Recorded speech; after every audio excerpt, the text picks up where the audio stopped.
to lose, wants to see. Let's get down.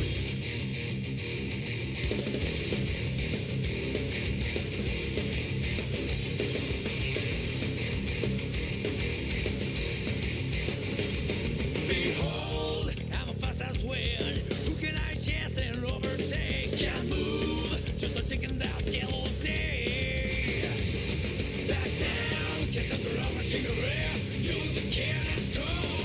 Bring it on, deep inside of you.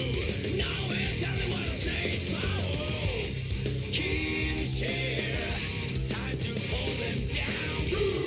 Roll, till the tide. Fly for the move and keep in trouble. Run for the chance, even no one asked.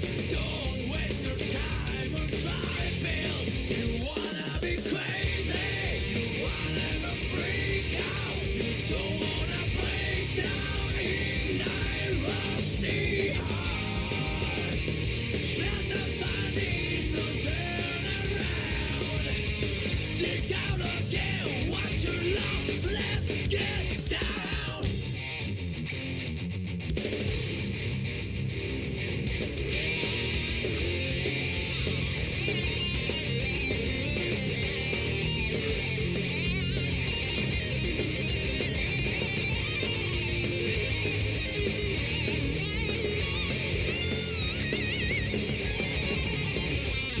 Do not say a word. I know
It's not for the lasting.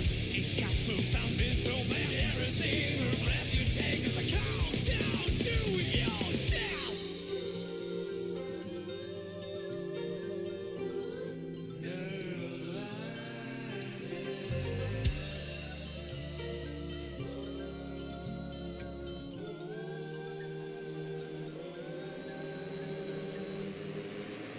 Discord preside in society, your society. One day drifts into society, your society. I'm a fool, I know nothing. I may sound like a silly clown, but I won't turn my back on life. One day all will run away. All I do is embrace the one that's down. I'm a cloud of fame.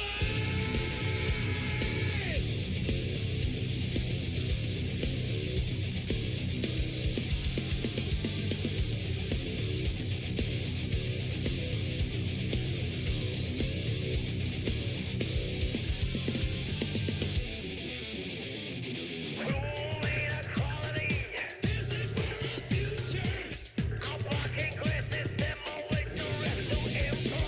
People trying to delude you without reaching out for truth. So still they have the truth, but to oppress the youth.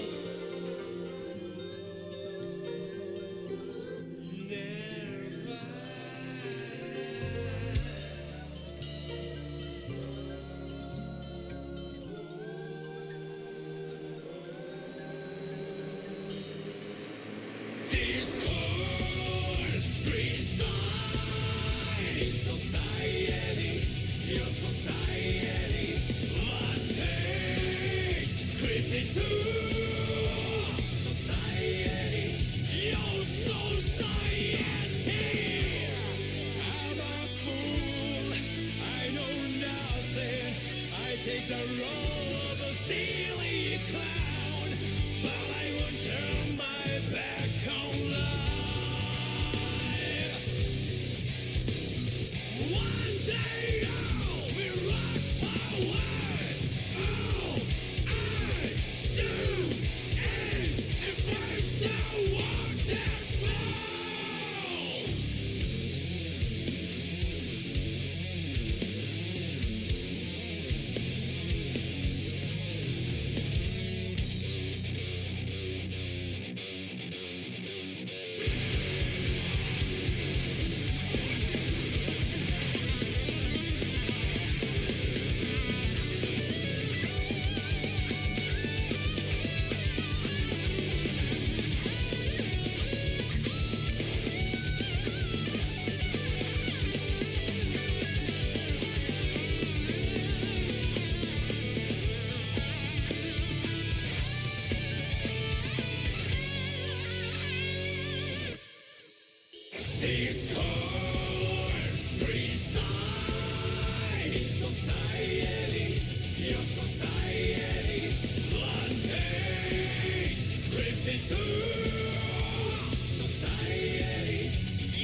Oh, it defaulted to that.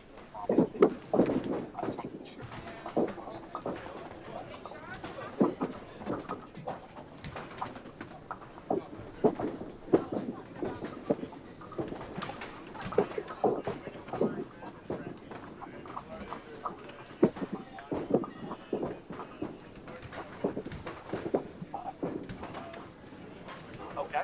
I think it's. I hope it's okay. I can get you an audio. I'll check it.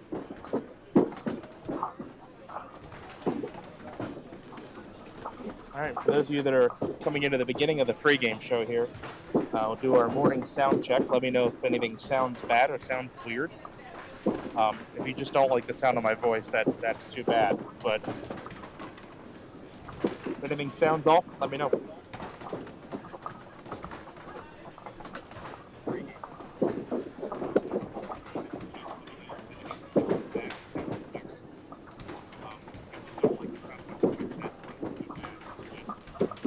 That sounds good to me.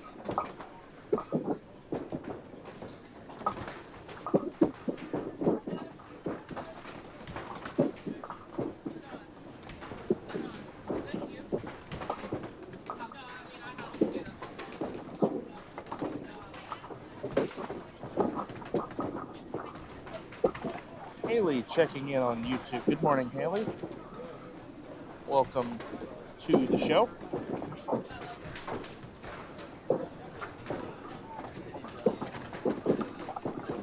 So to recap and remind what's going on today, this is Quads Pace today. So we will see 4 divisions. Tommy, I did not stop at Sheets. Conveniently, they've built a Sheets across the street from Dual Lane, so maybe we'll pay him a visit afterward. But we're going to have 3 scratch divisions on TV. TV pair that we're going to keep score for is lanes 27 and 28, which is right in the middle of your screen. We do have decent sight lines of the pairs either side, so we'll keep an eye on those as well, especially any big games that may be brewing. We'll keep an eye on them. But we have 3 scratch divisions, A, B, and E. They are all labeled on the scoreboard, so that top left match of Andrew Gabriel, Lisa Huber, that is going to be that's going to be a Division A match in the top left corner all morning. Below that will always be Division B. Top right will be Division E, so on and so forth. So that will stay the same for all games. Because we're in a 12-lane house, it is Quads Pace today. Hopefully they all throw strikes, and I'm not here all day. That would be nice. Brian Olive checking in. Good morning, Brian. Man said she had fun last night at Mount Airy Rockville. I've had fun, too. Fun fact, folks, 3-time WNDA Bowler of the Year, Amanda Zangla, did some rock and roll last night at my place of employment. And she shot 432 in the dark, throwing house balls, which was pretty impressive. I even turned the light out on her on the pins one frame, and she still struck. I wanted to see how good she was. She couldn't even see the pins. She threw a strike. It was backdoor, but it counts.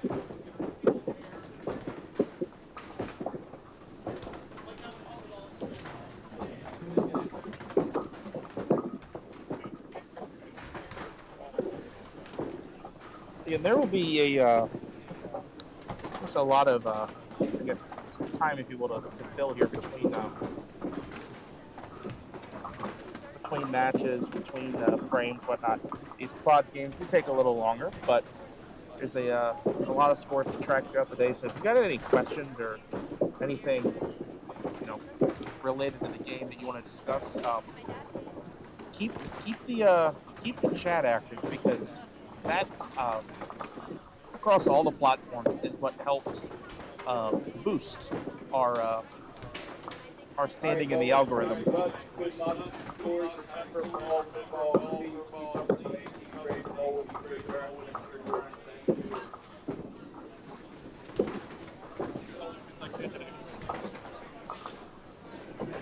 Hopefully you leave them. Look, Dave.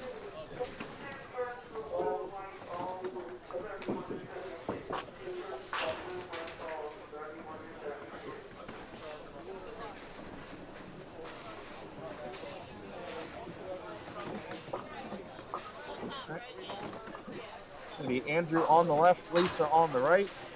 They are going to push reset, and we're going to get this party started.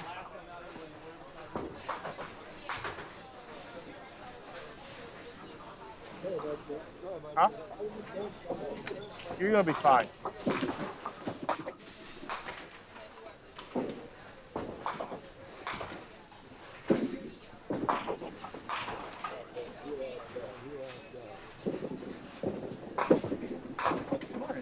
First ball of the morning goes to Lisa Huber, and she leaves a 10 pin. Something I have not checked yet, which I'm going to check here in a moment, is how we have two 10 pins. So see how the instant replay feature works. We'll check that in a moment.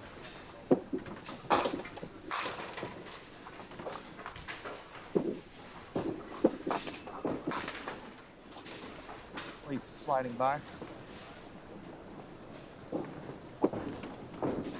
Andrew keeps it even. It's a slow start, guys. I tried to hype Andrew up before I went on the air. I said, need some good bowling to watch because I got to sit here for all these games. So both bowlers are going to blow by the 10 pin twice, and we are tied at 9 there. Let's check the replay feature while I have a second. Oh, that looks perfect. Okay. So we will have our picture-in-picture replay today that we've had on the recent broadcasts on Duck Pins Forever. We're just going to stick with it for now.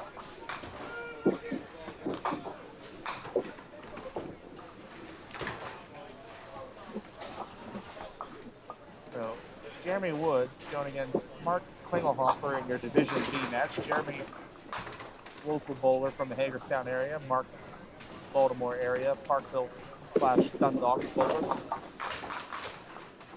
Mark's going to leave a split. Jeremy cuts the duck to open the morning.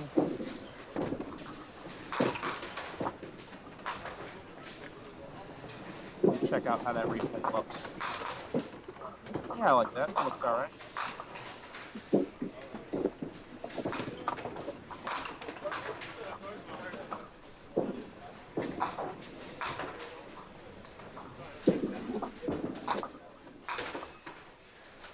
Open frame for Mark.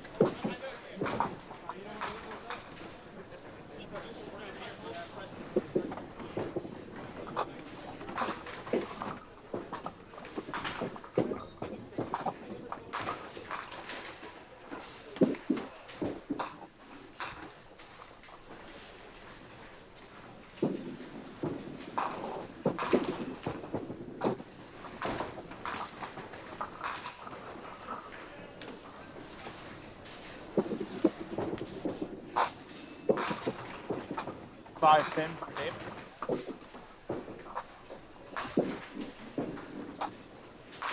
Going against Colby Smith, another Western Maryland bowler. He's a Walker Cell guy. He punches out the middle to start.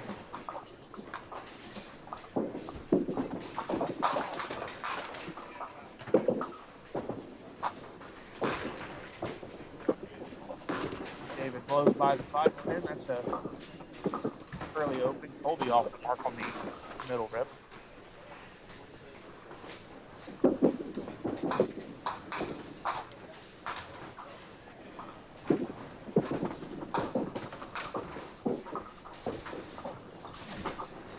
No marks our first 6 frames.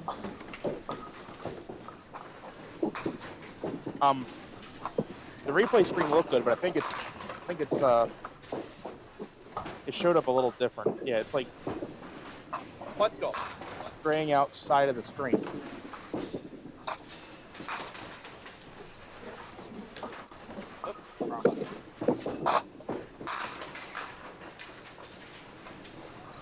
There.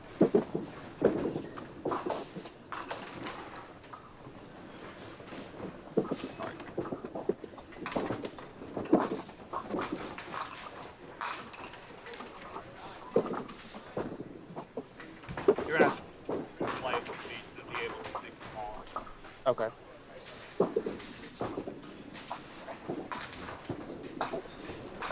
sure why it's showing that either. But it's not. It's actually not showing it. Oh, that's what that is. All right, no replay today. Darn. Sad. I'm gonna turn the bumper off so I don't hit it by accident. It's still gonna pop up.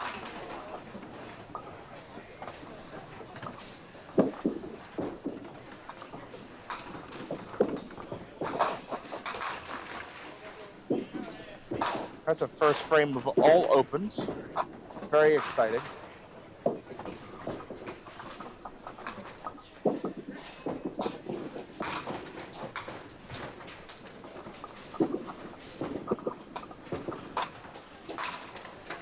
Andrew and Lisa both missing the 10 pin twice. In the Matt Buckingham. What's he doing here now, bowling? Did you make it? Yeah.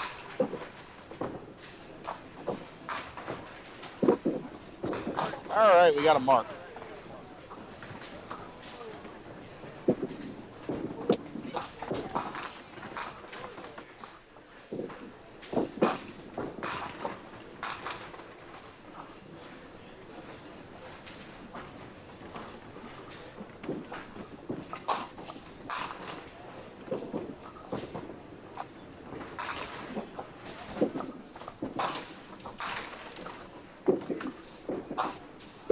Hello, Mark.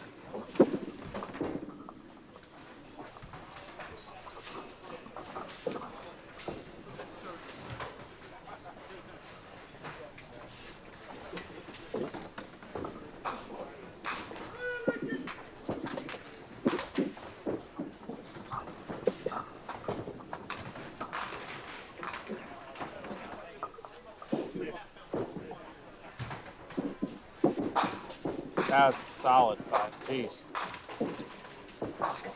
Let me throw in a Comet first ball. Mark Oliver also Comets.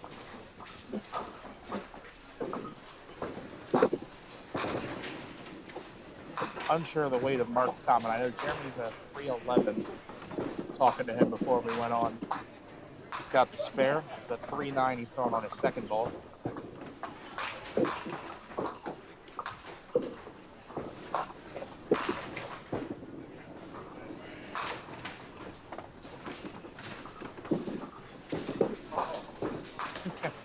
Yes, Rob, he is here. I'm glad you guys can hear that at home. It's a unmistakable sound. David in the pocket. There he gets the 5 to go. All right, we got a strike, everybody. One bag.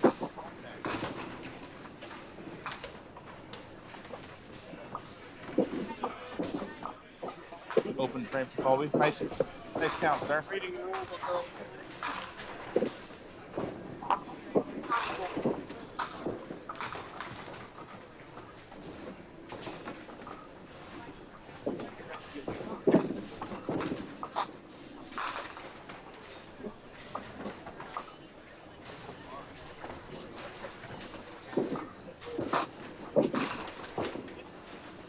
He's on 36, by the way. He's on the far pair.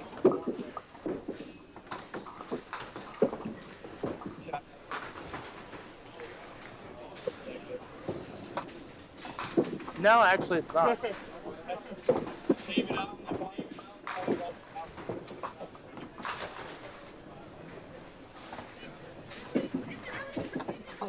Mark bottom, please. Mark bottom.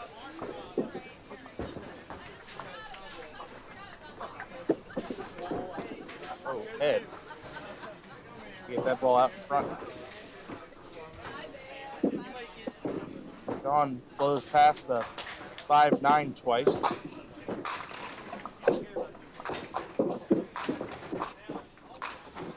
It collects a 10 there. He started out a little rough with a 4 count and then a miss, but holding 10 keeps him in the lead by 3.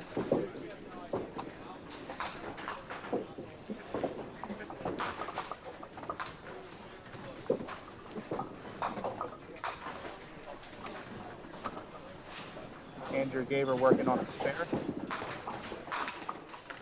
Nice ball for 9, leaves the 7 pin. Lisa, another 10 pin on the right lane. Voice definitely travels well. He's also not afraid to use it.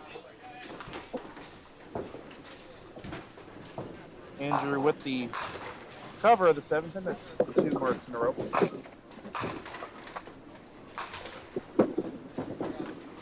Now Lisa misses that 10 pin again.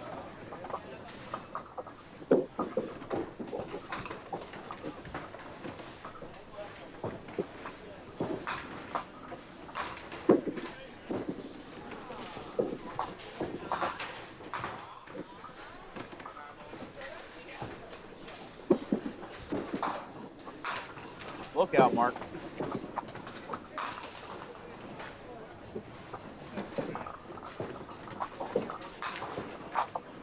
Mark's going to leave just the head pin. Spare fill for Jeremy. Pretty good. Leaves the 5-8.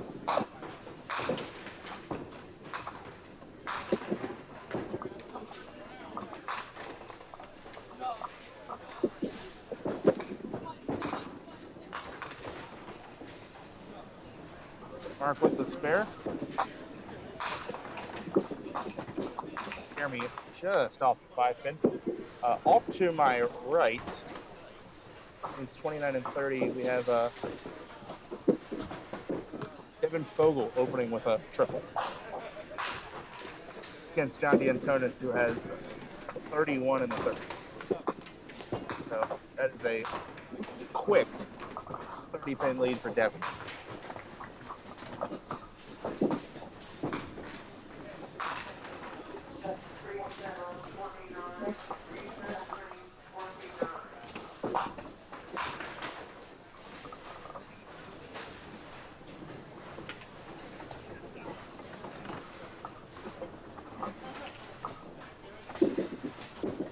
David Hughes for the double. That's another 5 pin.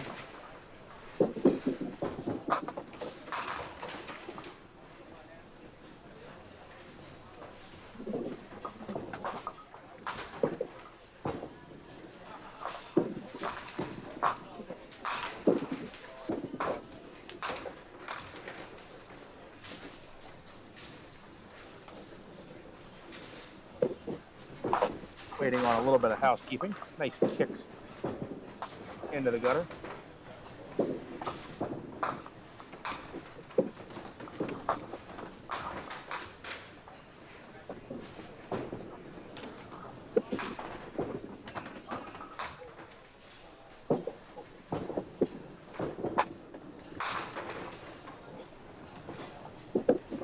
All right, David's got one.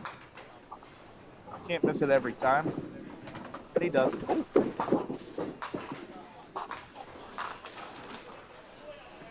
David with the 20 box gets to 40 plus. He'll have a 13 or 14 pin lead plus a hit.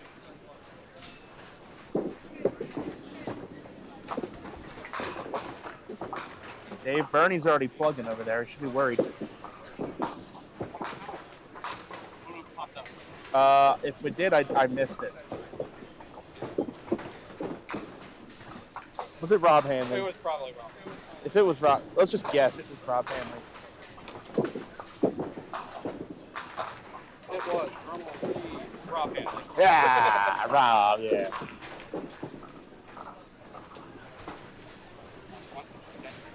Oh, Who wants to send us a message? What do they want? Oh, thanks, Carol. That's Gold Jacket, right? Yeah, Gold Jacket. Yes. Carol took a game and said, I want all the pins. Give me all the pins. Yeah.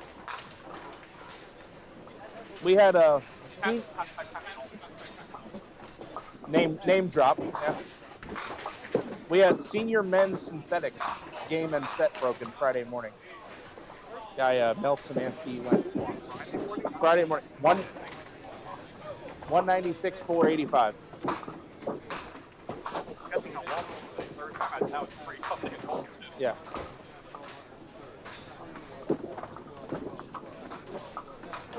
Whoa! Just off to the right there. Dan McClay almost making the 7-9. Hello! Hello. Hey, why was 6 afraid of 7? Because 7, 8, 9. Ouch.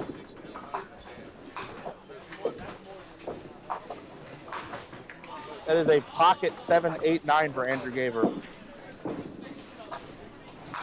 All right, not a corner, Lisa. Got to make one.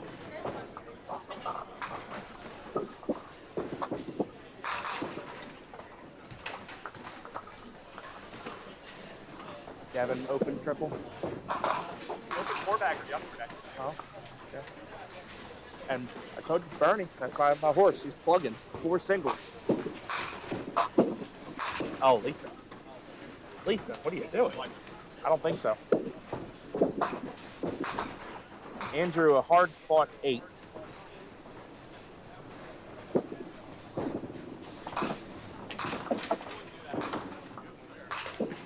Lisa takes her 10. Disappointing start, down 16.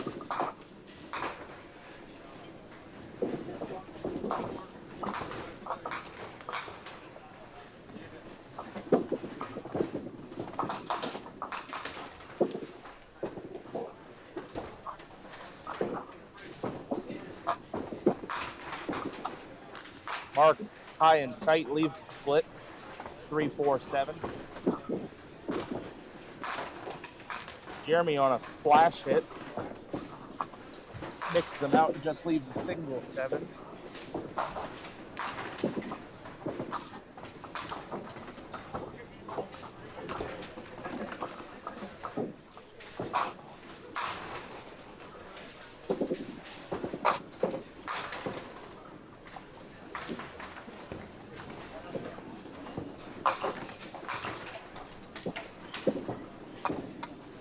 Jeremy with the cover. This is second spare of the match, both on lane 27. Whoa! Mark trying to slam it off the corner of the cushion. Almost got it to go. Took out the 7-pin on the flyback and leaves the 4 behind. He'll scoop a 10 there. He's down 1 pin and a hit to Jeremy Wood. David, a tug job there. That is a 2 count. Up 16 pins on Colby Smith.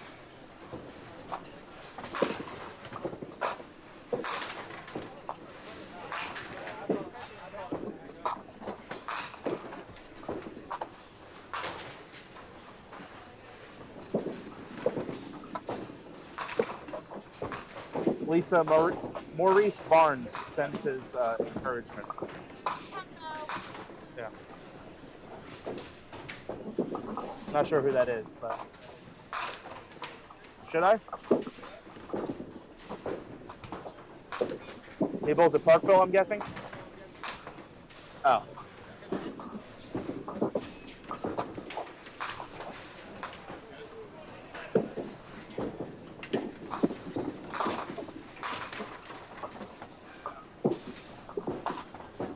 No, you're still up 12.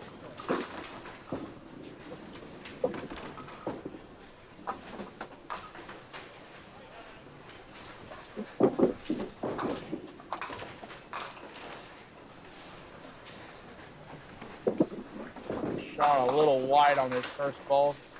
He's going to count 4, which becomes his lead, 31-27.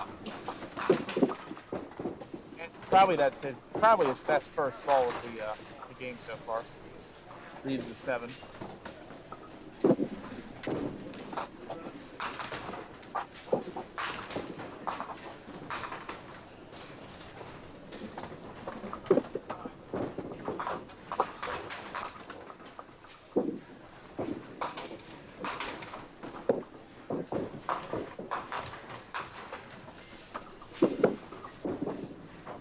That is off the mark. Another open frame.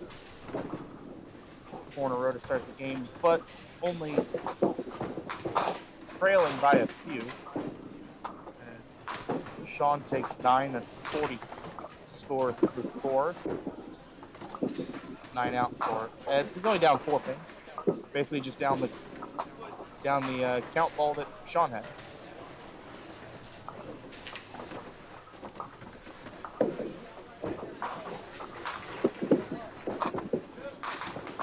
Strike off the right side of our screen there from the Rocket, Brian Best.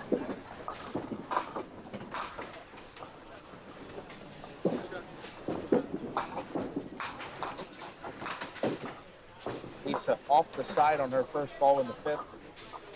Leaves the 1-3-6-7 washout. Andrew stuffs one. There we go.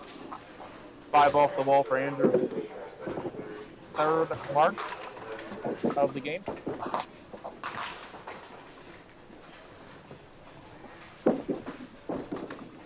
Lisa, there we go. On the board.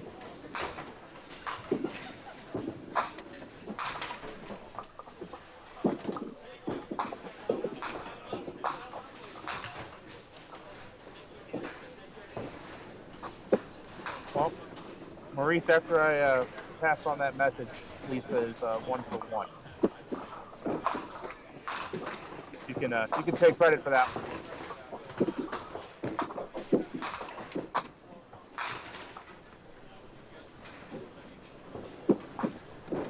Mark Klingelhofer with the 10 pin.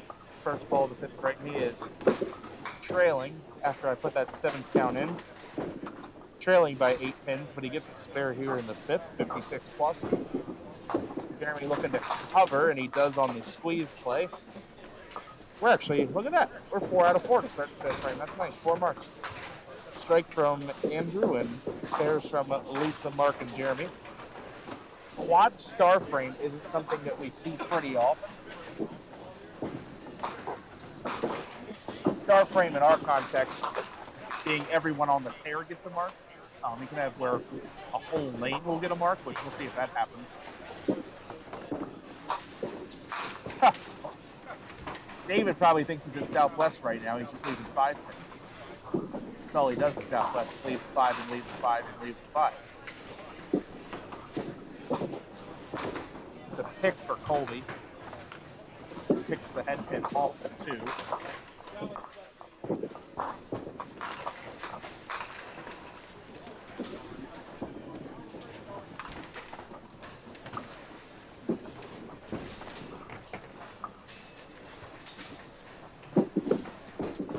Colby takes 10. And then all wood 46 half.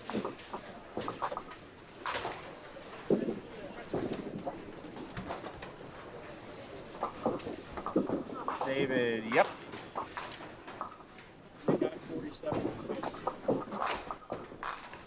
I feel like your father had worse than that. The ball is stiff. Actually, your father had that in the 5th Wednesday, but with 2 marks. Hey, you know what that means?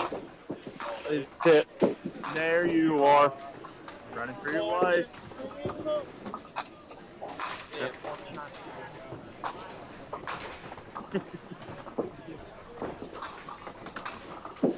I'm gonna be at league, and then you're like, "Hey Nick, why did you randomly giggle in the 5th frame in game 1?" No, don't worry about it. No reason.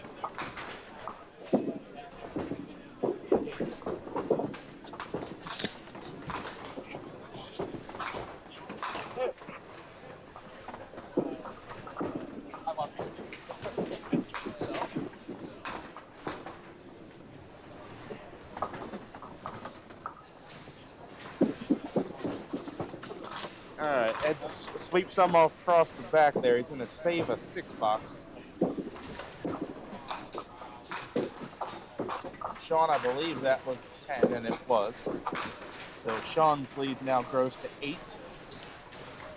50 to 42. It was still a solid frame. We didn't get the star frame, but 5 out of 8 is a solid frame for the pair.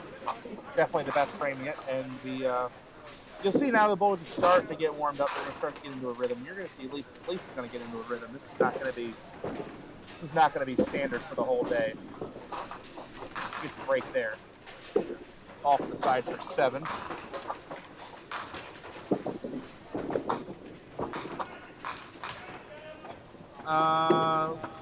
This isn't Suitland, Larry. Does our thumbnail say we're at Suitland or something? Let me know if we messed up. Lisa steals the spare. Hit it really thin.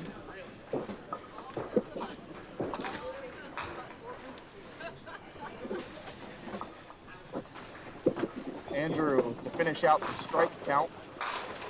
Counts 8. Leaves a 7-10. Oh, good try. Leaves the 7 behind. Andrew leads by 16. Down a hit. 80 to 64 plus.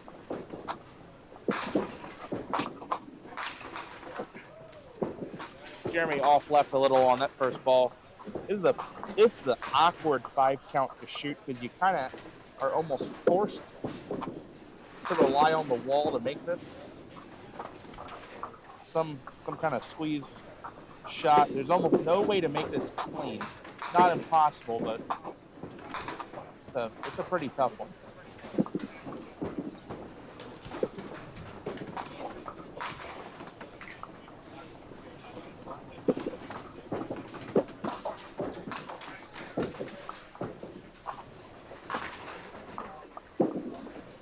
Mark off the head pin twice in a row. You don't see that very often. 5 on and 8 out for Jeremy. So not the frame Mark wanted here, but he's going to gain some pins in both count and wood.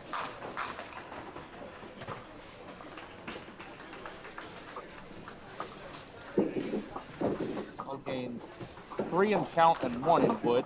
Mark now trails by 4 pins.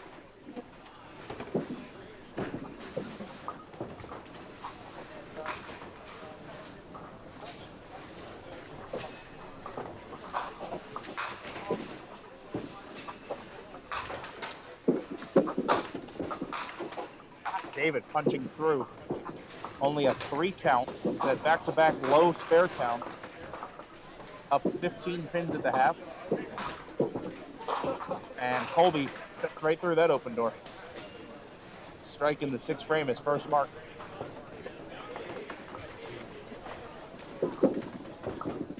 David, nice try.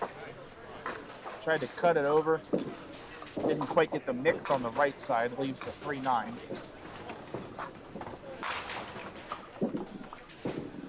Nice collection of 10 there. David up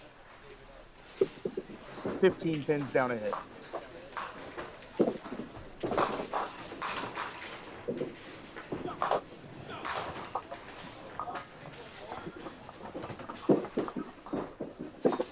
Head high and tight on his first ball. Hoping for something to roll out. And leaves the 2-1, 2-4-6. Sean sliding by. That might go off the lip. No, it'll stay there. 1-2 for Sean.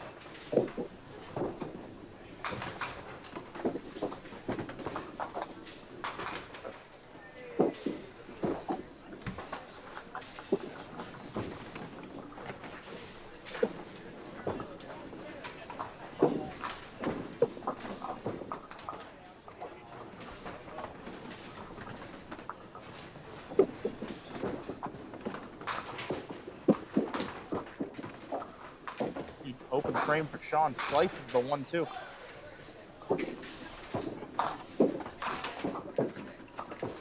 Head too full on the 2 pin. He'll go open as well. So kind of plugging it away here in the POA match. No one really in control. Sean has the lead, but hasn't really done anything to earn it. Gains another pin in count there, and now it's a 9-pin lead, which is 1 full mark. Sean under his box, but leads by 9. 59 to 50.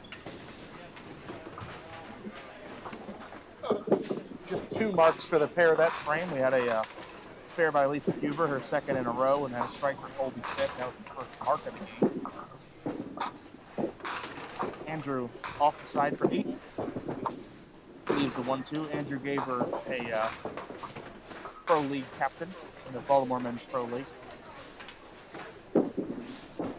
Lisa on the fill. Rolls the 7. Come on. Oh, it's halfway down. Wow. Lisa does count 9, though, and that 9 count gets her to 73 within 7 pins of Andrew. He plays a little defense and picks up his spare.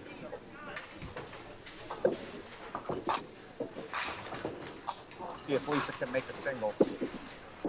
All right, she does.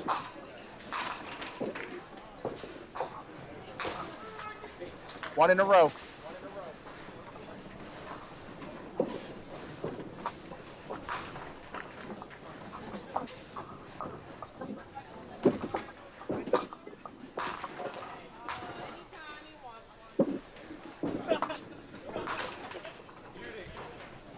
Mark breaks 9 on a high hit, leaves a 6 pin.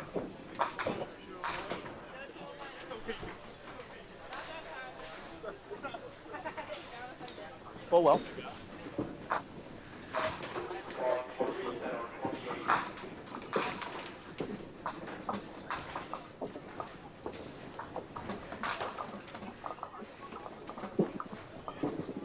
Mark's got the mark. That's a start of 3 for 3 for the pair.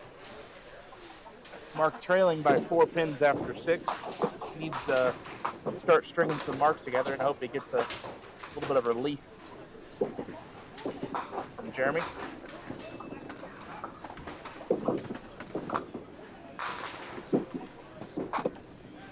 Hello.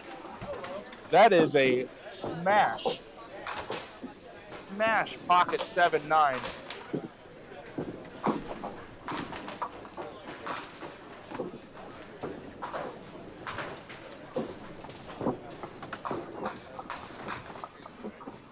Colby is going for the double there, almost got it.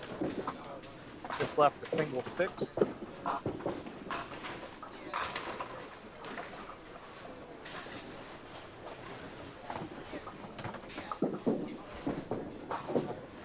Blows by it. Jeremy takes a 10. He now leads by 4 pins, but is down a hit. Colby misses the 6 pin twice, 9 on, 9 out. So David, with any kind of wood here in the 7th frame, will have the lead. With a mark in the 7th, he can regain his 2-mark separation.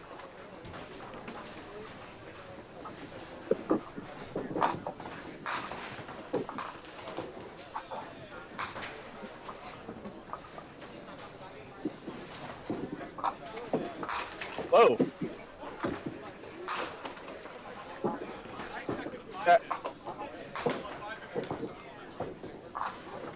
Hey, way to knock down the brick wall that's been the 5 pin. Yeah, I was about to say, that ball. It's either been a bad count or a 5 pin the whole game. Right. And 2nd frame, you had a 5 off the wall on the left one.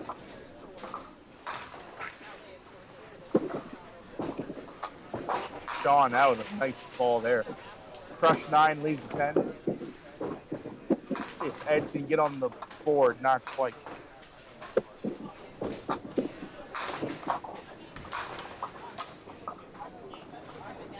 Chat's been decent.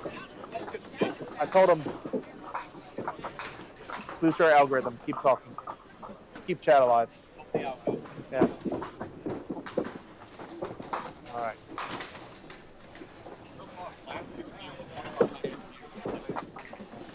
Well, I think I remember that.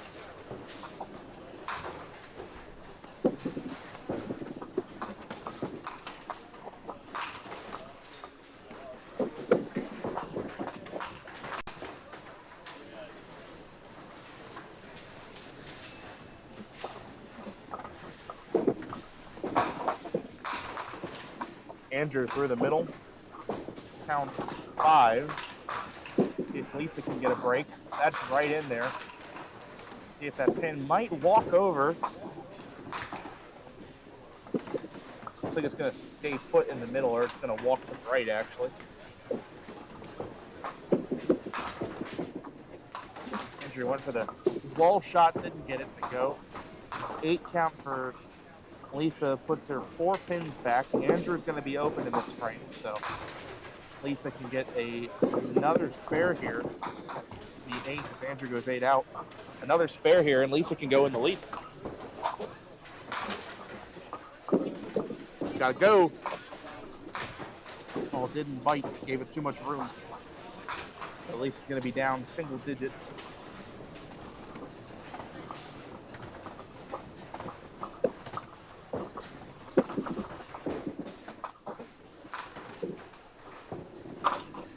Two-pin match.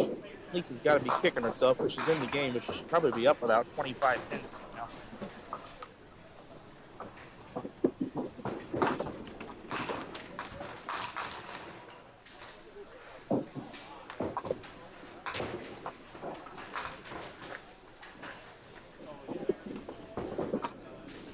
Mark on the spare fill. He likes it.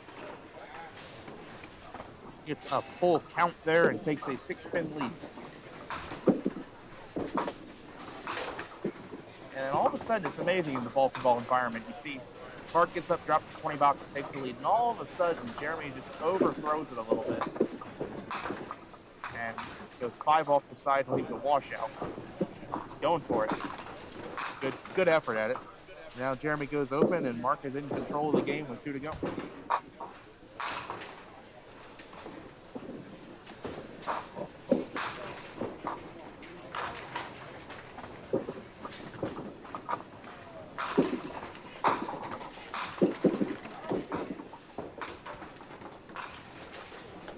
Jeremy takes a 10. He's down 6 pins and a hit. 2 frames left. Colby Smith's spare in the 8th.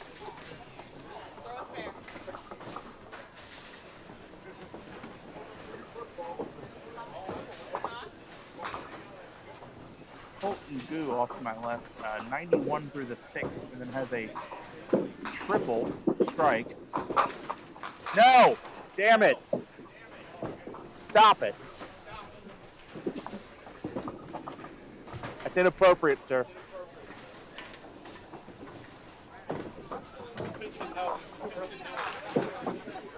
Yeah, they're not allowed to be tipsy until 11 a.m. Anyway, where was I? Colton Goo off to my left, triple 7th, 8th, 9th after a 91 score in the 6th, so he has a potential to 11. Another strike in the 10th and then 9 spare would be 200 on the nose. Another one? Who did I miss? It says Eric Huber, so I'm assuming it's John Huber. Who is Eric Huber?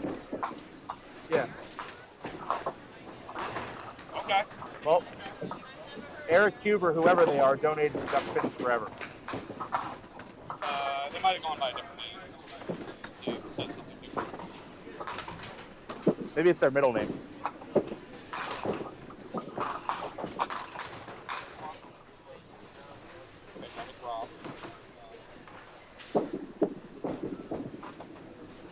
Eric, nice try. That's all I got. Eric H. Eric Huber. You're assuming Huber? It says Huber. Oh, okay. It says Huber.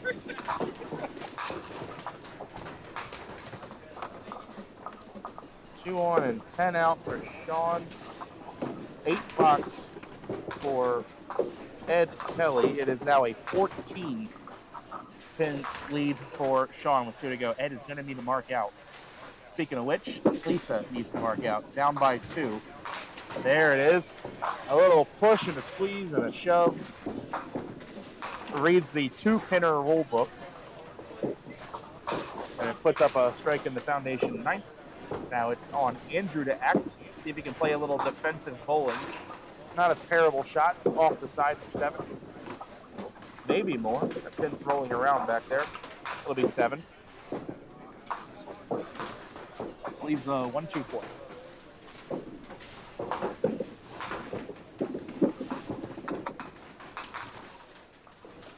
Jeremy tugging that ball left and getting a nice break. Leaves the 1, 3. He needs to paint this box with a mark. If he doesn't, Mark will just about shut him out.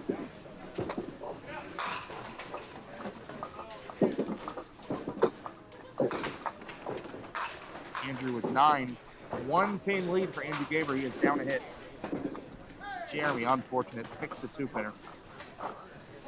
That was the worst time for that, and that is silhouette bowling. Yeah, well, Mike Spiegel just said silhouette bowling. Yeah, bowling in the dark. Lanes are well lit. The approaches, not so much. Mark can throw another strike here. It's about all she wrote. Not yet. Leaves a split. Count is going to be good.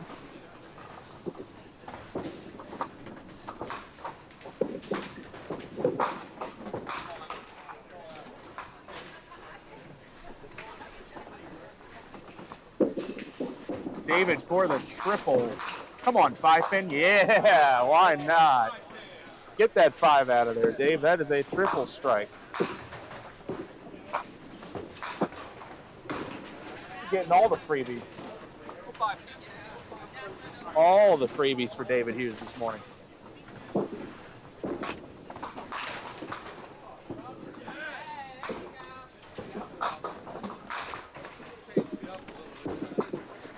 Mark 8 on and 9 out. That'll be okay enough. Puts him in the lead by 13 pins. That, practically speaking, puts Jeremy on a double.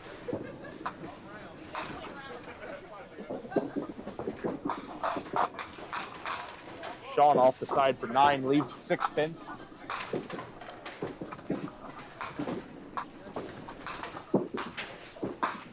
Three, 2, 1 medic. Colby Smith with a 1 count.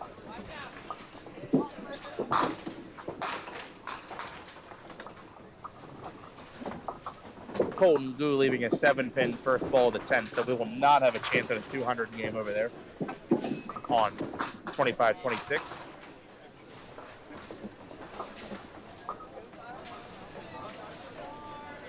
Sean O'Donnell spare in the 9th. That just about locks it up for him. Ed's going to need to catch multiple strikes.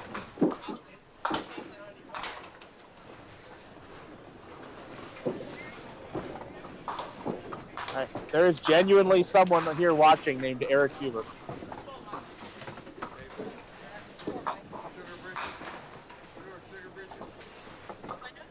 Tell us about yourself, Eric. We're very confused. We want to know who you are, in a good way. Thank you for the donation. We just want to know more. We thought you were a relative of Lisa. Could be that.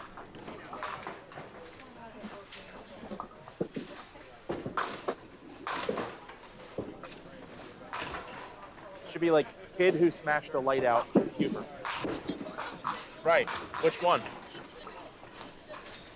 All right. So Ed does get a strike there in the 9th. That's about the only thing that could have kept him in the game. He'll need another one first ball of the 10th to have a chance.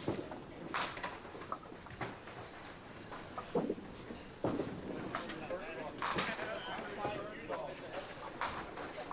right. 10th frame between Andrew Gaver and Lisa Huber. Andrew Gaver is up 1 pin, but is down a strike hit. We'll need to gonna need to make this 10 pin. Just crush the pocket for the 10 pin.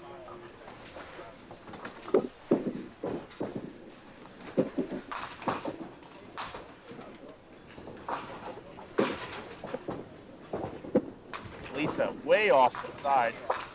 6.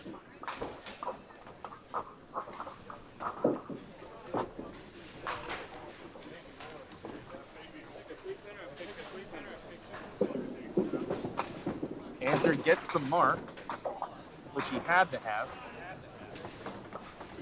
See if Lisa can make this. If not, she needs count. Jeez. Lisa, 7 count. If she makes this for 10, Andrew only needs 7 pins to win.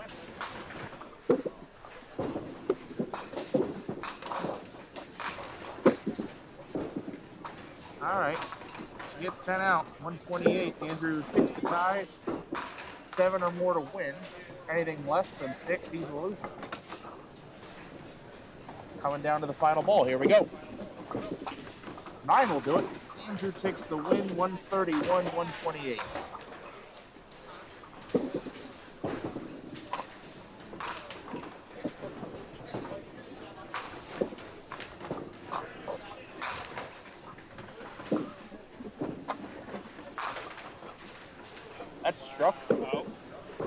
Oh.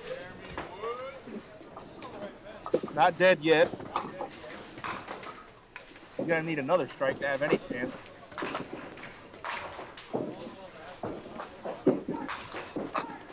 Well, now it doesn't matter.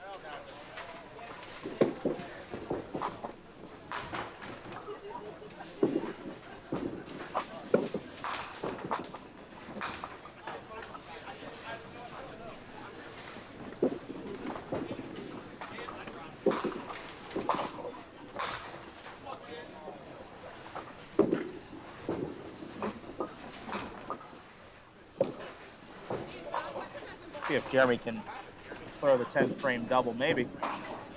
Back it up. Leaves the 1-3. That mathematically seals it. Mark Klingelhofer will win the first game.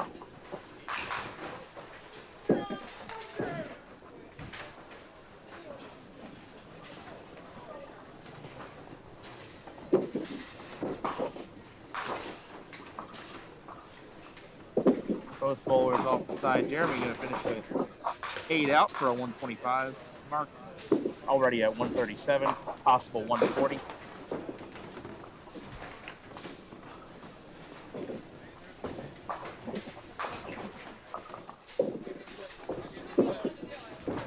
$140 for Klingelhofer. Wins by 15.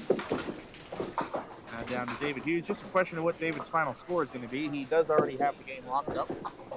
Has a possible 191 because all the way off the sheet. All right, enough already. Enough. This is a professional. It's a professional tournament. How about you hit the pocket and not the 2-5? Hit the 1-2 or 1-3. You got a star on your back. See, that's how it's done.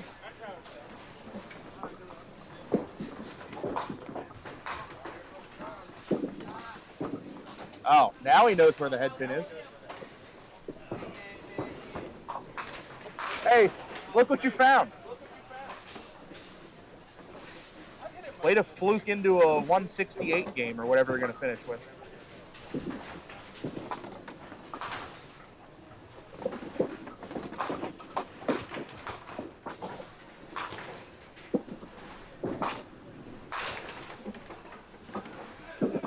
Nine.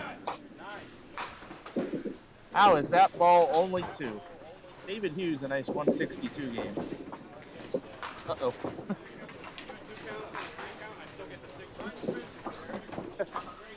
that was an adventure, that game.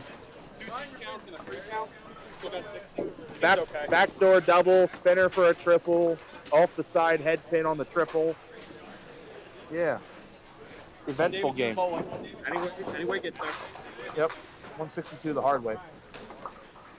Way to go, Byrne. Hey.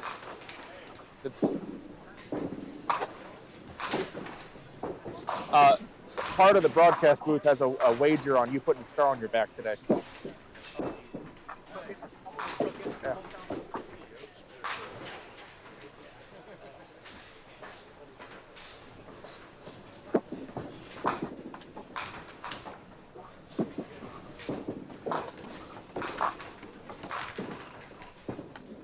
This game is not over yet.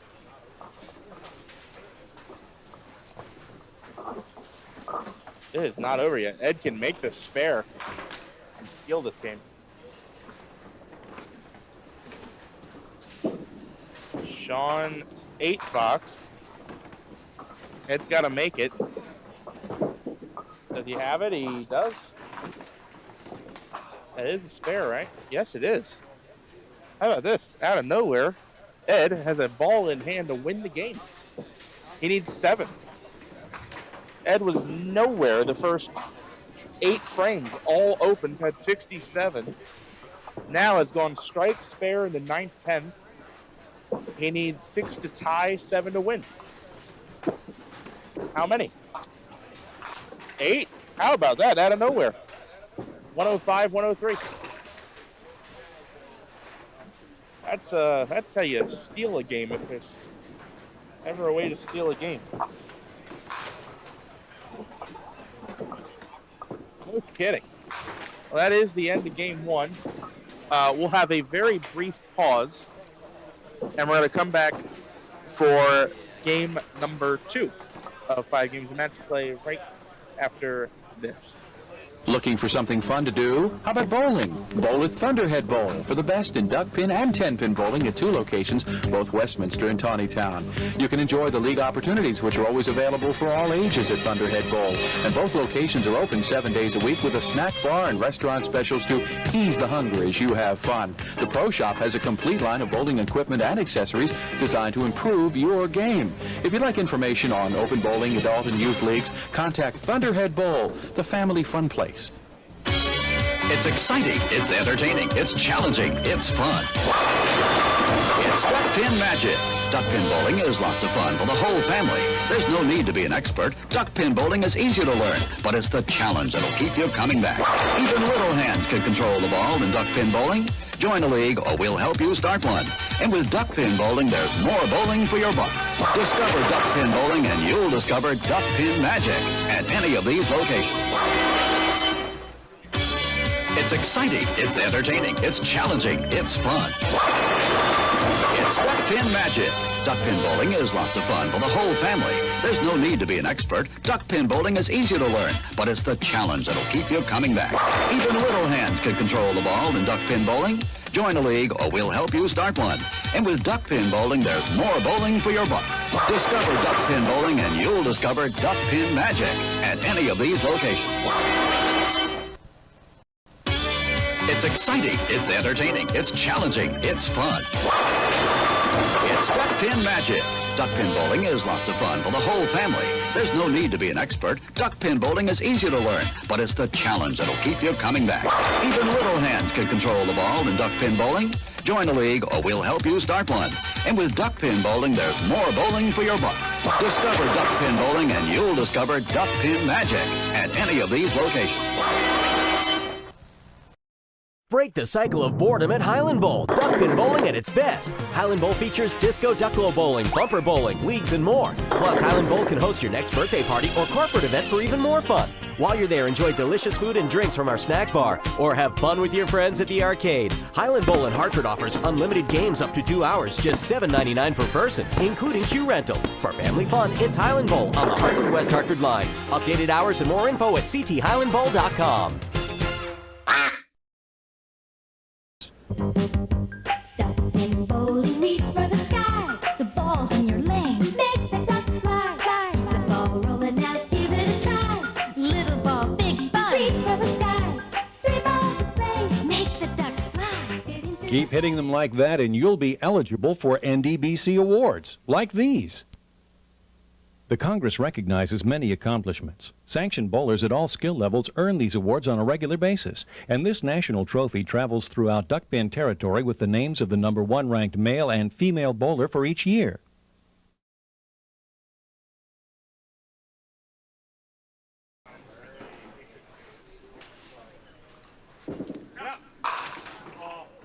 All right, reconnected successfully. We are right into game 2 after that short pause. You can see the matchups on screen. A lot of firepower in this Division A matches. It's Mark Schwabline against, well, we call him the Rocket. I think you kind of know why. Brian Best. Mark's going to start the match sliding by a 10-pin.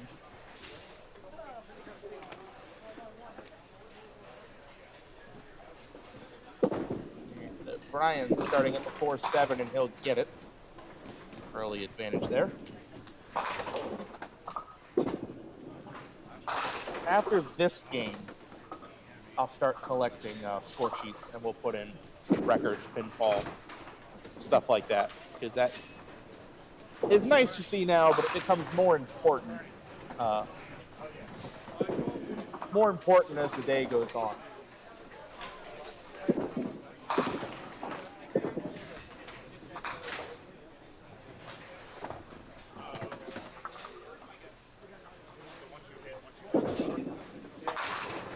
John DeAntonis, solid 10-pin to start. He's going against Mike Schaefer, 2 guys that are no strangers to duck pins forever.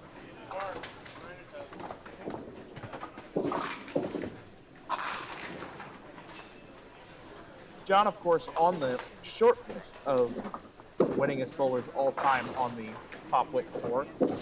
He is a 12-time Pop Whitten champion, which I believe has him tied second all time. I believe that tie is with either himself and Don Dove or himself and Will Brooks. Donnie might have 11. I think Donnie's got 11. And Donnie has 11. Bolt has 12. And of course, the leader, Bernie Hickens, has it's either 13 or 14. How many do we have now? I'm counting his shirt. Bernie has 13. Right? 6, 9, yeah, 13.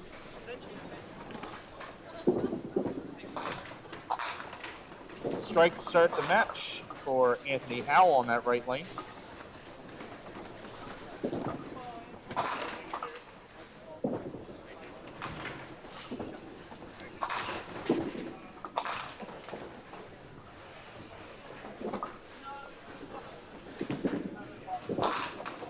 Another 10-pin. Seen a couple already to start the game, and that is going to be housekeeping. Runner 27, thank you, sir.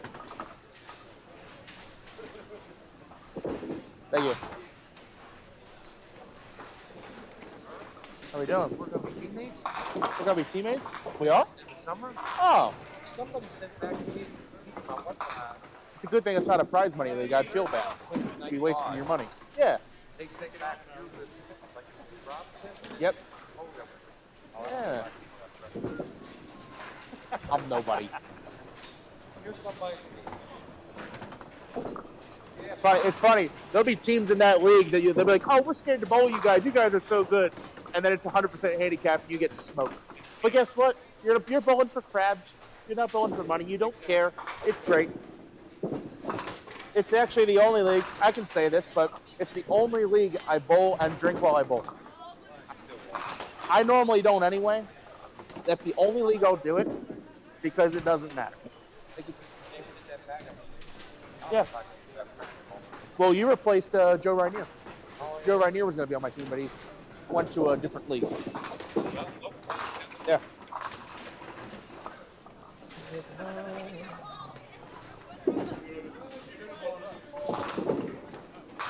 All right. POA match is going to be Pat Turnbow on the right lane, Andrew Walko on the left.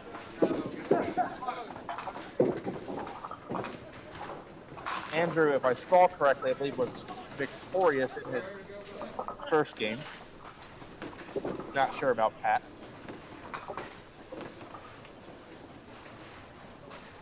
John DeAntonis, I know, is coming off of a loss.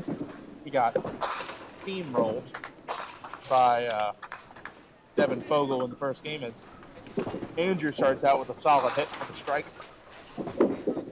Pat going to be off the mark, open frame.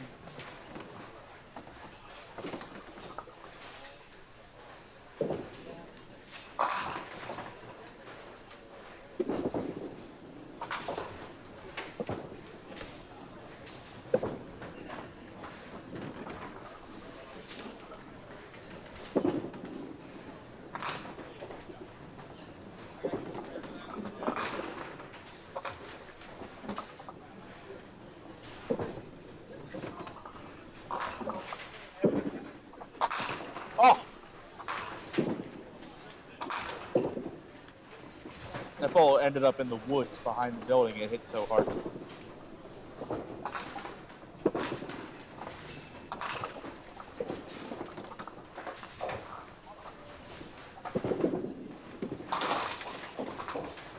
I'll try and get an Edgemere push. Oh, watch out, head pin. Okay, it stands. That almost went from bad to worse and turned into a split. You know, that's a fair point, Al. No one really replaces Joe Rainier. How do we say that? What's the, give me an alliteration to use for that. I don't. It's not coming to mind. That's the head pin only for Mark. It looks like it was going to get all four.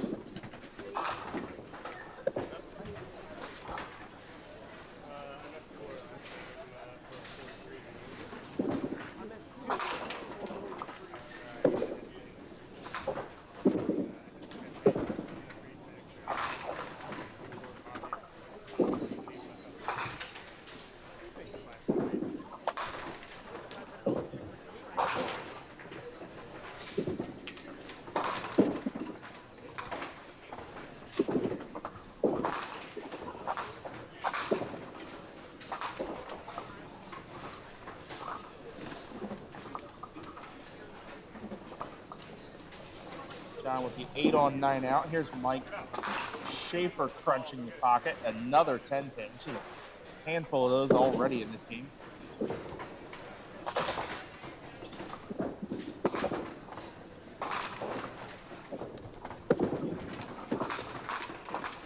Scott checking in from the New England regions. How you doing, Scott?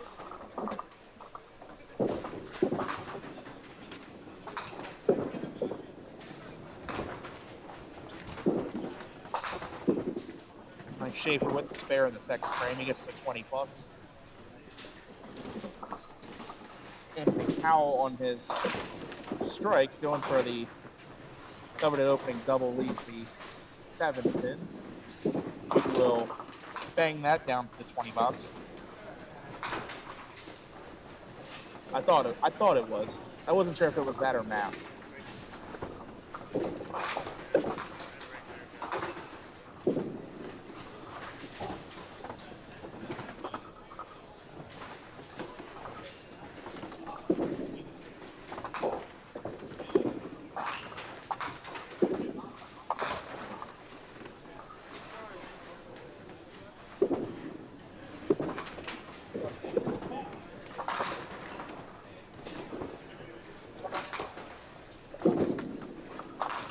Allen at the 7th pinner doesn't quite get it to go.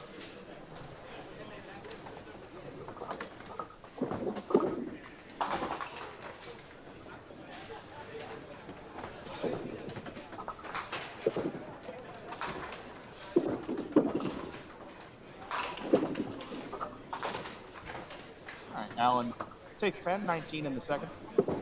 Trails Anthony by 11 pins and a hit. It's, of course, early on in the game, only the second frame.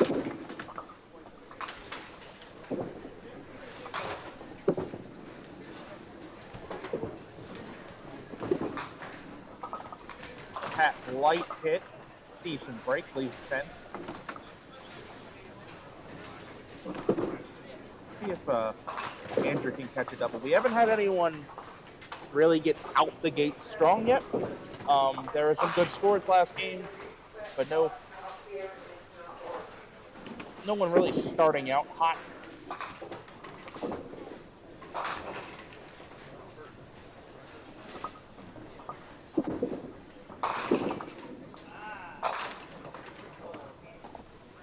Pocket 9-10 for Andrew.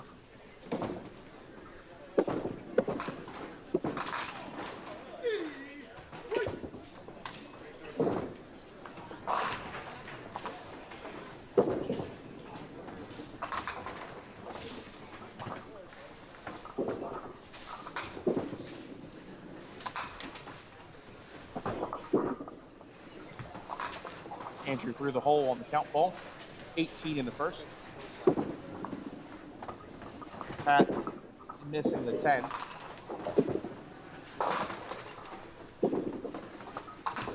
$16 in the second for Pat Turnbow. 27 for Andrew. Say early 11 pin lead.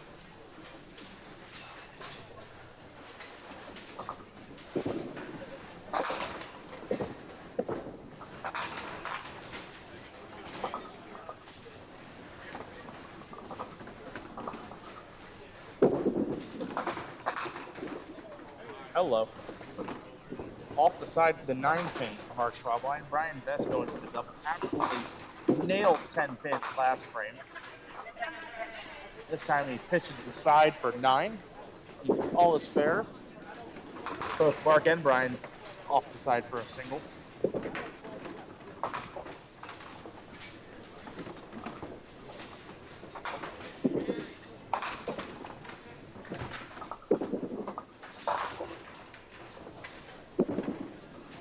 Mark's got that one.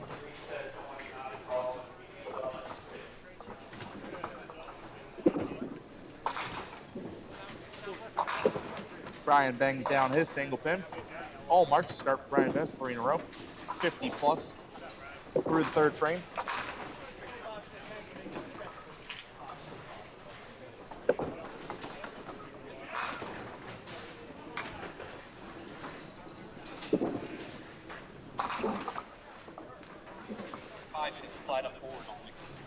Again?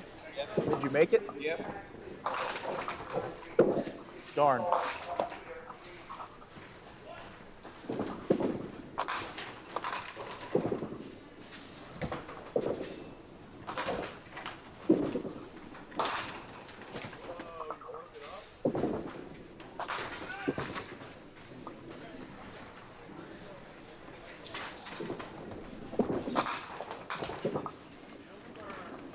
Mike Schaefer plugging away. A 9 on and a make it. 39 plus through third. That is a lead over John D'Antonis of a couple pins. Especially if John slides by, almost did. John gets the mark. 39 to 37 in the third. Through 2 in Division E. That is Anthony Howell in control.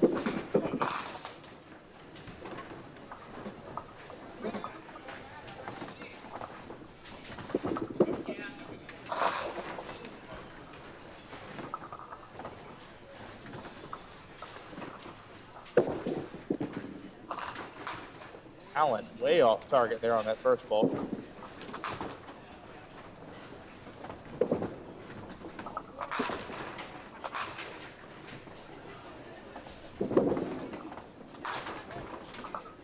Anthony likewise off the mark, only counts 4.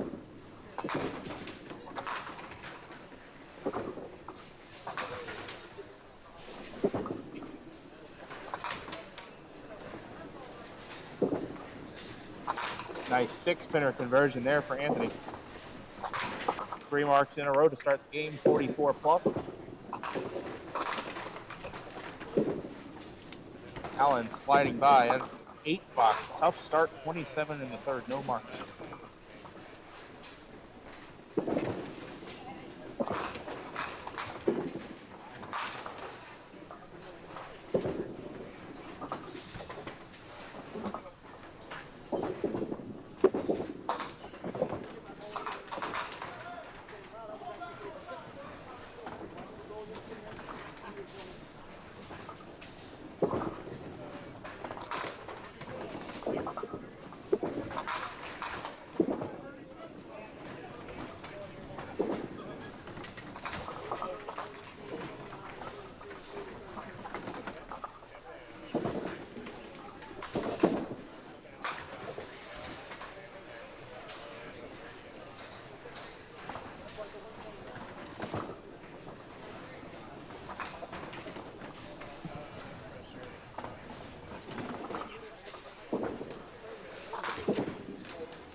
Solid hit there. Strike for Andrew in the third.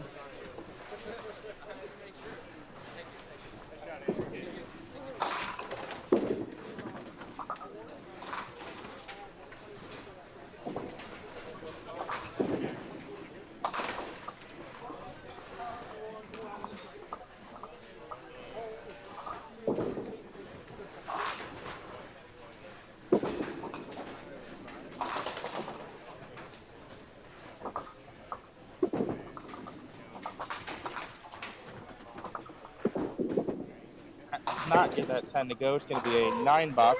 All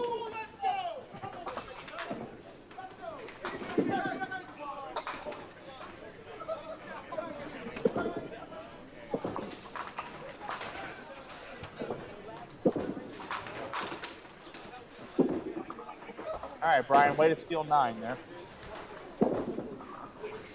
Back up top, that is a 9 count for Brian Best. He's got 59 through 3. Opponent Mark Schwabline on 28 plus in the third. Mark on a high and tight hit is going to count 8. Leaves 3-6. And another mark for Brian, 4 in a row.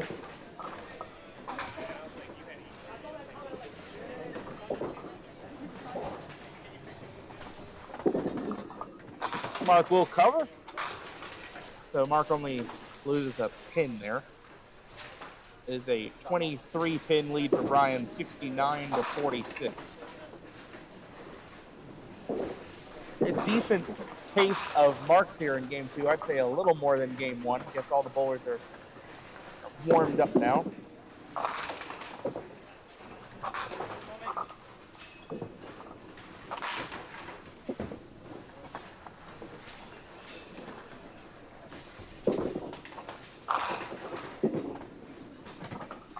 Mike crossing over leaves the 3-pin. That ball actually mixed better than I thought it was going to. 9 count for Mike. John with a 7 count leaves the 5-9-10 split. Does not get it to go.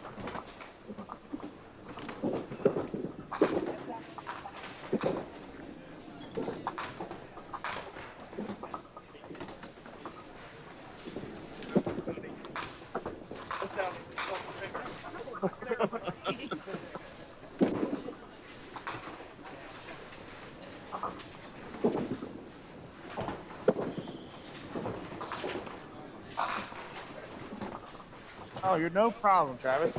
He came out of nowhere, had pretty much nothing going the first 8 frames, and then caught the marks when he needed to, got some help, and won it on the last ball, and we love to see those.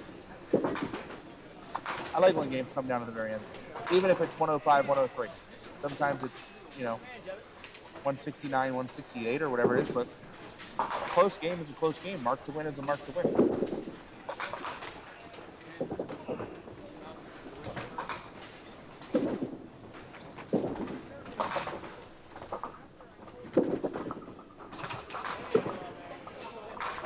Allen with the 6-10 spare, he is on the board.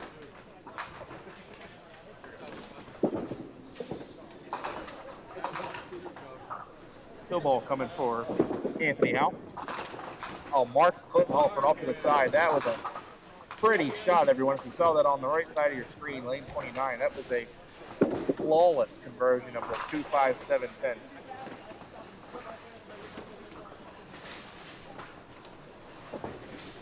Red line for Anthony. He is off the mark.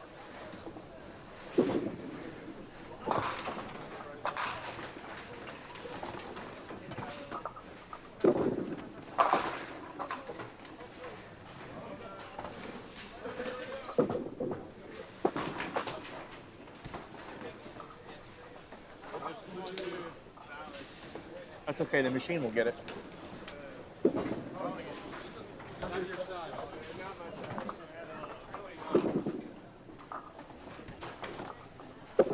Andrew Walker for the double. Leaves, shook a couple. Leaves the 5-6-10.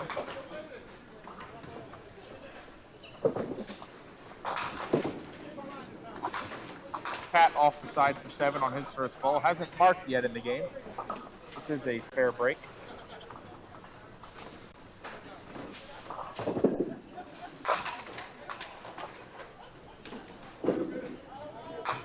Andrew, that's an interesting play there. Opts to shoot the 5-pin. I can't say I would have.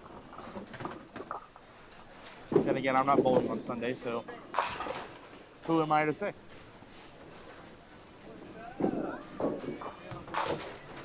Eight on, 8 out.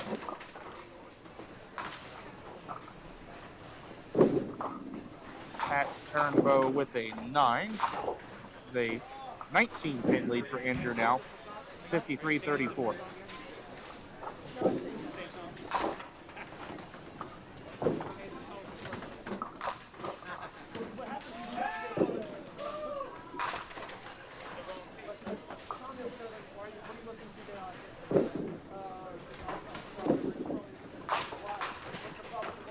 Brian bullies 9 pins down there, leaves the 6.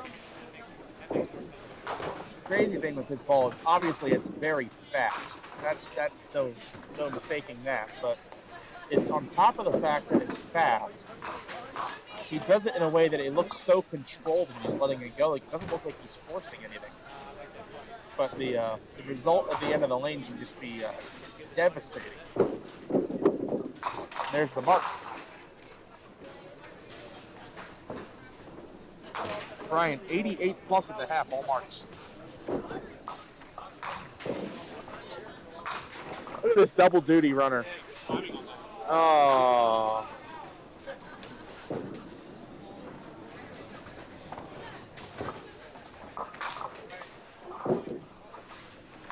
Those are his Deadwood shoes.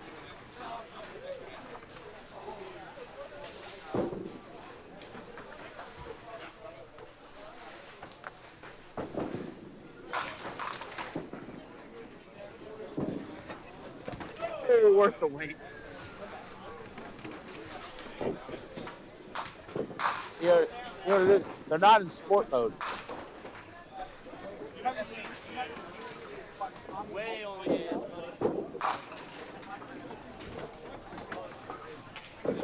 Johnny Antonis steals 7 on that ball. Leaves a 4-7-8 triangle. Mike Schaefer high and tight on his count ball. It's a different 7. 3-4-7 split.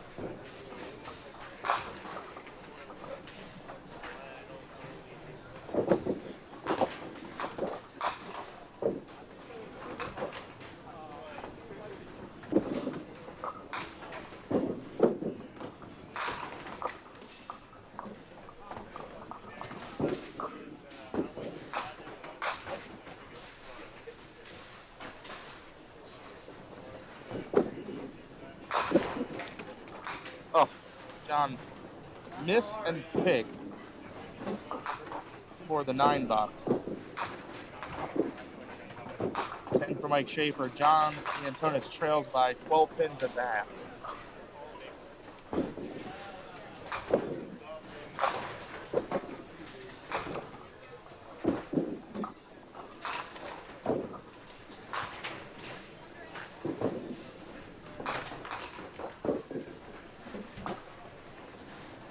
Alan Campbell, first spare fill of the game. Light hit. Got a Walkersville split, as David would call it.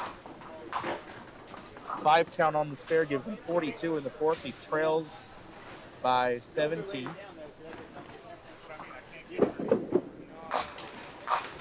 Anthony with the strike in the 5th.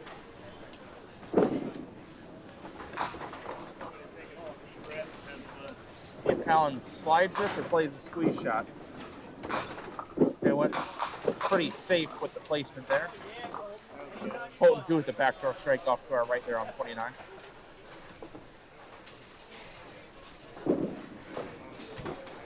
Five on and 8 out. 50 halves for Alan Campbell.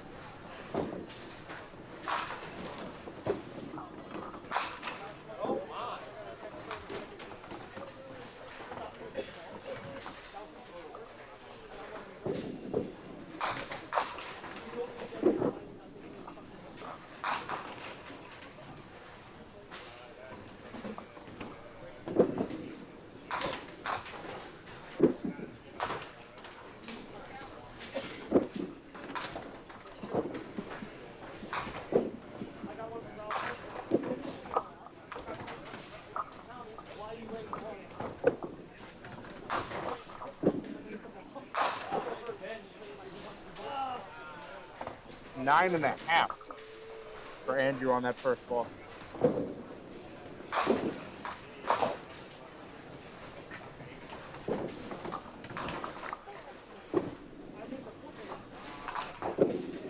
Pat with a nice shot there.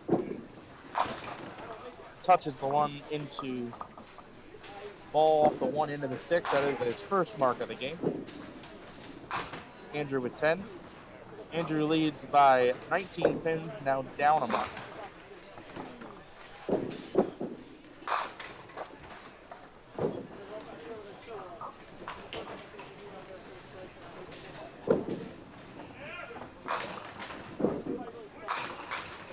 Mark Schwab, I know, thank you.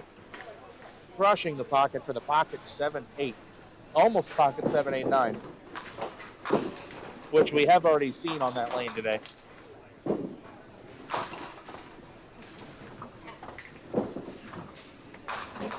Two 10 split for Brian Vess.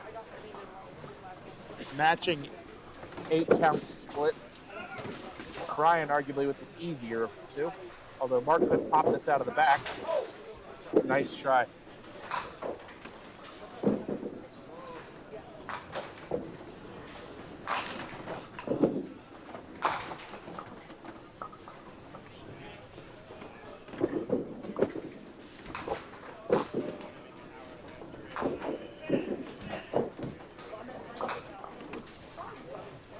Mark Schwab line with 9. Brian Vest will gain a pin with 10.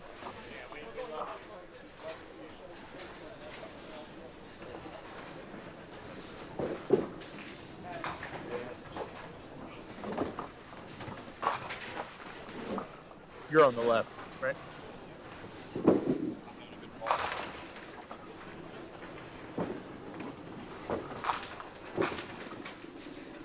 Mike gonna leave the 5. Mike enters the second half with a 75 score through 5, leading John D'Antonis by 12. That was a ball change, I believe, for John D'Antonis there. I'll have to ask him about that when he comes back. Oh, thank you, Mike. I swear, I probably just haven't noticed them popped up. I'm sure they're popping up, and I've just not seen them.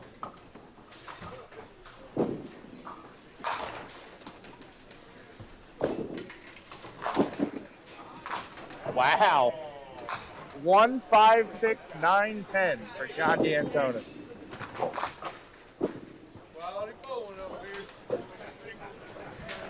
You gotta be pretty bad to make that shot.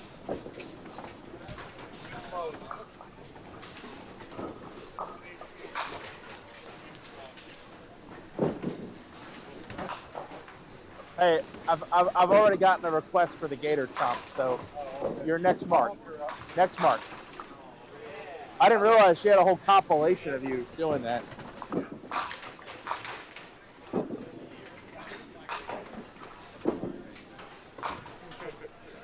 You take those.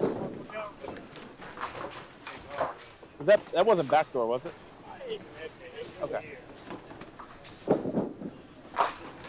I was halfway turned around. I didn't see it.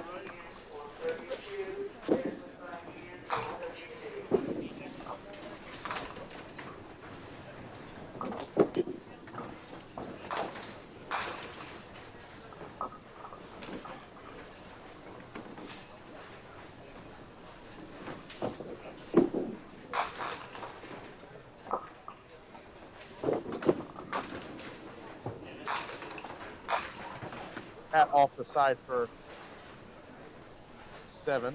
Got it. Scored Andrew's 5th frame incorrectly. He had a spare, not a 10. Oh, same difference. 3-2-1 Medic. Andrew clocks the 4-pin on his count. That is an 11 box. Pat gained 6 pins in count there. Pat now trails by 13. Slides by the 3-pinner.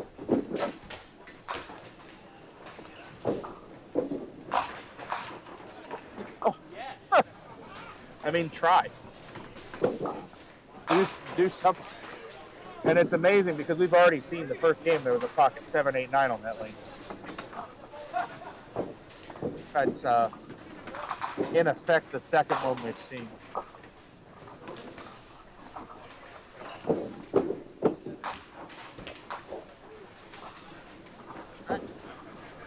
Andrew leads by 13 in that match. No hits. Headed to the 7. Mark Schwab line stepping up, down 24 to Brian Best. Good ball for a good break.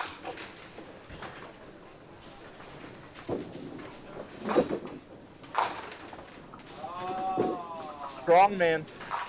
Flex for the camera, Brian.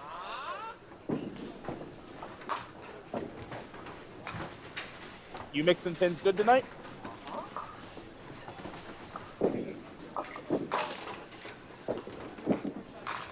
All right, Mark covers more traditional Mark than the mushed ball for the strike that Brian had.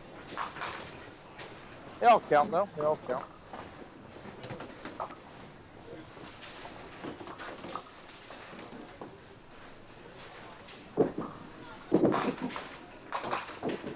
John's still trying to commit to that ball change and pulls it across the body again, 4 count.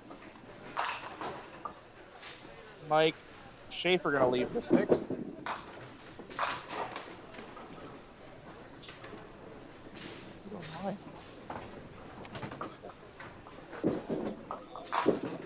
Oh, John leaves a 7-10 on that multi-pinner attempt.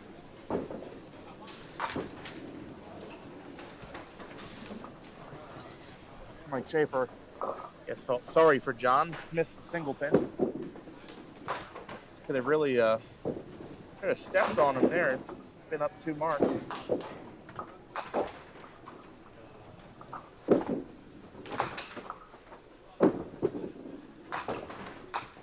Mike will take 10, John a 9. 9-pin lead for Mike Schaefer, 95 to 86. 3 to go.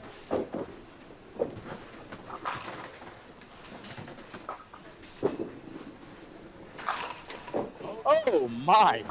What was that hit? There's 8 off the deck for the 7-9 on lane 26. So can rewind it home and watch that one again. That was a crazy bad break. Allen off the side, his first ball for 6. Anthony could really tighten the screws with another strike here. Unfortunately, I spoke too soon. My bad. Announcer's jinx. Allen way over top of that spare shot.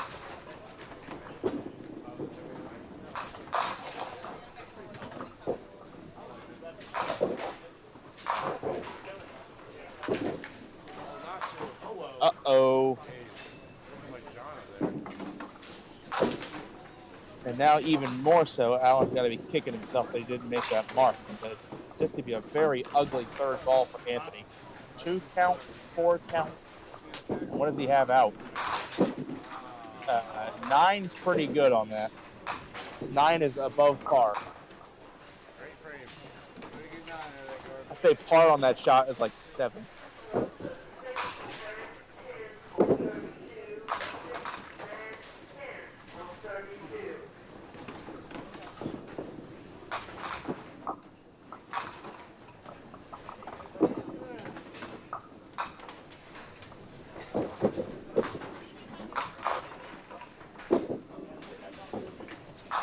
Pat Turnbow off the side for 5. Andrew off the side for 7 on his first ball.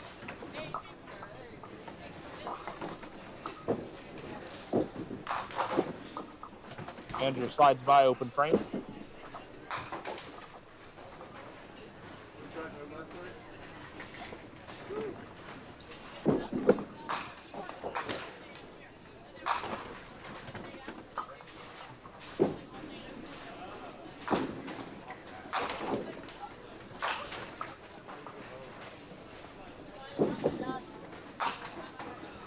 Andrew punches out the 1-8 for the 9 box.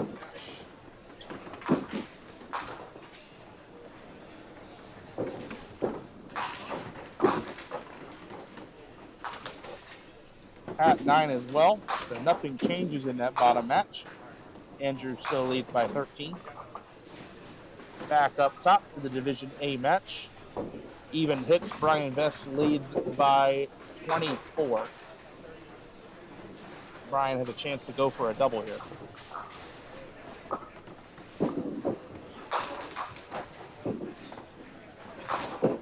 Off the side for 6.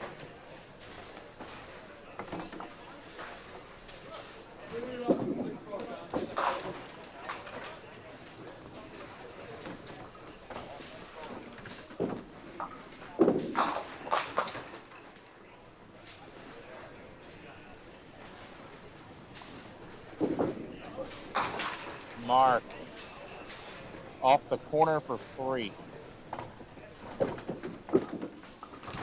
Doesn't end up losing too much in count, as Brian only counts 7 on his strike.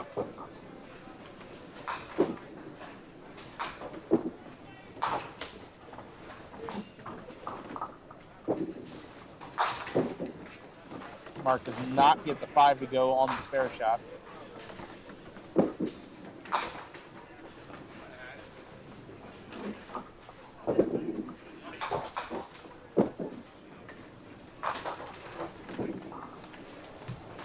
So the wood is even. Brian outcounts Mark by 4 pins. The lead now up to 28 with 2 to go.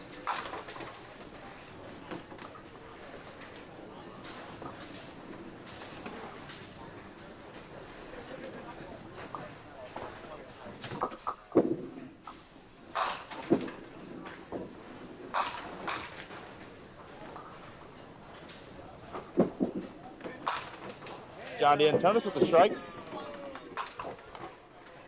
There it is.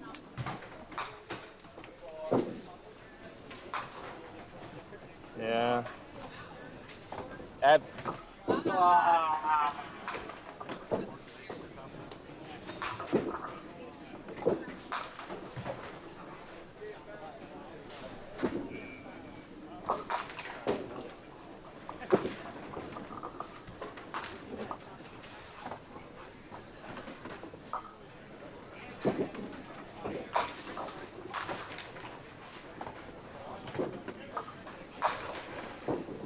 Anthony with a unique shot, a 2-4-5 triangle with the 10 pin in the corner.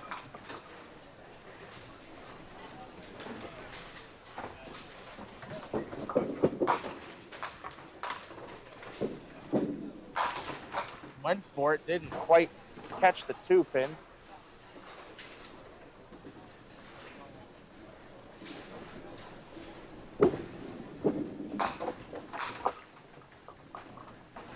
Anthony Howell with the 9 box. Allen not dead yet, but he's going to need to get some marks strung together.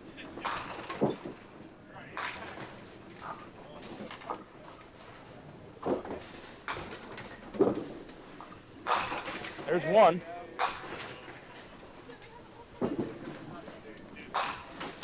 Oh! Man, Thanks, John. what does that hit? Yeah, exactly. Pocket 6-8 there on lane 26.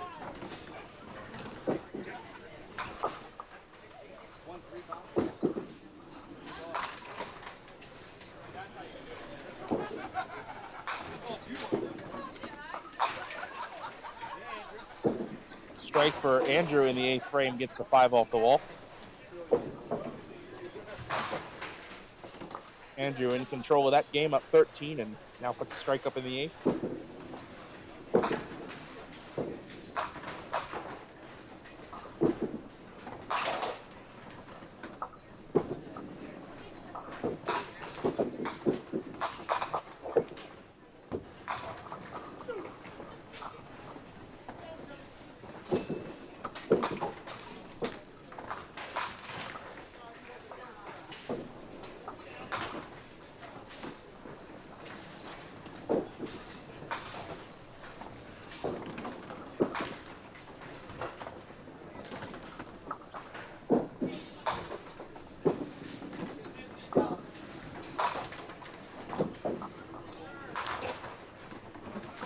Pat off the mark on his spare shot. It is going to be advantage Andrew with 2 frames to go. He's probably almost shut him out by this point.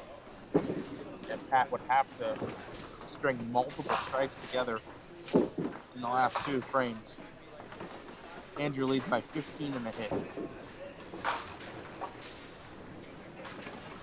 Brian Vest, 9th frame. See ya. Gets the 4 to go on a tight hit.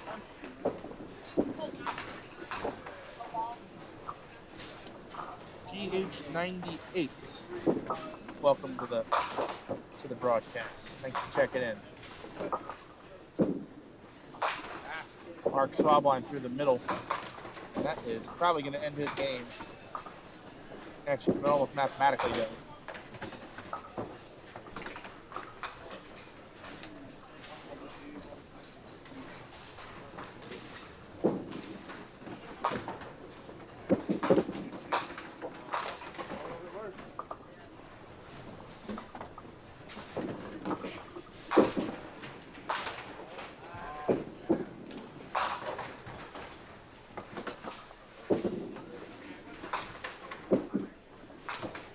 Mark Schwabline with the 10. John D'Antonis working on a strike, is down 7, up a hit, just left with 2 and 1. See how aggressive he gets here. It's sort of aggressive. 9 count gives him a 2-pin lead. 105 to 103.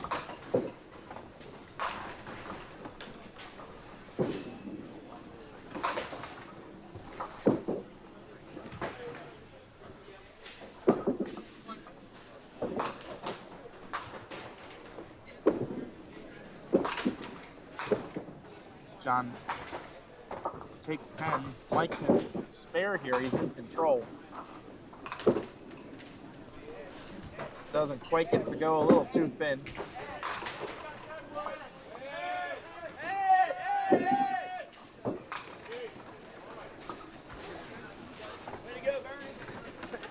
Yeah, just tackle him.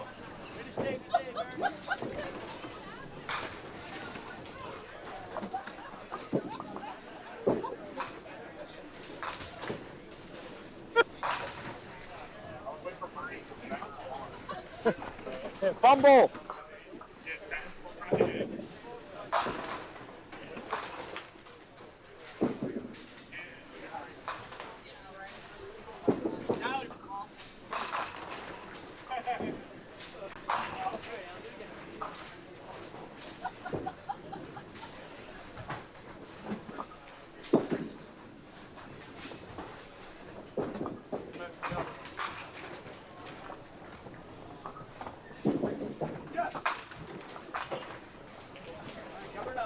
Allen hoping to get a double strike there to get back in the game.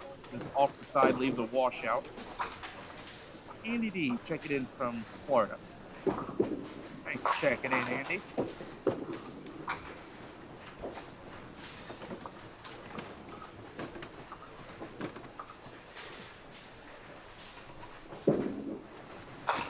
Hello. Allen gets the hard 3 there. 9 count. Pulls him back within 18 pins. 9 out, 104 in the 9th for Allen.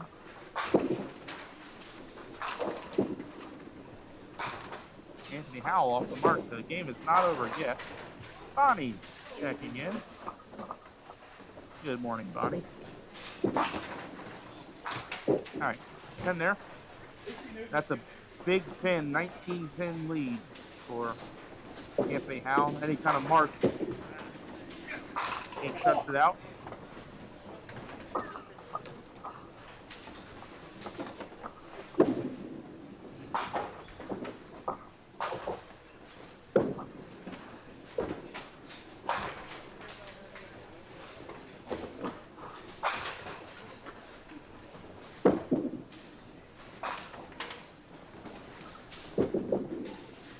That Turnbow's got to get some kind of mark in this frame if he wants to have any chance, and that is not great. Justin James also checking in on Facebook. Thanks for watching, Justin. Andrew, hello. You thought that ball was good. I guess you thought wrong.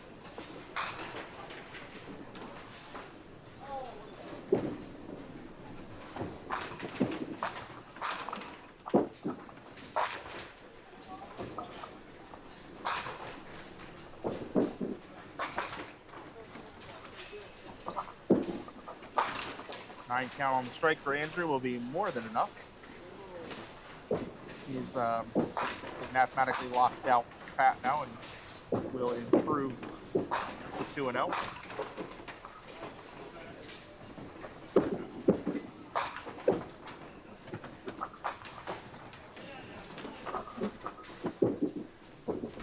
All right, back up top. 10th frame.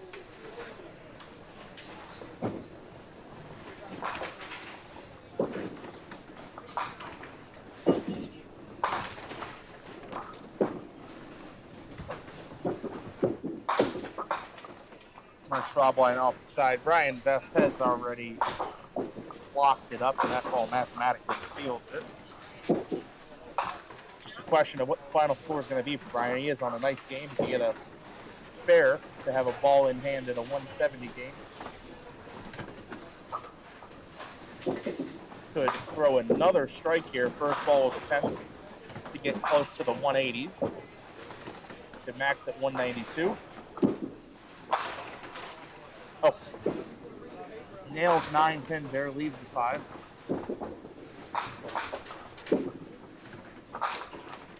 Mark Schwab line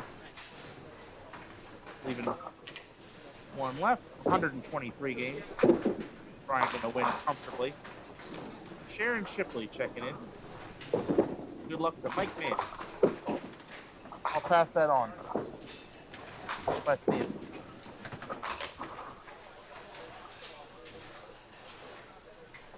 Brian did get the spare to go. So 162 and a ball. Max now at 172. We'll have a nice total for 2 games. Should be in the 300s.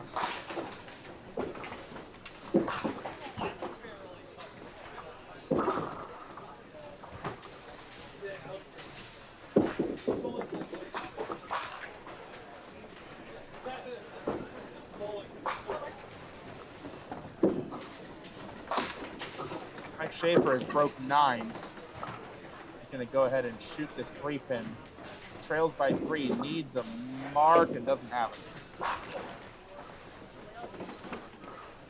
Charlie's pretty upset about that miss in the frame. He had to have a mark.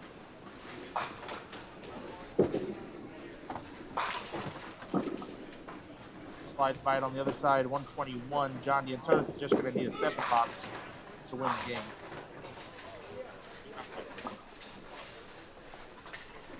You won? You stole that? Out of blood.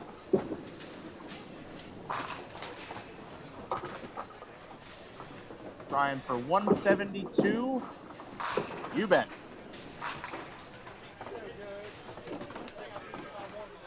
Just a ho-hum, no double. It's a good score for no double.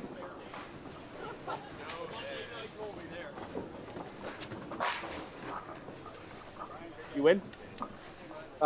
People back home, Colby D'Antonis just had a six strike, 1 spare, 173 game. 6 strike, 1 spare. 4 back-to-back. That's good. All right, John. That is 7, and that is enough.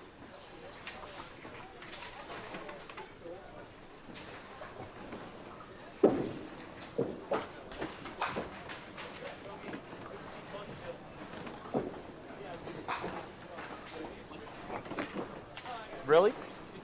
You on that pair again?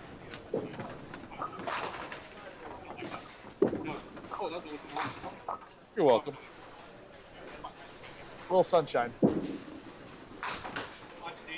Absolutely. 6'8". 6'8". Yeah, I saw that.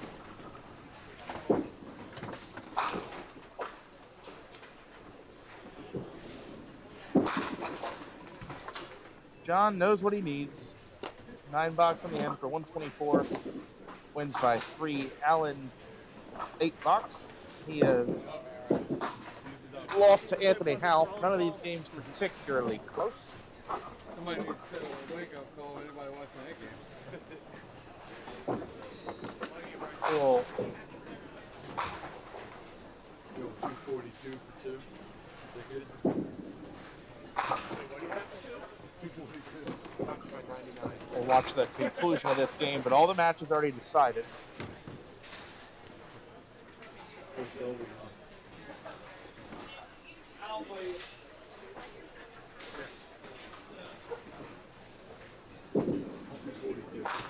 Nice shot. Anthony, 133 and a ball to go. Just getting some pinfall now.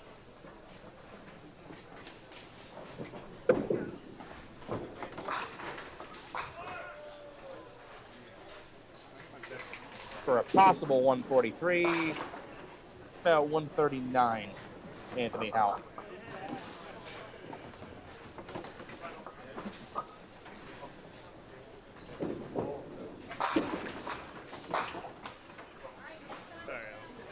Sorry, you do what you need to do. Come back over there. You gave me a chance and I couldn't capitalize.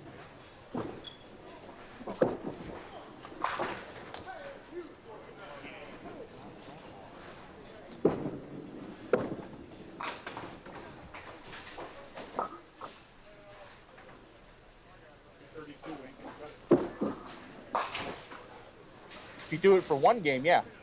If you're true. That will cut it more often than not. I have one in me. Maybe not. Hey, if you get more of this and less of that, I know. It's not enough reps. That's the problem. I ain't first of all, I ain't performing the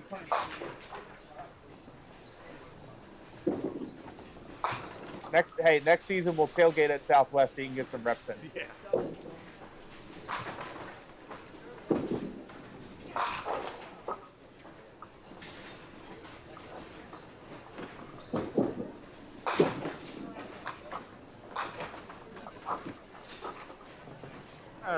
there's our final bowl of Game 2. Take a look at your final scores. Vest over Schwab line 172-123. Division B, D'Antonis over Schaefer 24-21. Division E, Howell over Campbell 139-112. And the POA division, Division F, Walco over Turnbow 119-093. Quick break and watch some random commercial from the 90s, and we'll be right back for Game 3. Oh, Jack! Roll that ball! Smash those pins! It's so much fun! It's so much fun! Let's do it again! Fairlanes has 516 duck pin lanes for you, your family, and friends. Look us up. Come on into Fairlanes, the fun lanes. Fairlanes! It's your turn now for Fairlanes fun! So bring it on in, bring it on in! Let's show 'em how it's done! At Fairlanes! Fairlanes! Fairlanes, the fun lane! Hello, we'd like to clear up some misconceptions about duck pin bowling at Fairlanes. This is a duck. This is a duck pin. Note the absence of webbed feet. This is a flock of ducks. This is a flock of duck pins. The object of duck pins is to hurl 3 balls, bang, bang, bang, and knock them all down. Exhilarating. The object of ducks is to, well, to be ducks. Now you may proceed to Fairlanes. We're quite sure you'll find duck pinning everything it's quacked up to be. Sorry. Duck pin bowling, reach for the sky. The ball's in your lane. Make the ducks fly, fly. The ball rolling out, give it a try. Little ball, big fun. Reach for the sky. This weekend, reach for the sky and make the ducks fly for only 50 cents a game at these Duck Pin Fun Unlimited centers. Reach for the sky. Duck pin bowling, reach for the sky. My oh my. Spare no fun and throw a strike with your child's next birthday party. Come on down to the Duck Pin Bowling Lanes at 1465 Barnum Avenue in Stratford. Our courteous and attentive staff will take care of the details so you can party with the kids. In the Rock and Glow Room, lights and music will give the birthday boys and girls memories that'll last a lifetime. Adults will enjoy our lounge and break a sweat knocking down some pins. Call to reserve your lane now. It's exciting, it's entertaining, it's challenging, it's fun. It's Duck Pin Magic. Duck pin bowling is lots of fun for the whole family. There's no need to be an expert. Duck pin bowling is easy to learn, but it's the challenge that'll keep you coming back. Even little hands can control the ball in duck pin bowling. Join a league or we'll help you start one. And with duck pin bowling, there's more bowling for your buck. Discover duck pin bowling and you'll discover duck pin magic at any of these locations. It's exciting, it's entertaining, it's challenging, it's fun. It's Duck Pin Magic. Duck pin bowling is lots of fun for the whole family. There's no need to be an expert. Duck pin bowling is easy to learn, but it's the challenge that'll keep you coming back. Even little hands can control the ball in duck pin bowling. Join a league or we'll help you start one. And with duck pin bowling, there's more bowling for your buck. Discover duck pin bowling and you'll discover duck pin magic at any of these locations. Got the winter blues? Tired of sitting around the house watching reruns on the tube? Get in on the action and go duck pin bowling. Grab your family and grab your friends and find out how much fun and excitement you could have duck pin bowling. Be a part of the action and head for your local duck pin bowling establishment. There are plenty of lanes available and you won't know how much fun you're missing until you give it a try. Duck pin bowling, the cure for the winter blues. It's exciting, it's entertaining, it's challenging, it's fun. It's Duck Pin Magic. Duck pin bowling is lots of fun for the whole family. There's no need to be an expert. Duck pin bowling is easy to learn, but it's the challenge that'll keep you coming back. Even little hands can control the ball in duck pin bowling. Join a league or we'll help you start one.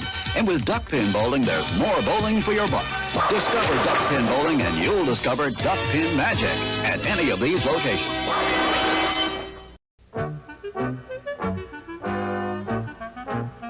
Bowl with Barney at Barnum Recreation and Duck Pin Bowling. A place for the entire family. Great for Grandpa and for Grandma. Marvelous for Mom and for Dad. Super for the kids. Leagues are welcome too. After bowling, enjoy the newly decorated lounge. Live entertainment on the weekends. A place for the entire family. Barnum Recreation and Duck Pin Bowling. And tell them Barney sent you. It's exciting, it's entertaining, it's challenging, it's fun. It's Duck Pin Magic.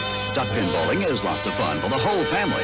There's no need to be an expert. Duck pin bowling is easy to learn, but it's the challenge that'll keep you coming back. Even little hands can control the ball in duck pin bowling. Join a league or we'll help you start one. And with duck pin bowling, there's more bowling for your buck. Discover duck pin bowling and you'll discover duck pin magic at any of these locations. Make your own duck pin magic happen this season at Fairlanes. We have the times, the leagues, and the people to give you the best duck pin bowling experience possible. Fall-winter leagues are now forming at all Fairlanes bowling centers. Come in and reserve your spot for the most magical year ever. Get in on the fun, the excitement, and the action of duck pin bowling. There's no trick to it. Just visit any Fairlane center and pick the league that's best for you. You'll enjoy the experience. We guarantee it. Duck pin bowling, reach for the sky. The ball's in your lane. Make it fly, fly. The ball rolling.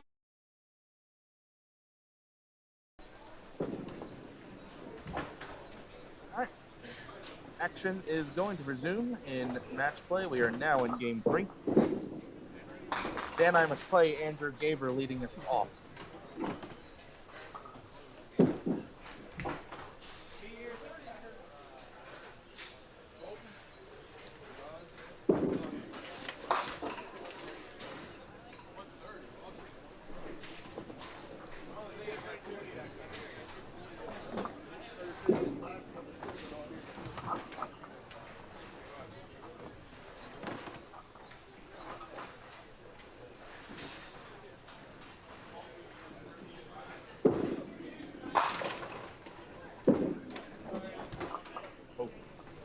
Andrew off the mark on the washout. And I'm making hers for 10. And you're making his for 10.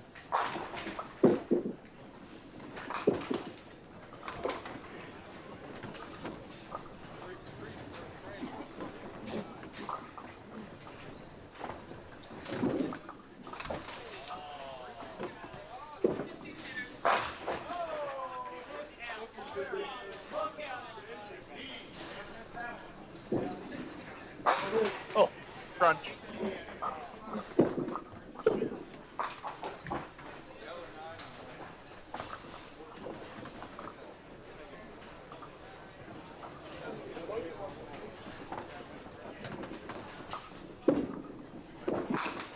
Mark off the side, first ball, leaves just the head pin.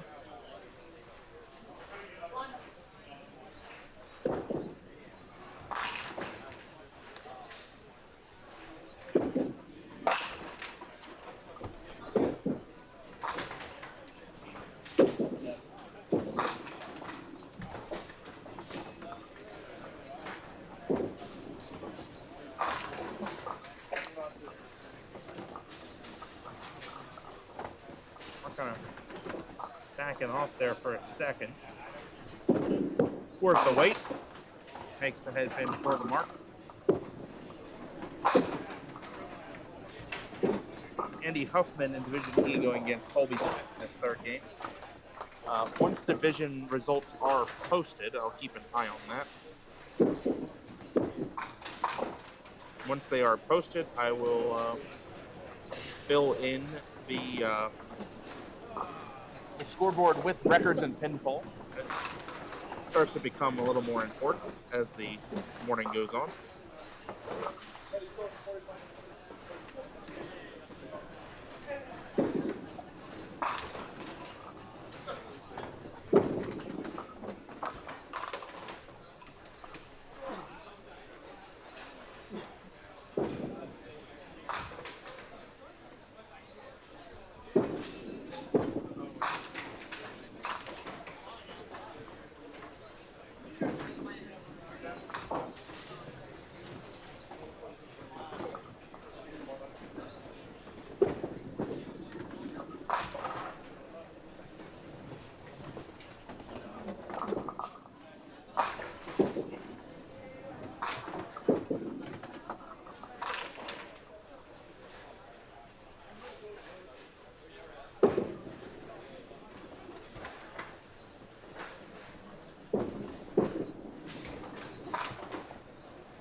Arnett with a 9 to start.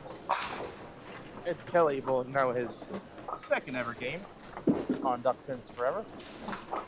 Medic.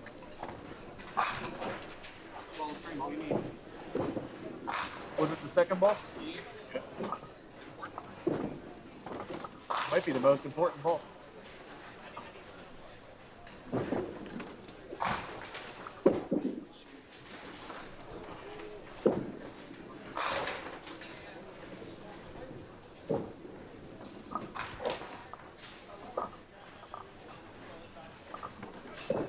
So in place of Duck Pin Trivia, I've asked them to share the highest game they ever bowled, where and when they shot it, and something they remember.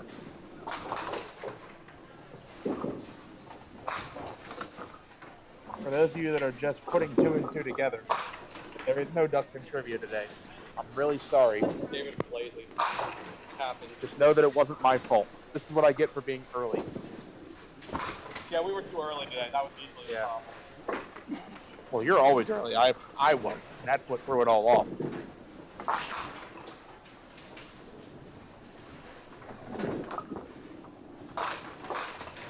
Dee and I are right in the pocket, but you wouldn't know it. She left 7-10.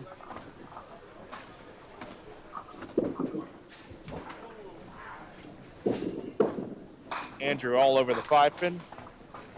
Got the spare.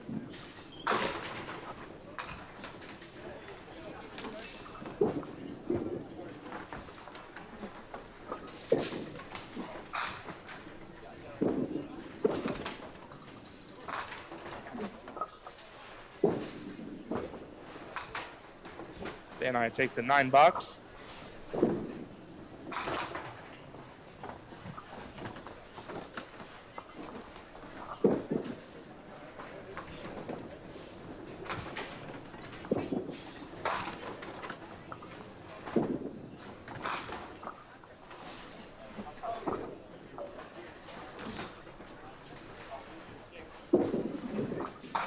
Spare fill for Mark is not great.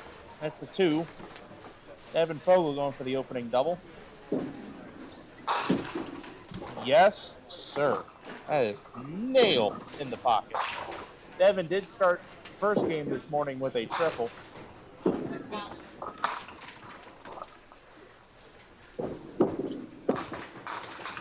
Mark almost converted to the 8-pinner. So, I'll give you all the story of my high game. Mine, bit of a unique one. I'll share my open play high game, but no, I have video proof of the entire game. It was all recorded. It was a 238 at Walkersville. It was on lanes 9 and 10. February of 2019 when I shot it. I'm told it's the highest game ever bowled on lanes 9 and 10 at Walkersville. It's not the house record, but it's the record for that pair of lanes.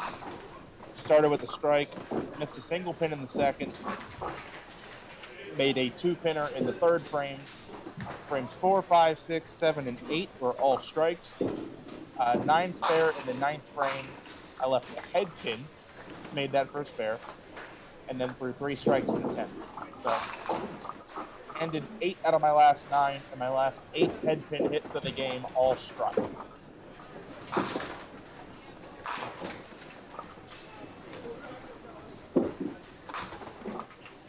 Colby does not get the spare to go. Advantage will be Andy Huffman after 2, the 2-time winner from Hagerstown.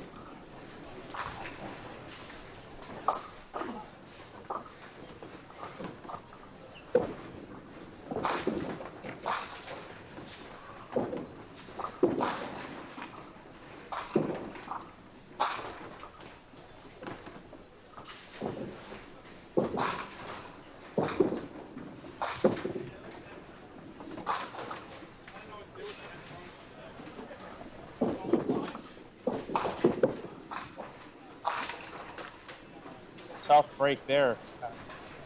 Danny Arnett, decent pocket hit, didn't quite get into the pocket solid. Left the 5-10.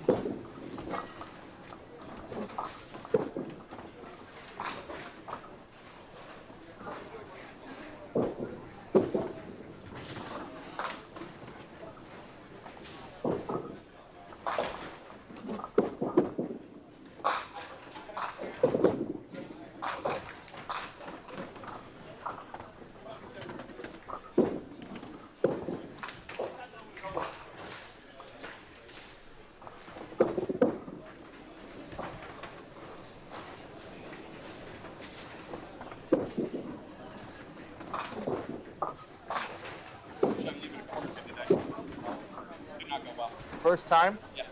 Lucky. Well, it's because they keep leaving 5. Right. Ed, that's got to turn. And that, folks, unfortunately, is a 4-box. And Danny now leads by 5.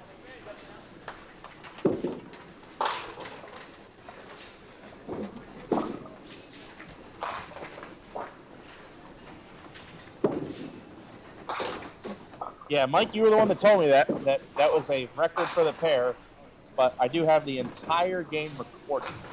Just recording my practice and switch lanes, didn't foul, whatever. But I actually missed a single pin. Had I made the single pin, the game would have been a 246. 247.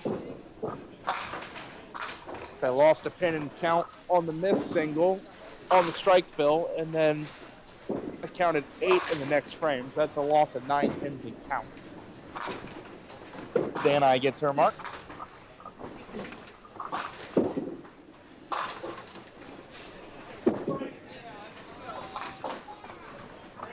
But it would be nice to break that. That being said, I am more than prepared that I may go 6 feet under, but that is my highest game ever. 238 is going to be pretty hard to beat.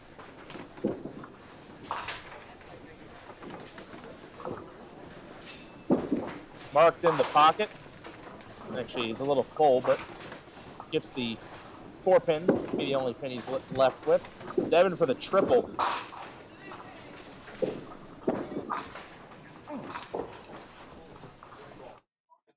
Damn. Gosh. That is his second opening triple of the day.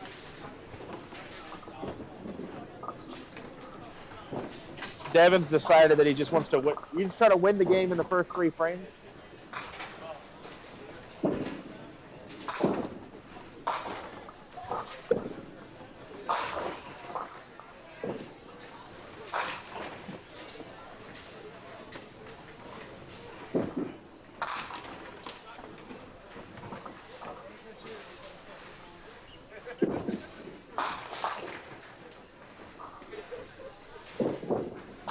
Oh, you're not the only one today, Mark.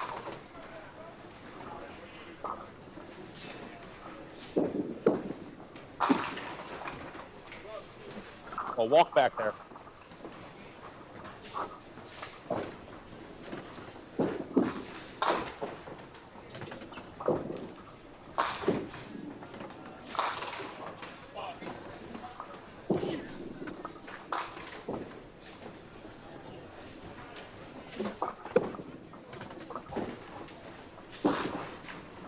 Andy Huffman, nice shot. It's 20 bucks. Gives him a 10-pin lead. Colby will cover his triangle, matching spares in the Division E match.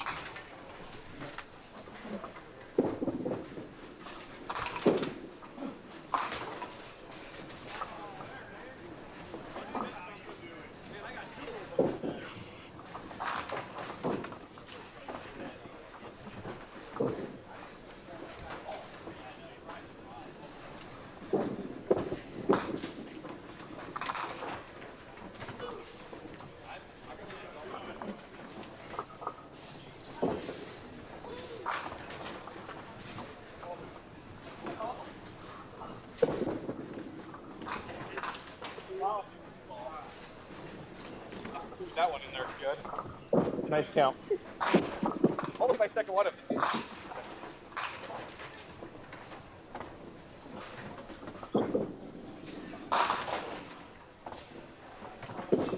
We have another opening triple, by the way. I know.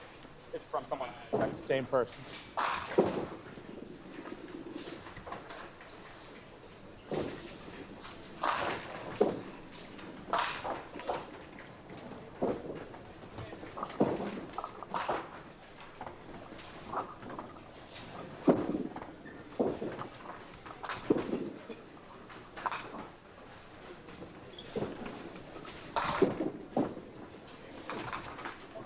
Nice try there for Danny. We'll leave the 7, 9 box. That's the wrong spot to type that in. There we go. 9 box. The 9 for Ed as well. Back up top. It is a 3-pin lead for Andrew Gaver, 32-29. Danai is on a spare. Presume she will be in the lead at the end of this frame.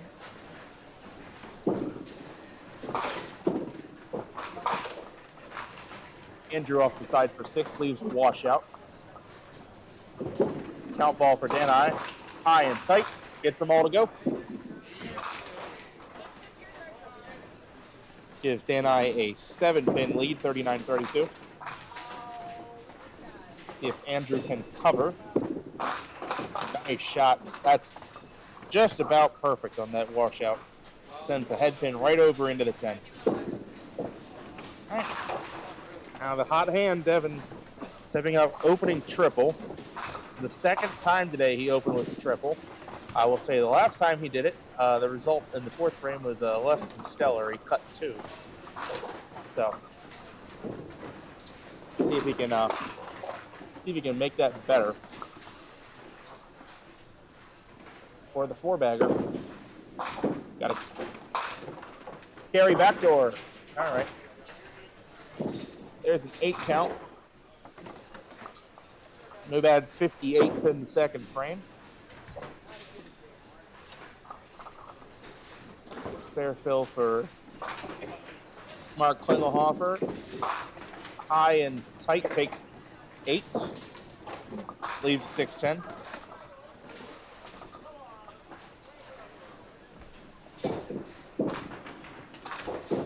Oh, little thin. Devin leads by 38 pins in the 3rd frame.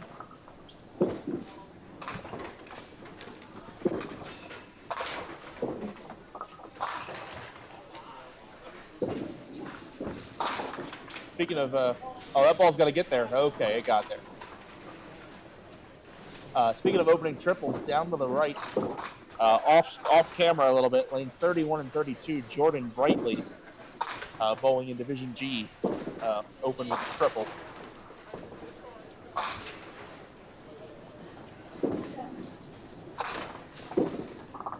I'll say, have seen a couple triple strikes now. Have not seen any springs today beyond 3.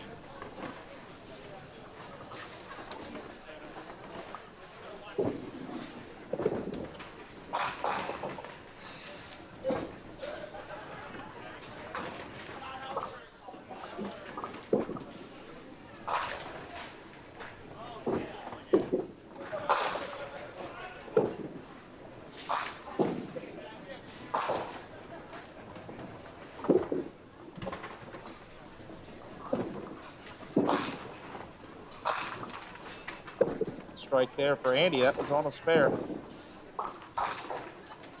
Colby trying to match it almost. Goes off the side for the head pin. Andy now leads by 11, 49-38.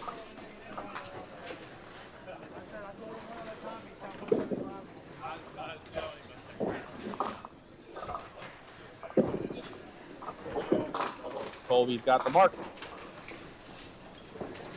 So,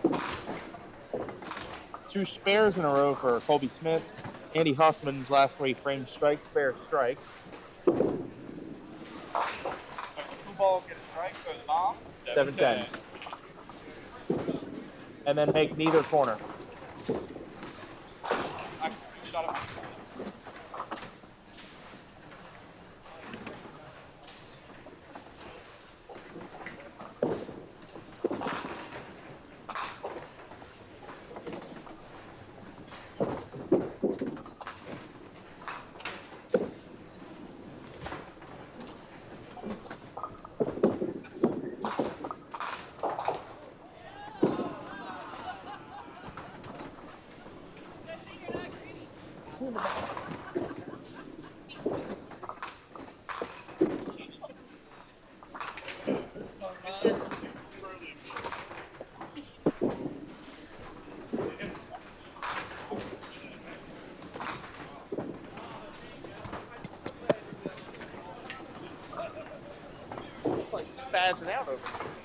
I gotta like get up and walk around for a second.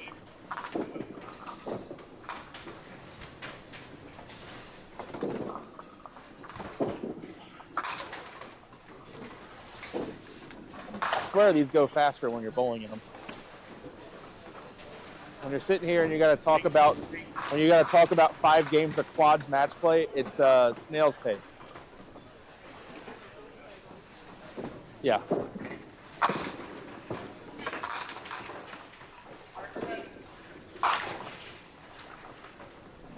Dan, I was going for the double there, didn't quite get the 9-pin to carry out.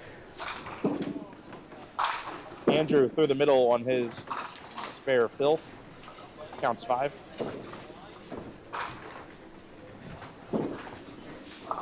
Dan I's got the cover. 20 bucks. Her 3rd mark in a row.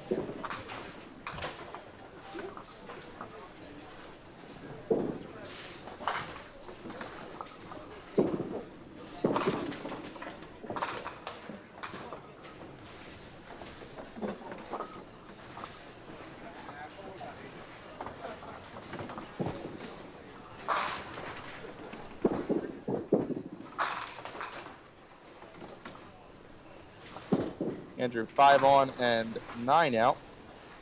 Bit of a disappointing 2 mark 56 half to Dan I's 3 mark 69 plus. So 13 ping lead and a hit for Dan I.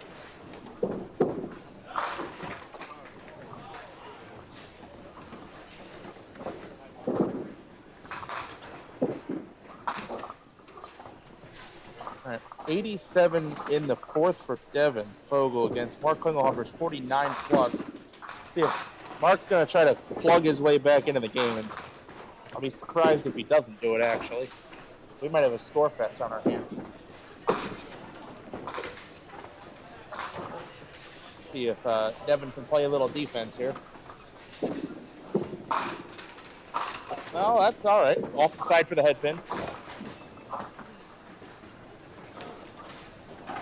Devin with a spare in the 5th here to get a count for our first, we call it on the broadcast, century half, where you get 100 or more in a half of the game. Haven't seen a century half on the stream yet. Gets the head pin to go. So Devin will have a count ball to do that. 97 plus. Up 28 pins on Mark.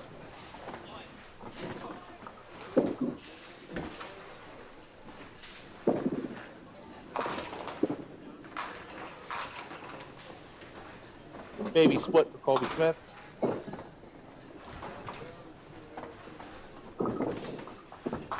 Mike, I'll read your thing about highest game and set. For what I know about you, you'd think that would be the one night that you would bowl terrible. Synthetic approaches, rainy night, and you're a guy that likes to slide. 232 game, 556 set. That's a heck of an accomplishment.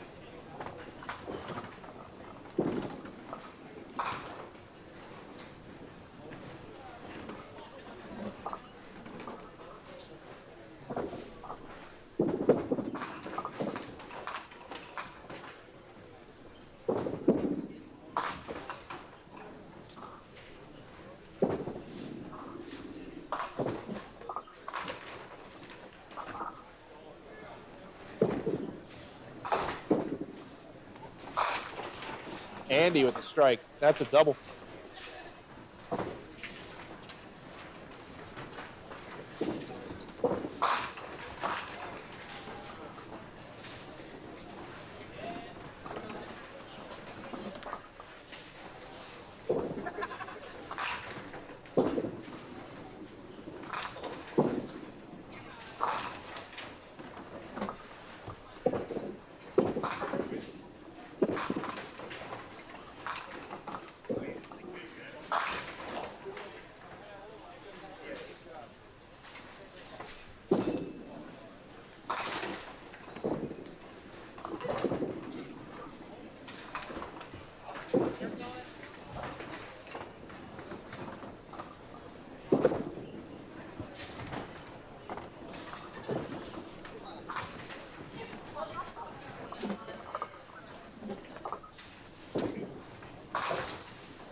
head off the target there on the 3-8. Chris, because I don't know the other ones, if I'm being completely honest, I thought they were going to post them, but they haven't been posted.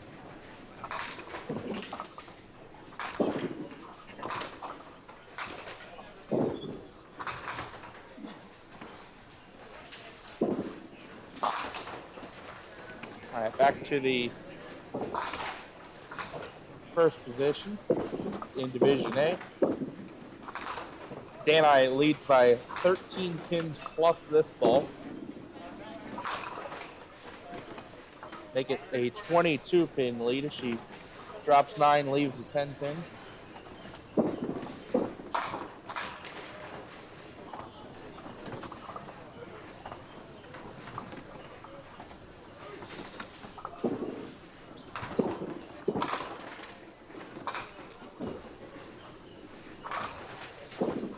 Another mark for Dani, 4 in a row.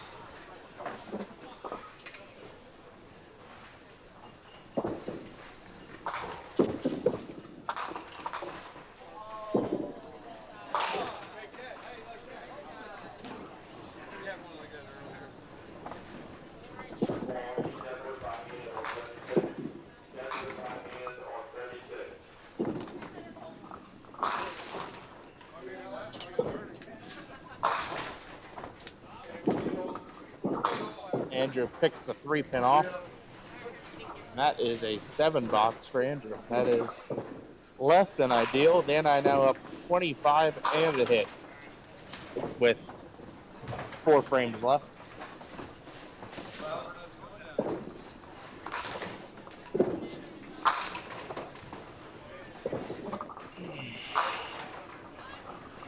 All right, Devin, 3 or more is going to be in the hundreds at the 5th frame.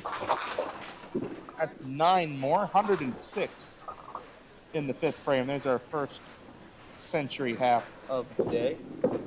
That's first half or second half. You can get 100 or more. Mark going for the double there and somehow does not carry the 6.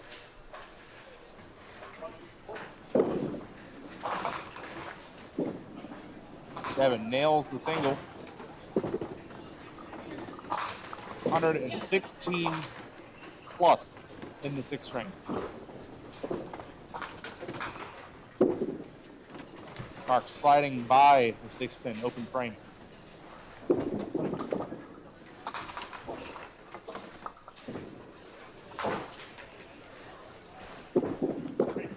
Gets it for 10. Trails by 28 and a hit.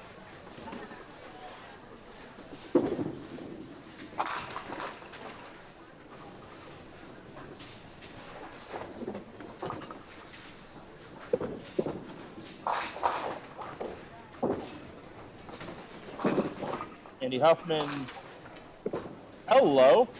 That's a fun one. That was for a triple, potentially, and that is a 1-5 plus the entire back row. It's a shot that looks really cool when you make it, and there's a lot of ways for this to go wrong. Only a couple ways for this to go right. Oh! That's a good effort. That was about perfect placement there for Andy. Kind of pushed the headpin straight back and hope you carry everything else. Just didn't get that 10 to go.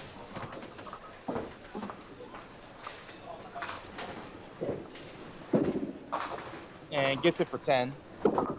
Andy also a solid first half, 92 in the 5th.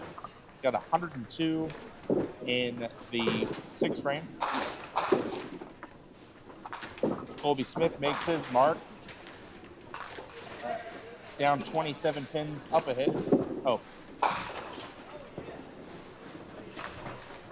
That was a 10? Oh, my bad. I thought you made it for spare. Correction, he's just down 27, no hits.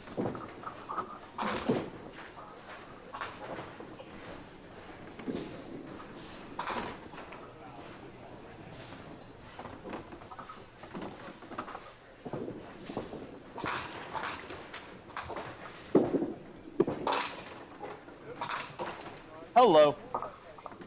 Backdoor 7-pinner gets Danny Arnett on the board.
Andrew very light. Almost ends up with a phenomenal break. Still ends up with a split. 4-6-10. Danai 88 plus in the sixth. Looking to add to her lead. Oh, okay, that moved a little bit. She'll add 4 more. See if it picks that 9-pin up. Looks like it did. Does it put it back? It does. Put it back on spot.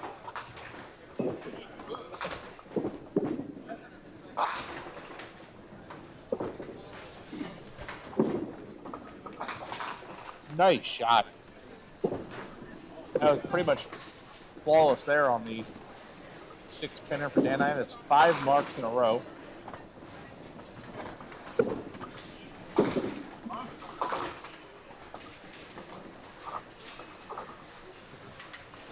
Andrew with 10, 73 in the 7th.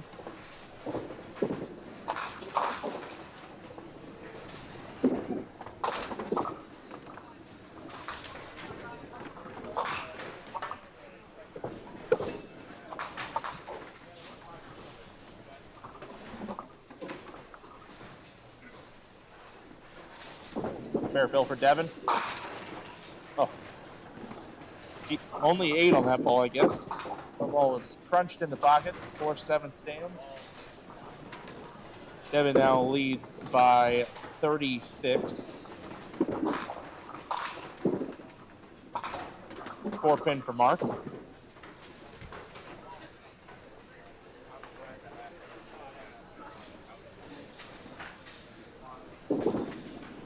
And Devin's all over it. He has 6 marks and 7 frames, triple, open, and 3 spares.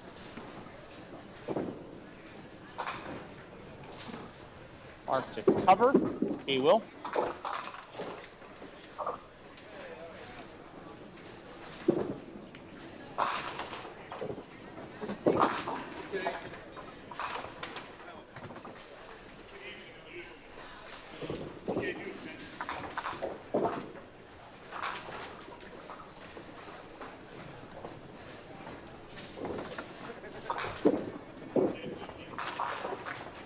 Pocket 9-10 for Andy. Looked like a better ball than that.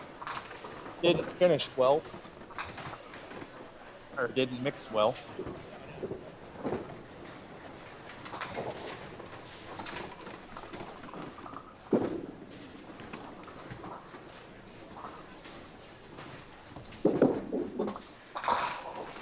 Colby crunching down 9.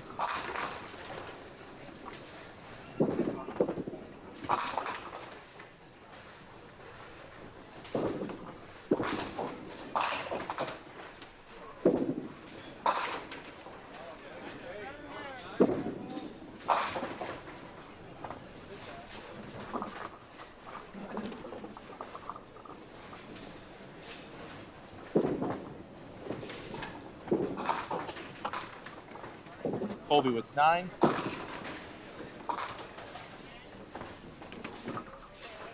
Andy with 9 as well.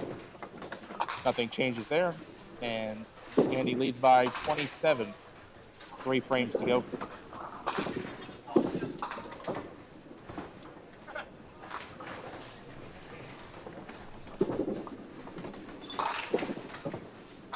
Brandon, I don't know how to explain it, but somehow sitting here and watching it is worse. It is actually worse. It doesn't help either that I got about 2 hours of sleep. And then had to wake up early to carpool with David to get here before everyone else to set this up. Huh? From like Monrovia near Mount Airy. But I didn't plan to stay in the area last night, so I left Mount Airy Lanes at 2 a.m., went back to Pasadena, slept, woke up at 6:30. Oh, sorry, left the house by 6:30. Yeah. Bad. Yeah, I'm running on fumes.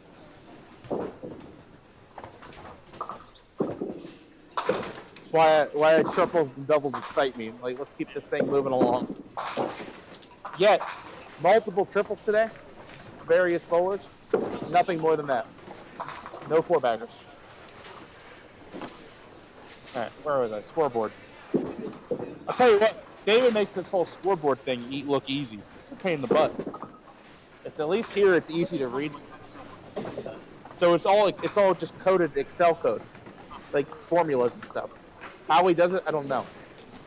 I actually got to fix the one later. I messed up the third frame. I had to type in manually, but it works. The way it functions is the same way that functions.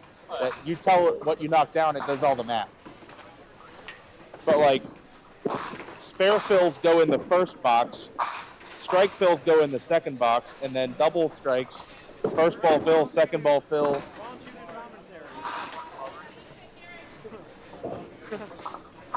Hold the wood. Somebody, please.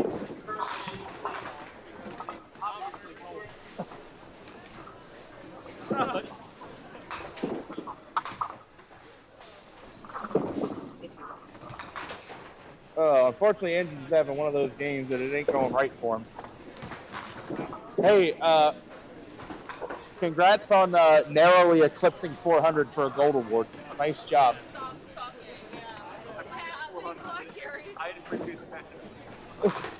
That should have been the headline. Lifelong duckpin bowler shoots 4-0 set.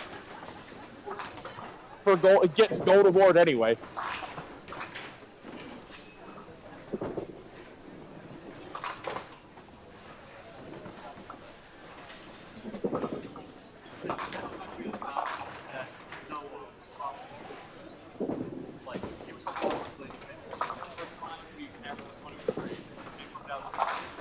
Yeah. Oh, hey.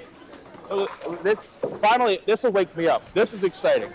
If he makes this spare, Mark Klingelhofer makes this spare, he wins a Dave Jones Signature Edition t-shirt, courtesy sparebreak.com.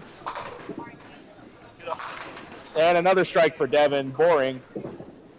This is our first Dave Jones attempt of the day for the shirt. Oh, yeah! Winner, winner! Mark Klingelhofer, the 6th member of the Dave Jones Signature Edition Club.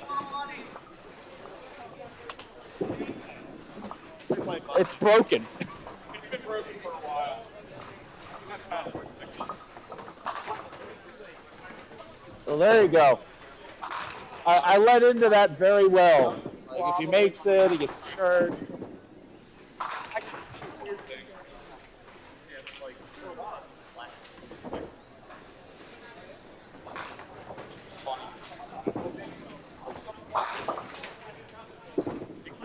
Colby Smith with the strike in the 8th. All right, it's exciting. We got a Dave Jones conversion from Mark Klingelhofer. That got me out of my seat. It's a good house to make it, too. You do get a lot of side-to-side action, so kind of hit something sideways and throw it around and hope you get lucky.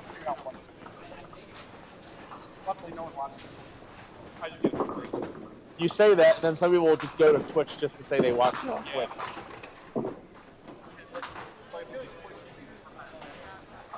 Yep. Well, you say that, and then one day we're going to be the random stream with no viewers that Mr. Beast tunes into, and then all of a sudden, you're going to have 800,000 people watching Brandon Cook against Marvin Dorr. wrong foot bowler against a side armor.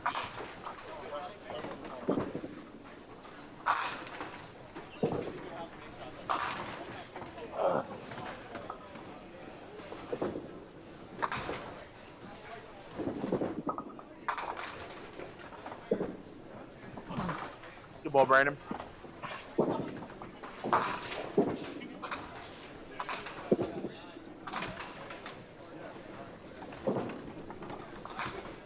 Spare for Danny. I think that was a spare. Yes, it was. Spare for Danny Arnett.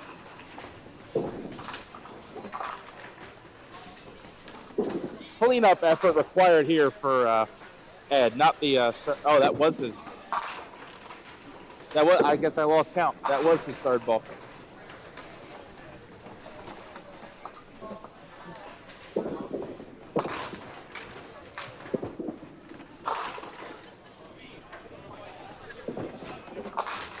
I just want to point out over on 31-32, Jordan Braley had an opening triple to start this game. Went 9 spare on it, had 100 half, and is now trailing in the 8th. I'm not sure who he's against, but he is. Maybe Tommy Miller. I don't know who it is, but check who he's against. Division G.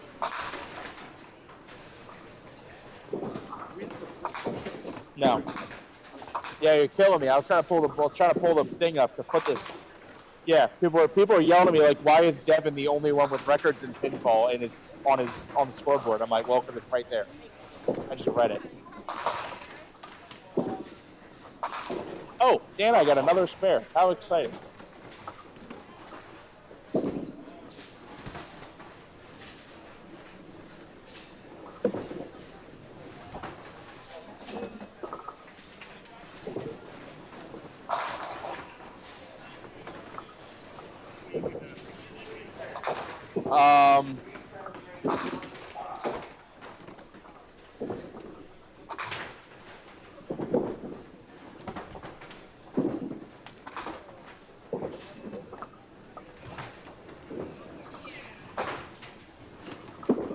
There you go. Andrew, I bleeped out your name. Yeah. They'll still be able to see the bright yellow letters on the back of your shirt, but head up. All right, no double there for Devin. Just please get 9, Andrew. I already said earlier that you were a pro league captain, so I need you to get 9. Bob Russ, wow.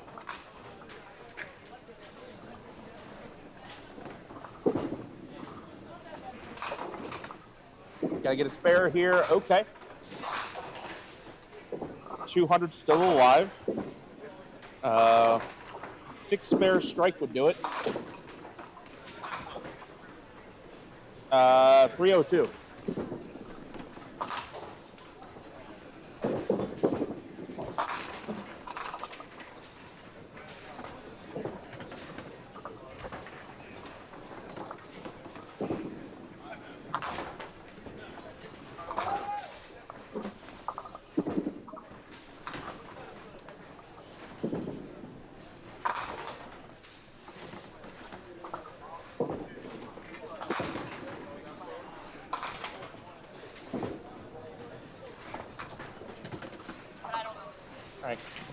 Interesting 9th frame here. Andy Huffman looking to play some defense. Colby Smith, pretty much no option but to throw a double here to stay alive. Maybe. Leaves the 5.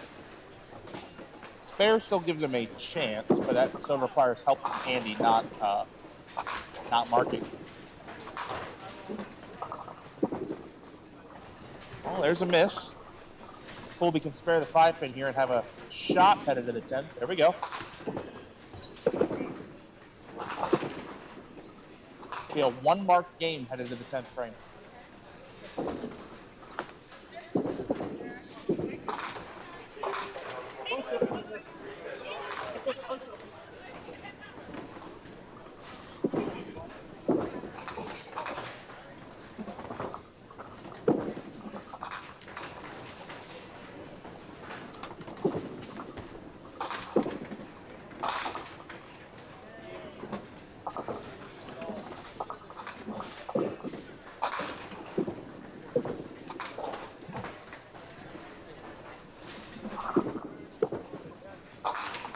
That's a nice ball there from Danny Arnett.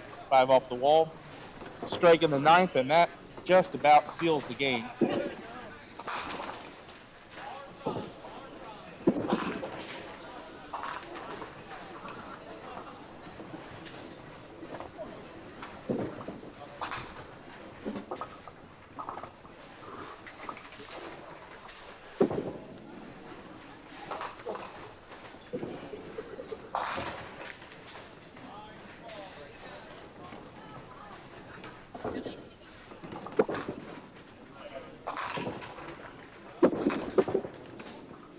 All right, Ed. There's a mark, 1 in a row. So we only have one match here that's particularly close. That's in Division E. Kobe Smith down 17 up a hit against Andy Huffman. Other than that, these are runaways. Andrew's got work to do to get 9.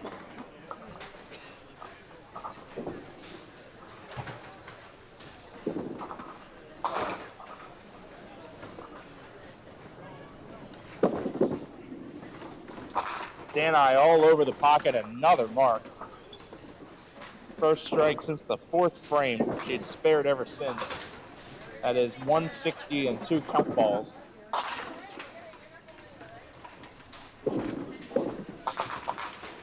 Yay, there we go, Andrew.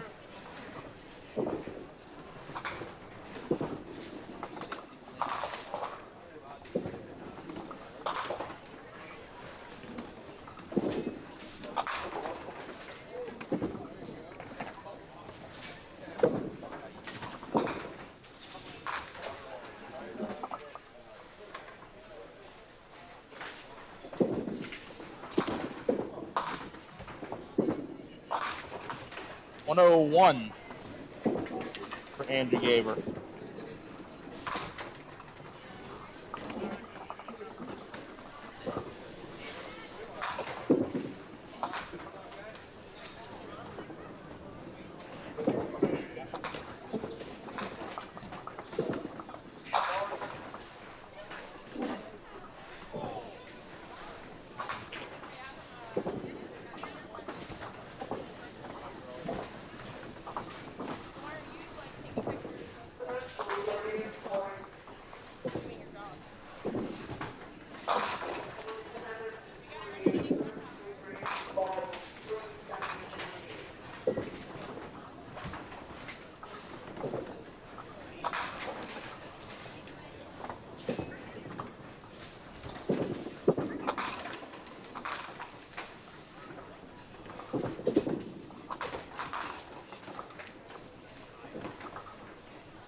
And I will not get the 10 frame double, but with a spare here of the,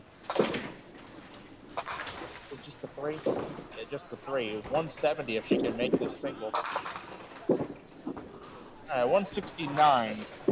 Again, I'm going to play a very nice 3rd game.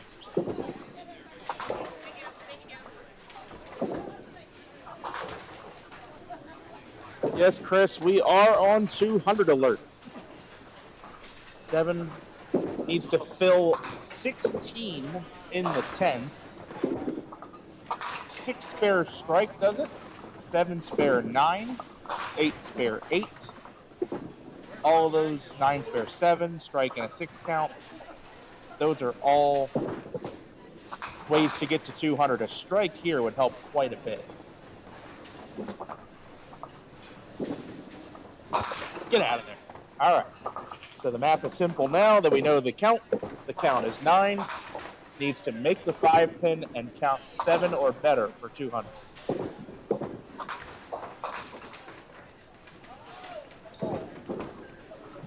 There we go. All right.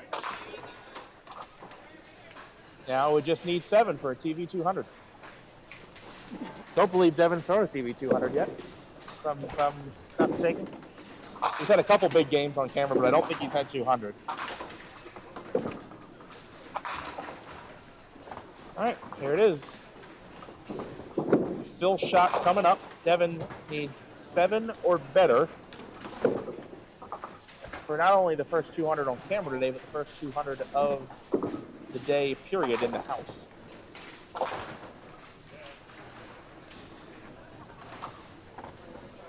And of course, Sherman's going to ice him, waiting on a ball.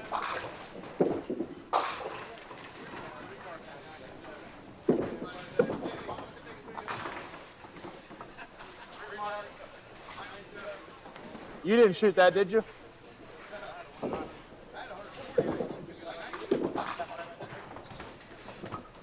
You notice I wrote the magnet in Pooh Brown? I wrote your magnet in Pooh Brown.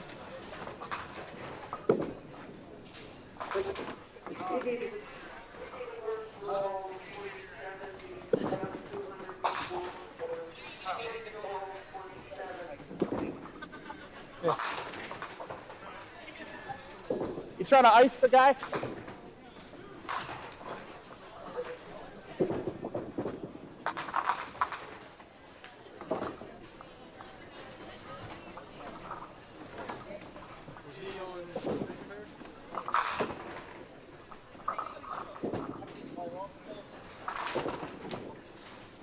I'm stiffening up just sitting here. I'm sure he is too.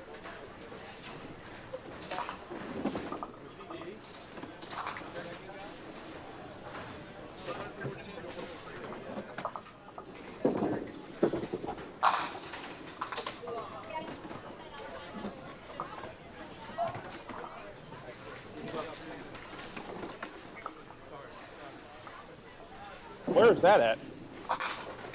Where? Oh, that is a POA division. Holy cow. I forgot that was a POA division. All right, do we have a ball back now? Ball came back? All right, snap back to reality. Devin Fogel, 7 or better. 7. Oh, wow. Light pocket hit for 199.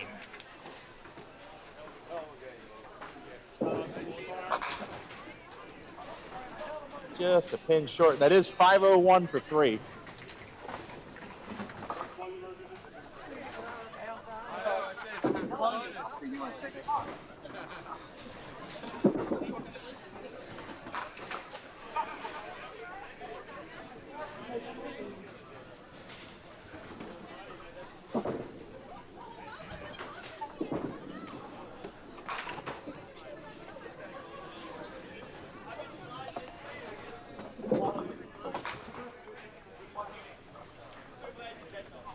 Andy Huffman has just ripped the middle, needing a 10 box to win the game.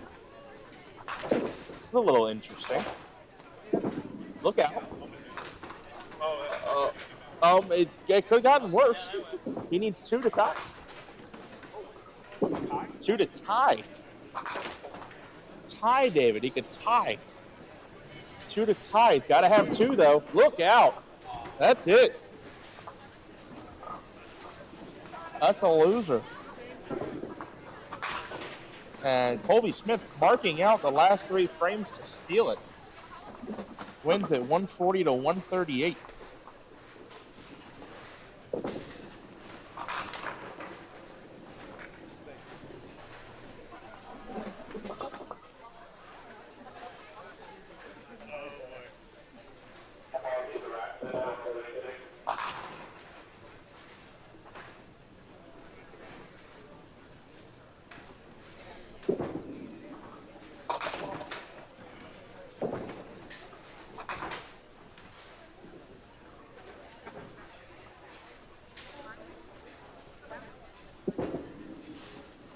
Nice shot there, Danny Arnett. 20 box, 119 in the ball.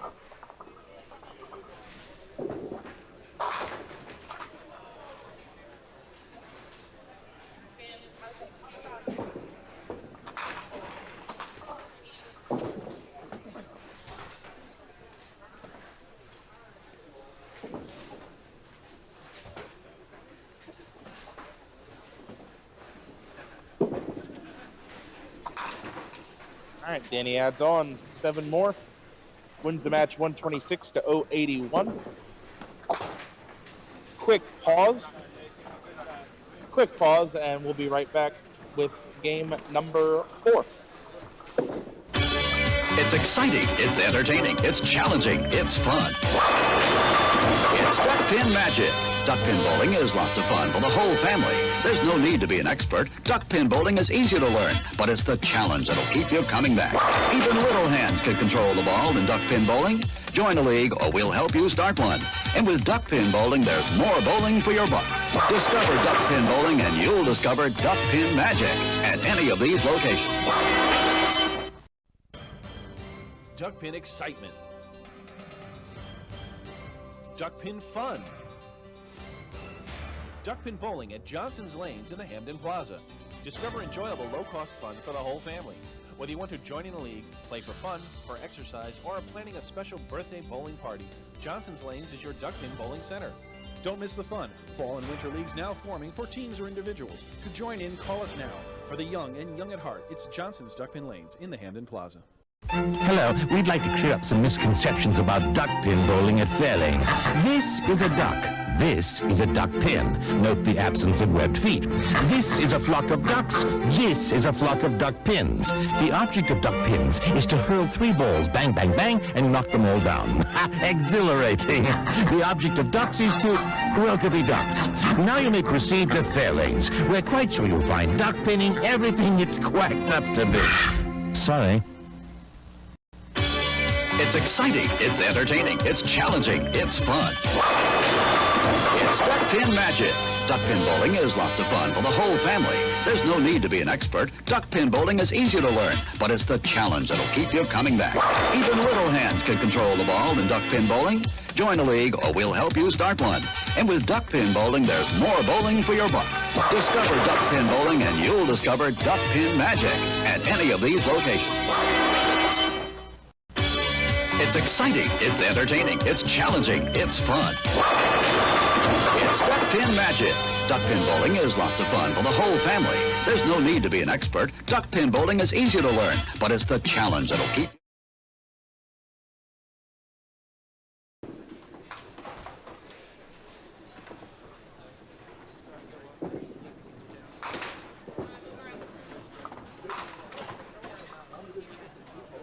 Dana, can you tell me what your record in pinfall is? Tell me what your record in pinfall is. Thank you.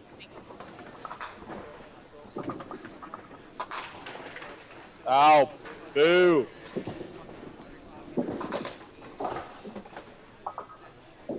It's a shame we just saw that on television. Bernie, what's your record in pinfall? Okay.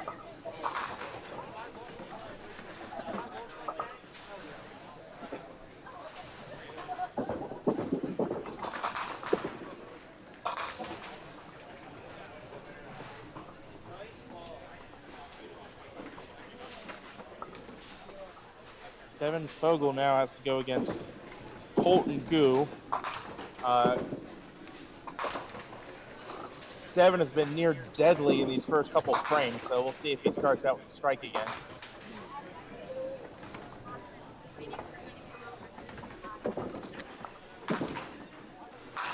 Hi, Jackson. It's Addie. How you doing, bud? Is Austin watching? Austin might be watching. Hi, Austin. He's probably like pretending that he's bowling and like, oh, they got a strike, and then he has to go and get a strike with his things. It totally makes sense. Yeah.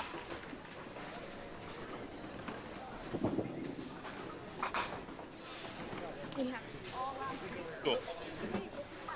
Oh, they should have put it in the comments and bothered me. I would have brought the mic to you. Colton, what's your record in pinfall? Ouch, I'm sorry to hear that.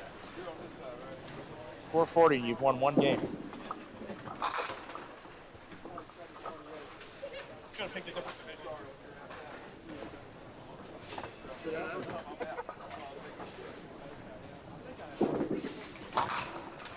Jeff, you didn't like that ball, did you?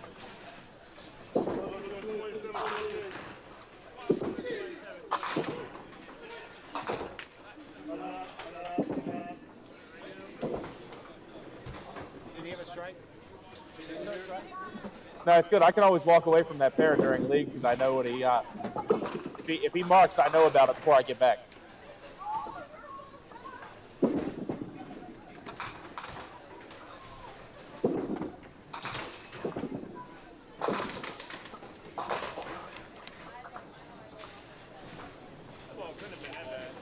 I didn't think it was.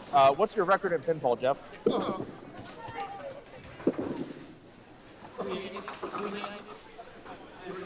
371? Yeah. Are you lying? That's sad. You should be saying that with tears running. I had a 109 last game. And one. I had a 97. Yeah, you should be saying that with tears running down your eyes and embarrassed. Great defense. Best defense of the day. Yeah, 2,000 Ravens. Andy, what's your record in pinball?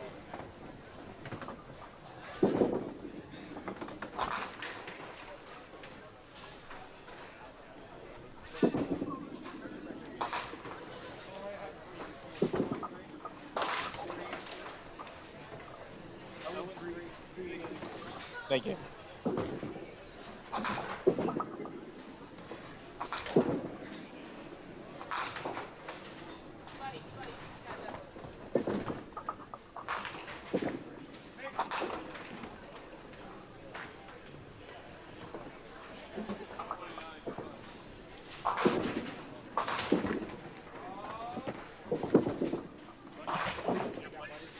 Nope.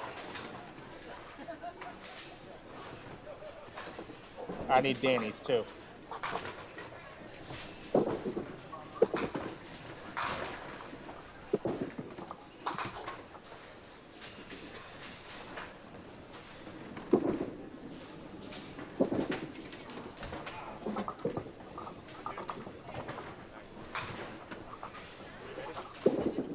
Danny.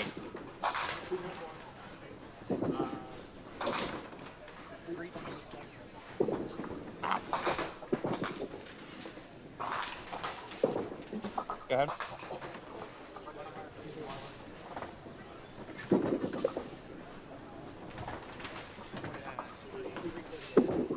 Wow. That's interesting.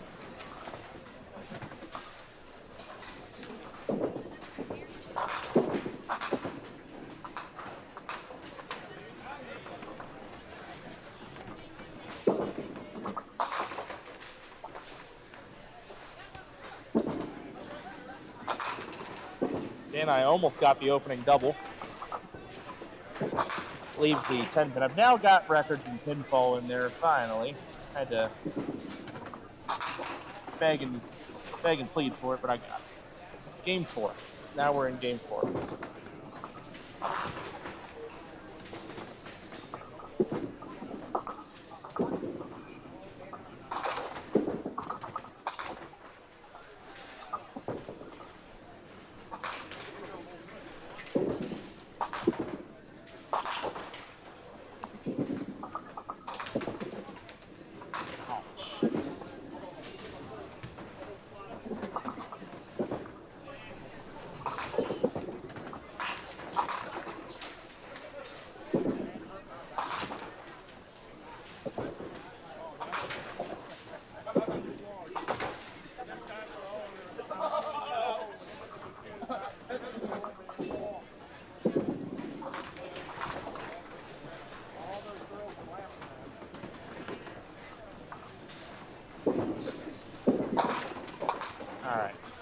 Getting into our second frame now. It is a tie game between Danai and Bernie. After the first, they're tied at 28.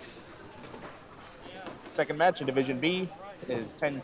Devin Togel up on a hit. 9-9 in Division E. And 9-8 in Division F. And this game and one more to determine who goes on to the final bracket. Devin's getting bored at this point, I think. Like, strikes are just, they're becoming routine. Another strike, huh? Colton plowing out the middle.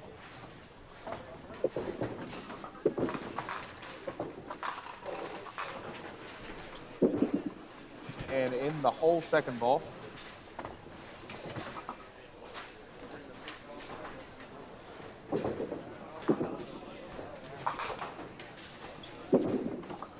Third ball, ouch. 6 box.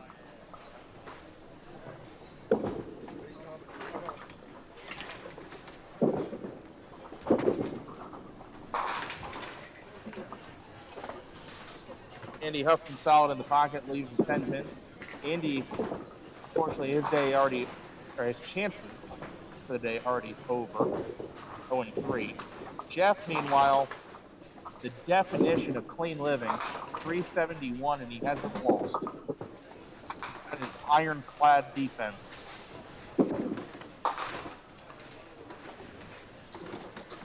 That's a 1-7-10.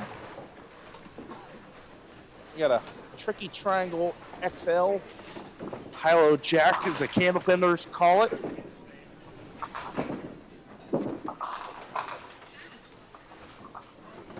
See if Jeff can make the Hilo Jack. Nope.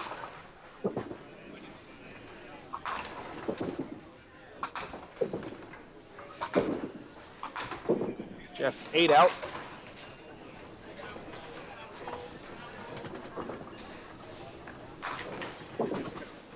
And he's 0-3.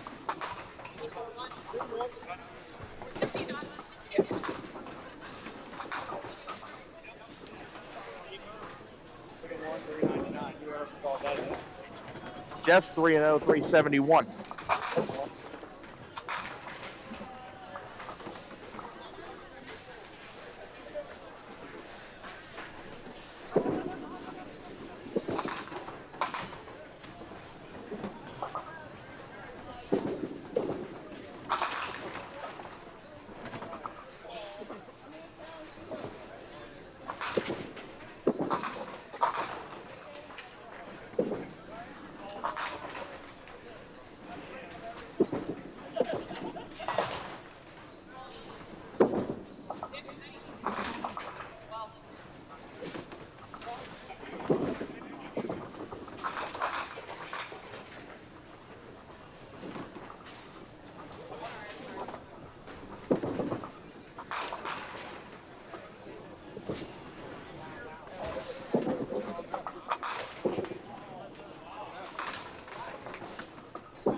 Back to the top of the third frame.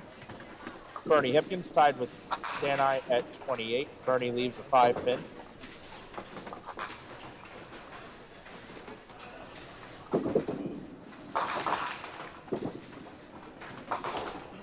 Danai swing out.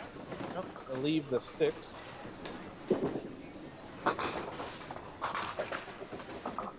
Expect Bernie to make this every time, except that time.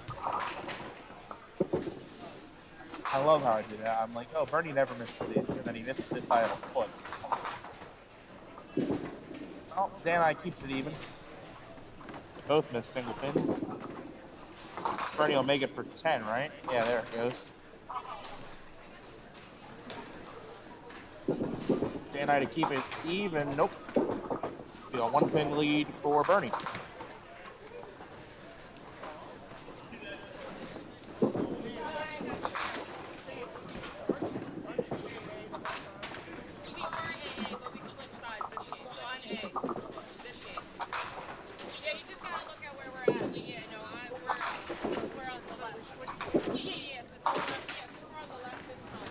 Another split for Colton.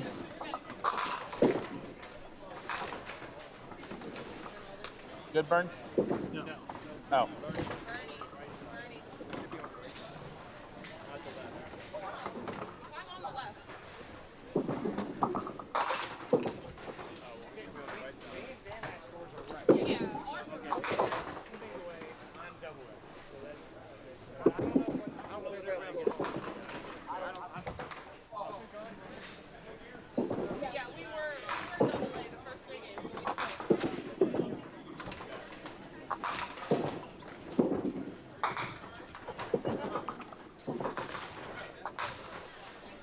What are we doing here? What are we doing?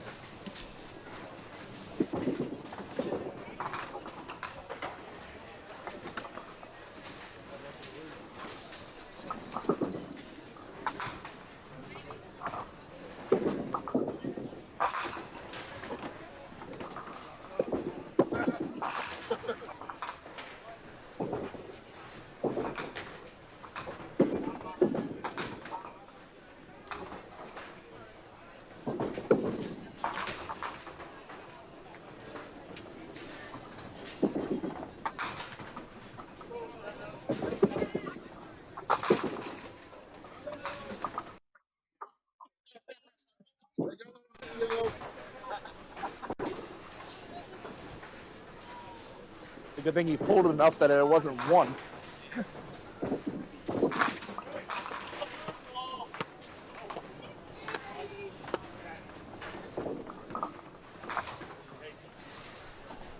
Jeff Wetzel making the Youth League shot live on television. Yep.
Oh, come on. How's that not fall? Meanwhile, Danny off the side for 8 on a very, very light hit. 8 on.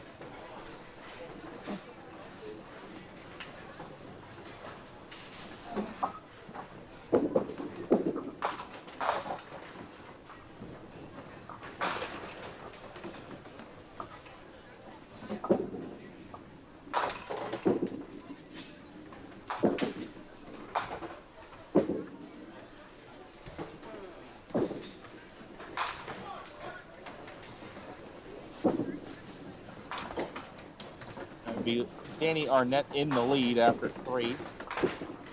Woodball takes a 9. Leads 36-28. Back up to the top match. I would say the top Division A and Division F. These would be the games that right now matter the most. They're all 2-1s. This is a must-win game for Colton to stay alive for hopes at the bracket. But Bernie and Danai, whoever wins this game, has a good control in the division. 6 pin for Bernie.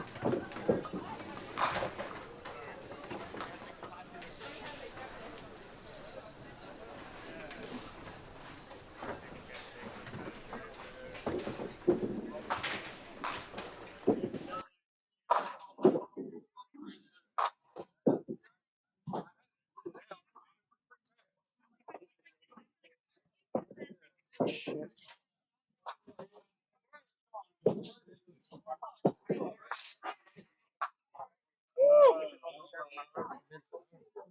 Just unplug the power strip, Mike. Or someone might have. Like a kid did jumping up on it. Someone touched the power strip. Oh.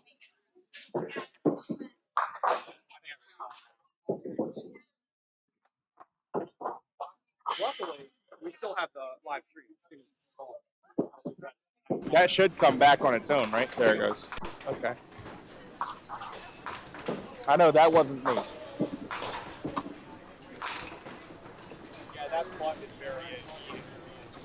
It's been very since Duck Pins Forever started.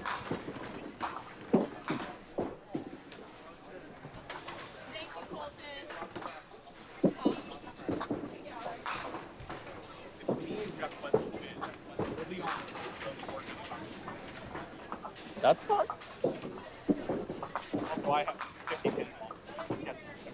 Well, Jeff is currently evenish.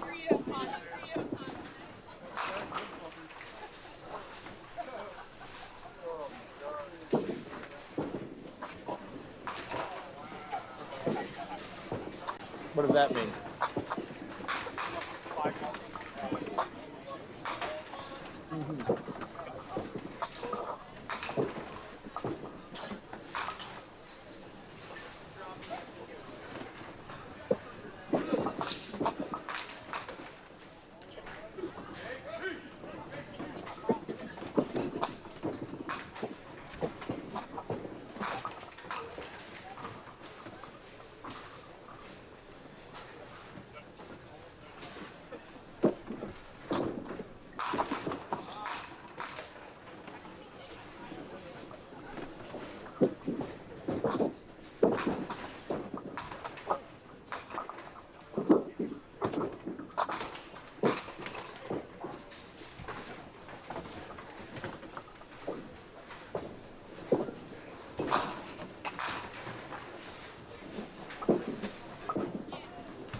You're good.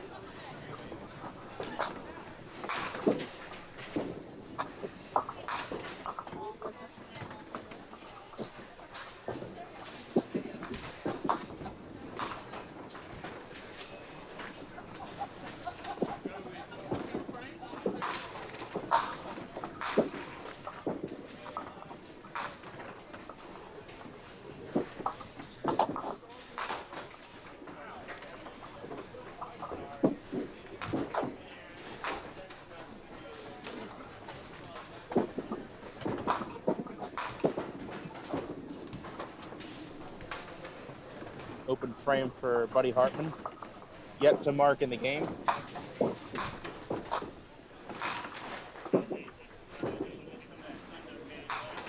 Standing off the corner, his first ball.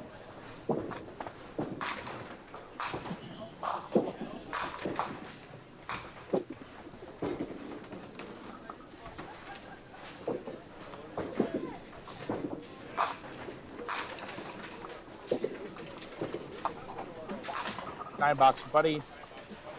Danny going to be open as well. Only one mark for the pair of that frame.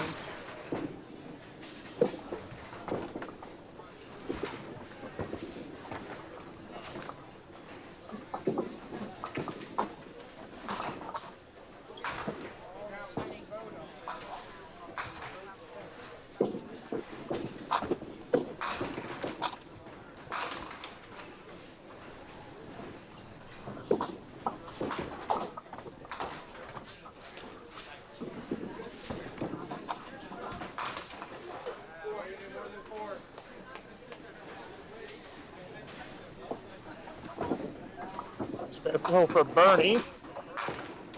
Oh, that ball looked better than the result it gave him. 5-10. I think a couple minutes ago we got a $50 donation. I didn't see who from. We've gotten a lot of. This is good. I can.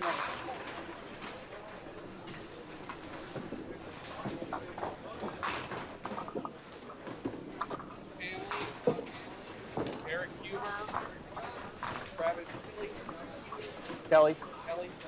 They can't hear me. They got me. Right, Travis Kelly.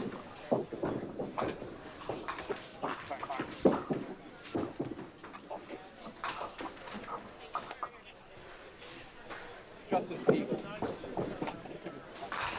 Oh, yeah. I don't think I've had a strike.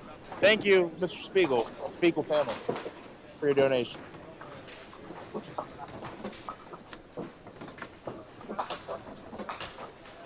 All right, Devin up 21 pins on Colton. 3-4, he goes off the side for the 1-4. Really?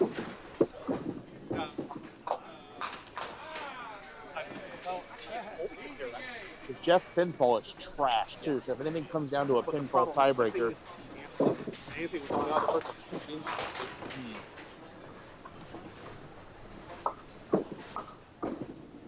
But if I beat him, we still only have to win. Right. And so in that case, one for half the full. It's a spare for Devin in the 5th. Colton off the side.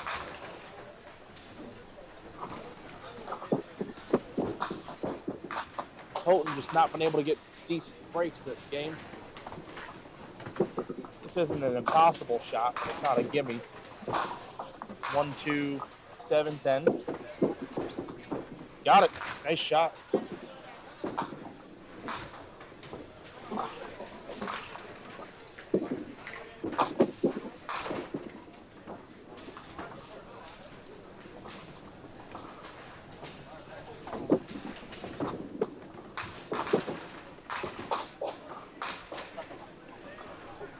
Andy Huffman leaking his first ball wide a little. 5-count washout. You can play either side here. You can shoot the whole side of the head pin. Shoot the pin side of the head pin.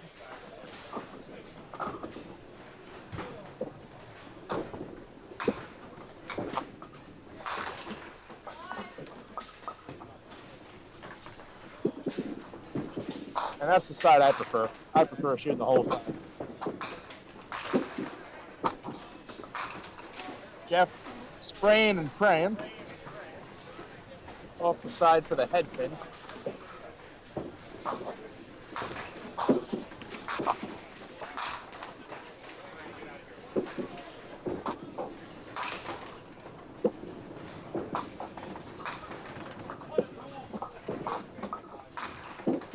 Whoa, Jeff.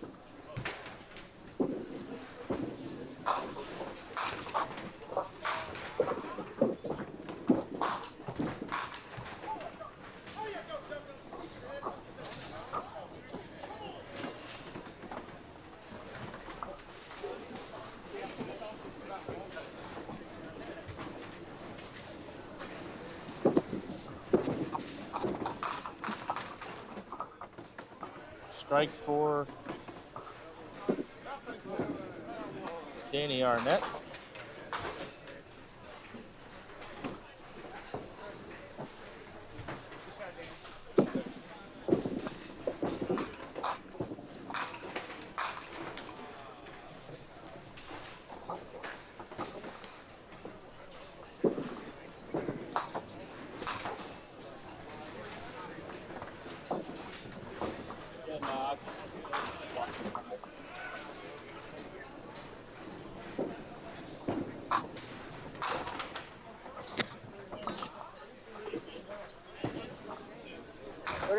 Hey, every ball you're finishing here. Every ball. Throw it at the 3-pin. In your mind, throw it at the 3-pin.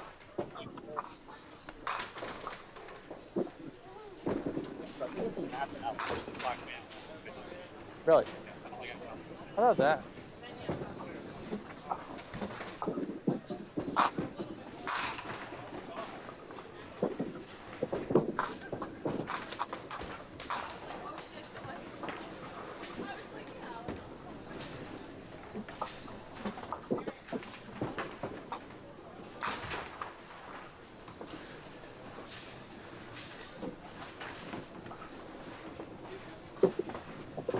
Dan I going for the double.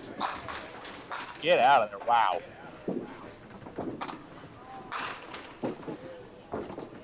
Okay, look at that on the screen, on TV there. We got 7-pin, 7-pin, and 10-pin.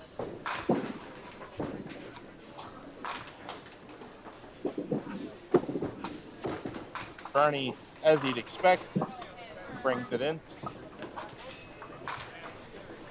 Danai with the spare here has a 2-pin lead. She's got it.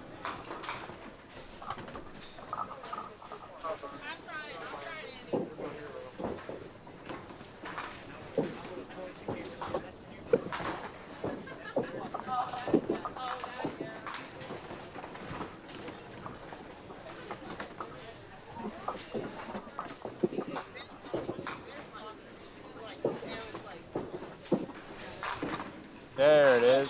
Wow. Exhibit A as to why there has never been and never will be a 300 game.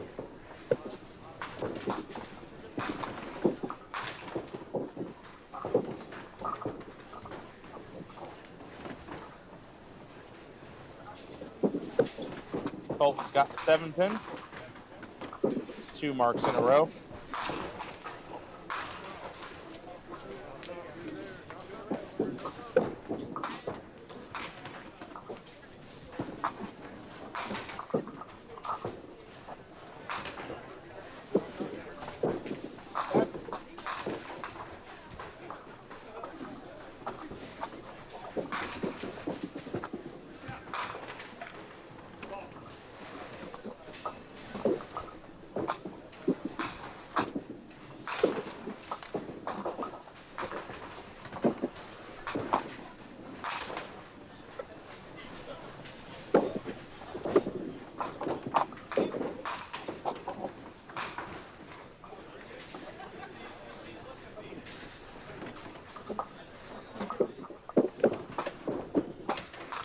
There you go. Jeff makes the head pin that time.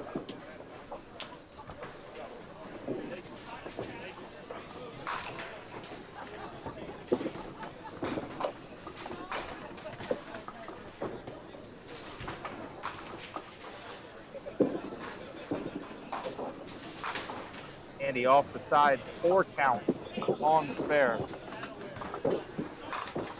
Leads Jeff Wetzel by 12 pins, but is opposite of spare.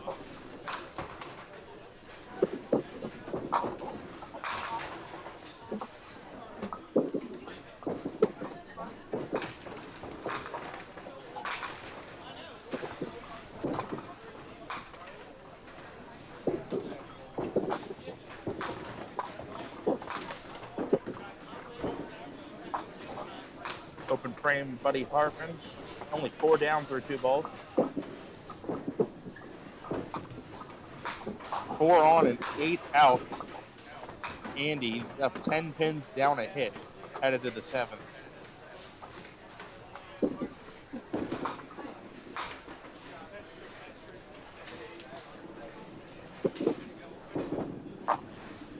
Six box for Buddy Hartman. This is not looking like a good game for him up to this point. For the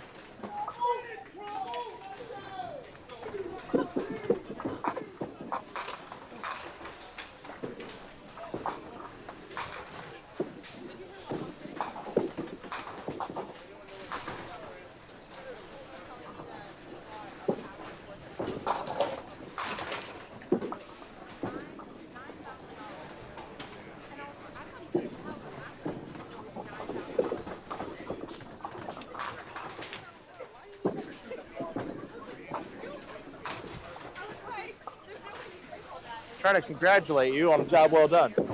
I did. You hacked. Now, he just presses strike on his app. He doesn't actually press that it was strike 987. Who went through that?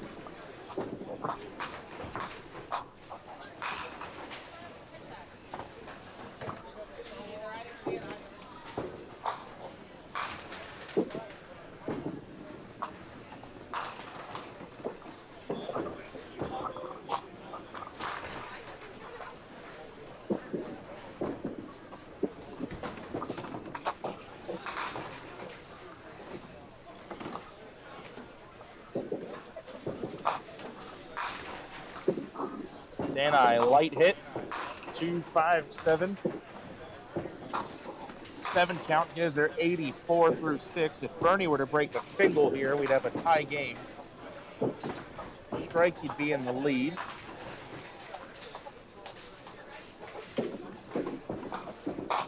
There's 10. Bernie leads by 1. Of course, that's if Danai makes her spare. If not, Bernie is going to lead by more than that. 3 of them. Danai, nice shot. 95-94. Bernie leads by 1. The hits are even. Ball burn.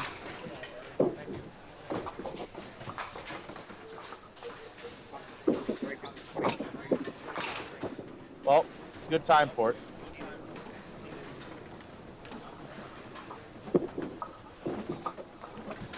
So, to explain to you what I was talking about earlier,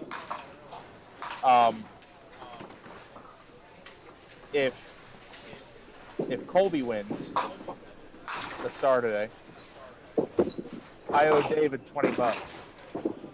Bernie wins the star today, David owes Nick $20. If neither of you win, it's a push. If David wins, push is a push. Colby was out the second that Duke lost yesterday. No.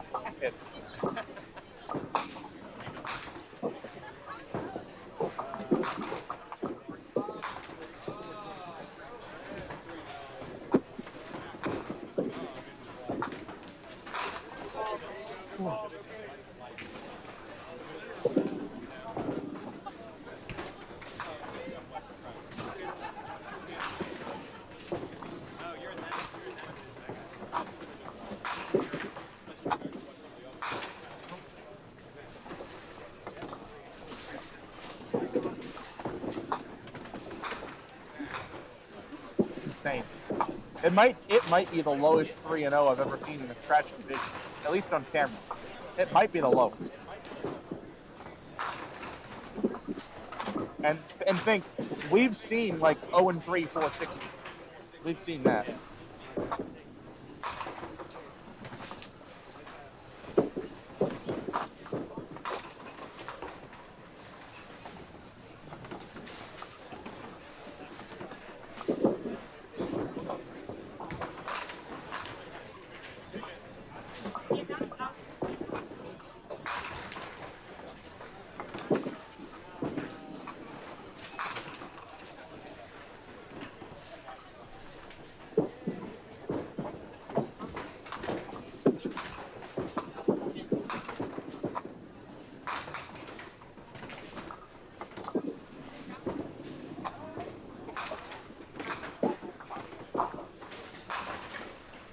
Hitter for Andy Huffman here.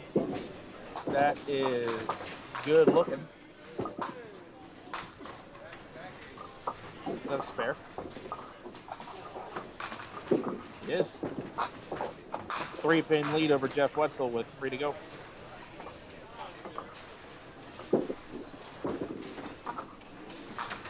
Oh, Buddy Hartman put it on the right spot, didn't get it to go.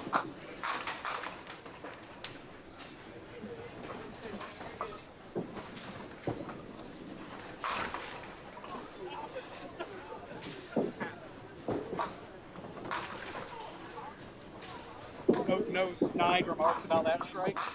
Didn't see it. It was good. That's why I didn't see it, asshole. Oh. My bad. I'm hard at work back here. That's Kevin if wanted to come out.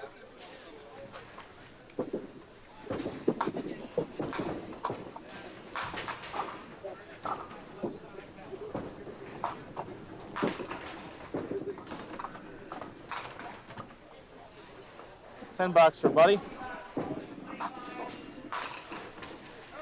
We still have not had a 9-pinner made today.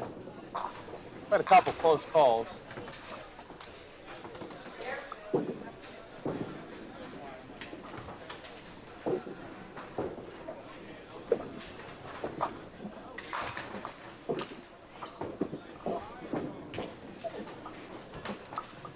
Danny with an 8-box, leads by 19.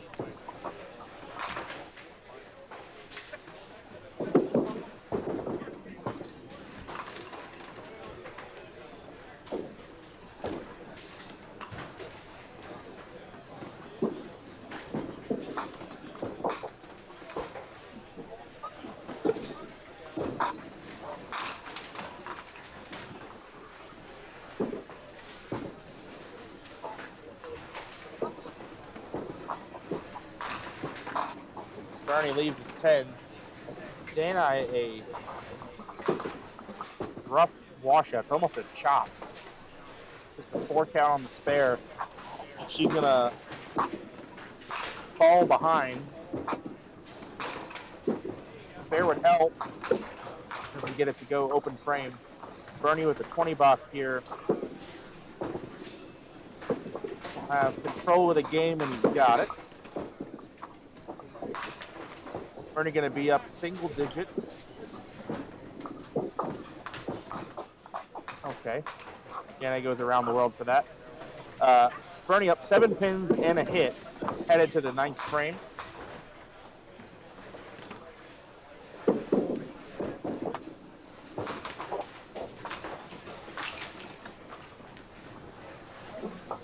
Colton chance to take the lead, and he's got it.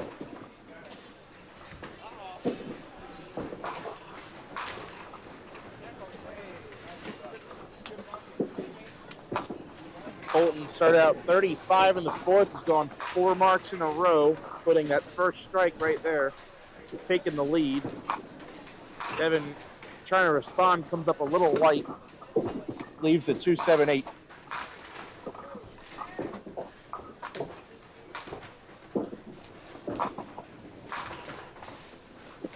Going for it. Oh!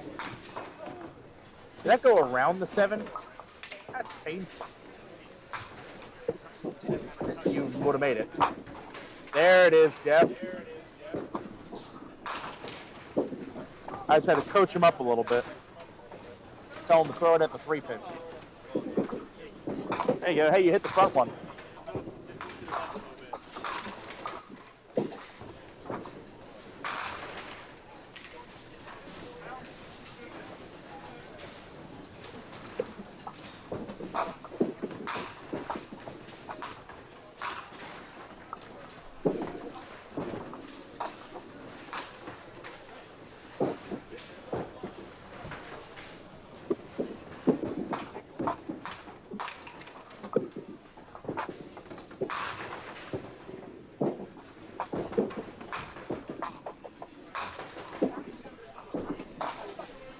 Andy through the middle, 5 count.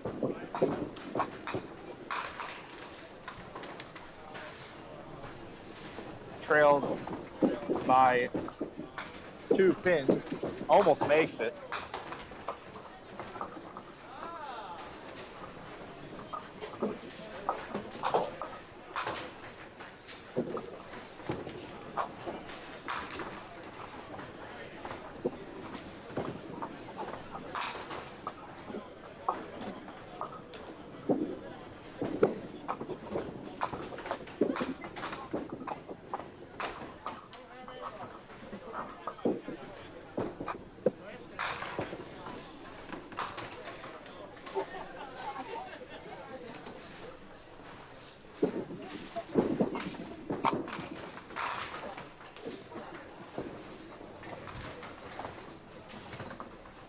I think you've shut him out.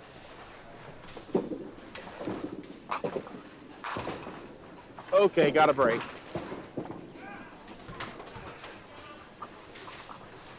Danny just leaving the 10 pin. That was almost a pocket 8-10.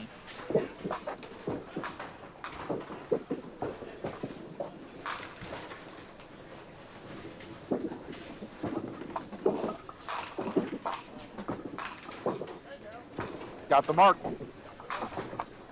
Danny now leads by 21 and a hit with 2 frames left.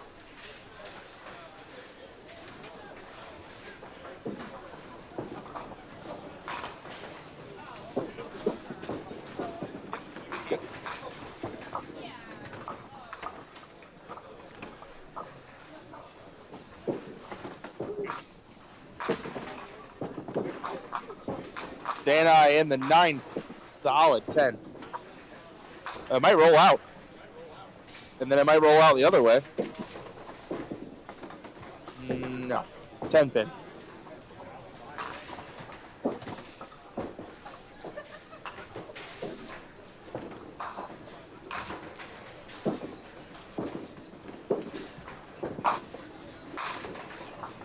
Bernie, 9th frame. Off the side, he'll take that break. 7 count gives him a 14-pin lead.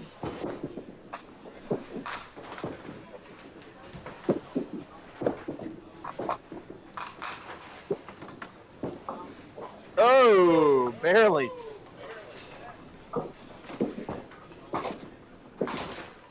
Bernie, 1, 2, 3. Just a 1, 2. Open frame. That'll give Dan I the shot headed to the 10th. 1 mark back.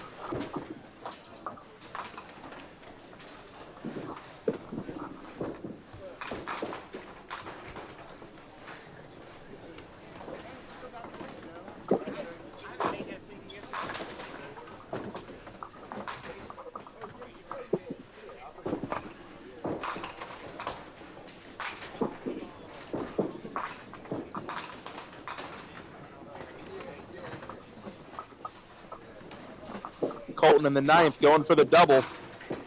Off the side, 1, 2, 4. Maybe he can show Bernie how to make it. You're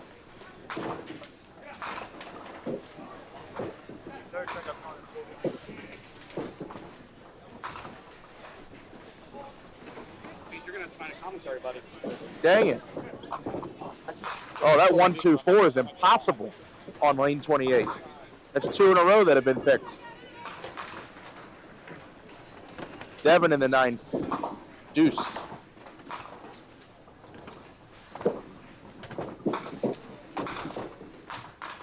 Colton 8 on and 9 out. He leads by 13. If Devin could catch a spare here, he'd be down 12 up a hit.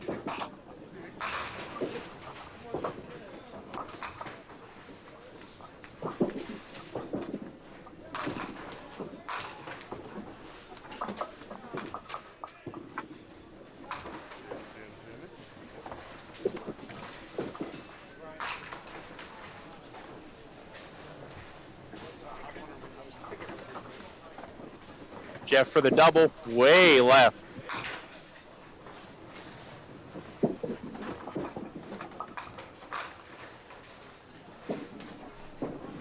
Devin with an 8 box, down 14 pins with a frame left. We'll need a double of some kind in the 10th.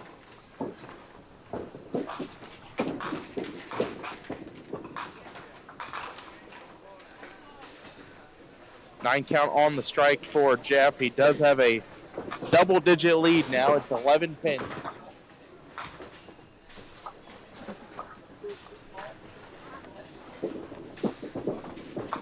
Shoot, just let the rack get out of the way. That was a close call. Yeah, you scared me back. The mechanic in me is terrified of that. Yeah, David. Stop bowling so good, make me sit at this desk on my own. Sucks. Tell him, Bernie, he thinks he's gonna win. Yeah, he's acting like he's got a shot to win. Probably does, but I don't know, he's a wood lane guy. He likes wood lanes. He loves Suitland.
9 count for Danny on a spare. That puts him ahead by 30 pins, and that opposite an 8 box is going to be it.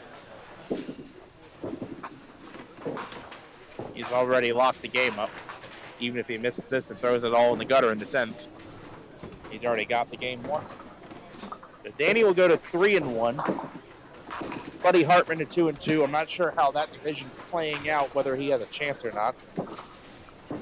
David Hughes, though, 4-0 with 6.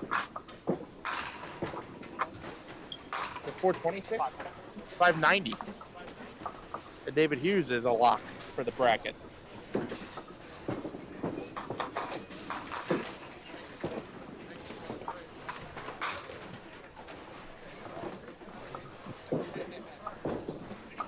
All right, Dana has just counted 9. This is an important 10. Dana has just counted 9 on her spare. She's now down 5 pins to Bernie. She's going to have to make this. And if she makes it and were to count 6, then Bernie would need a mark. So Bernie's got to step up right here, acting like he has to mark. If he throws a mark, he all but shuts the game out. 5 pin. Dana's got to make the 10.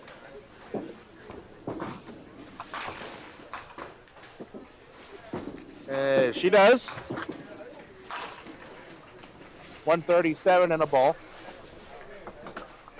Bernie right this moment at 141. If Bernie makes this, we got a 5-pin match. Bernie's got it. Not perfect looking at the line, but it worked. Dana needs every single thing she can get on this ball. And then Bernie has to get within 5 of it. So Dana gets 10, Bernie needs 6.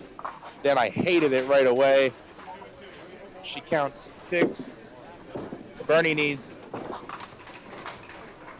2 to win.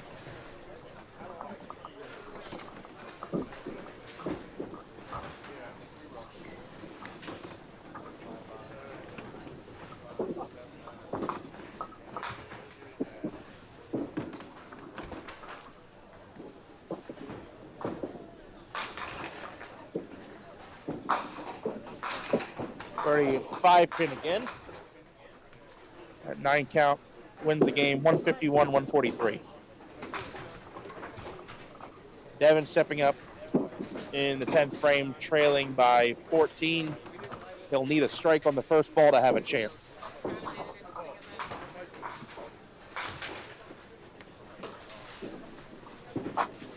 Oh! Had to have a strike there to have a chance and left the stone 9.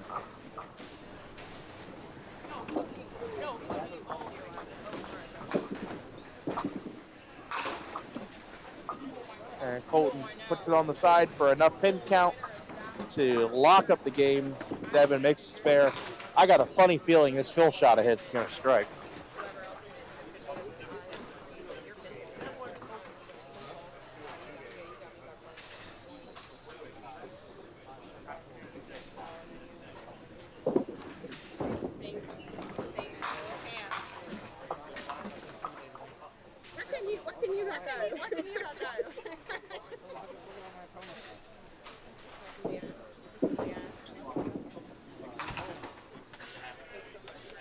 Penalty shot for Devin Fogel. Probably going to strike.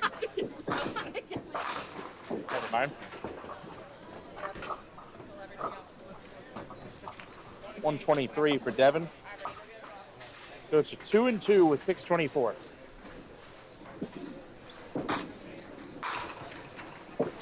Colton drops 9. Wins the game 139-123. Colton 2-2 with a total of 579.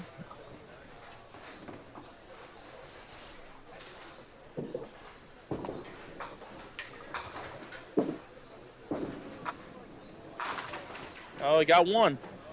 And he needs a double. Down 11 pins. He got the first one.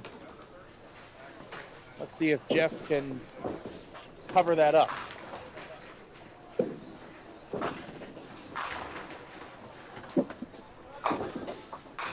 5-10, that's probably with a runner. Mike Mann's off to our right on 31-32 has thrown a double 6-7, 9 spare in the 8th, and then a triple 9th, 10th, 11. He's got 183 and a ball to go. Could shoot 193, which would be 129 in the second half.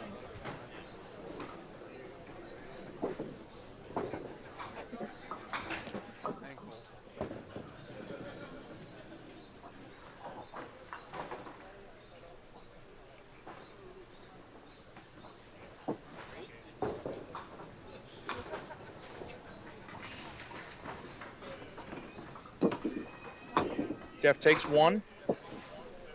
And that's now, he needs one more. This is a big pin. Uh-oh. Uh-oh. Andy Huffman, strike to win, spare to tie. Mike Mans finishes that with a nice 190. Oh. Got to make it. 5-7 on a pocket hit. Got to slide it over to tie the game. Anything less, he loses.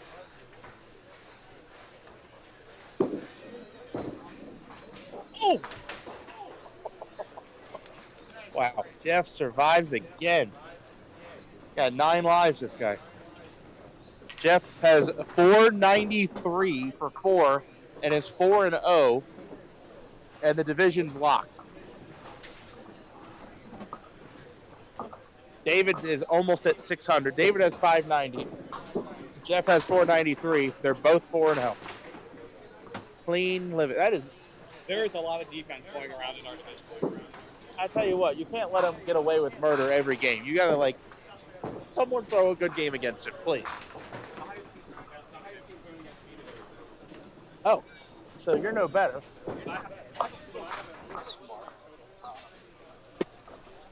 Hold on.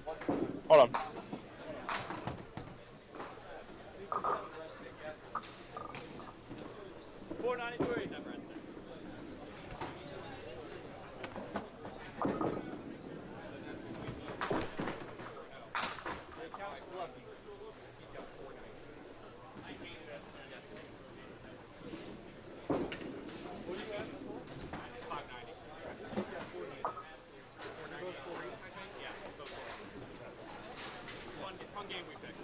I think I got you beat, Jeff, and I'm 0-4.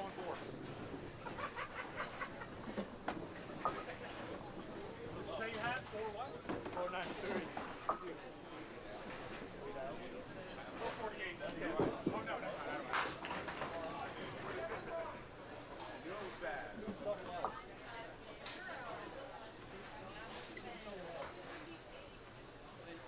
What do you have, sir?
All right, folks, I'm back. Had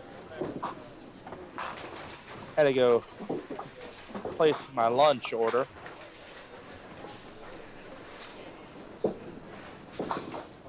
I'll get caught up on scoreboard in a second.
Getting caught up on scoreboard, folks. Pardon my my radio silence.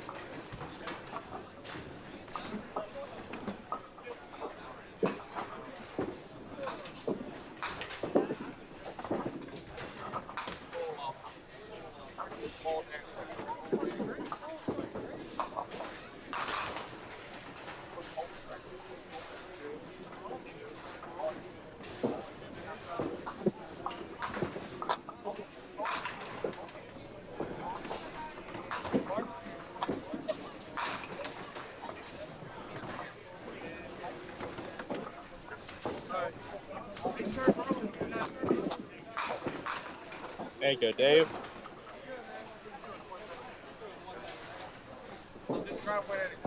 Yeah. Yeah.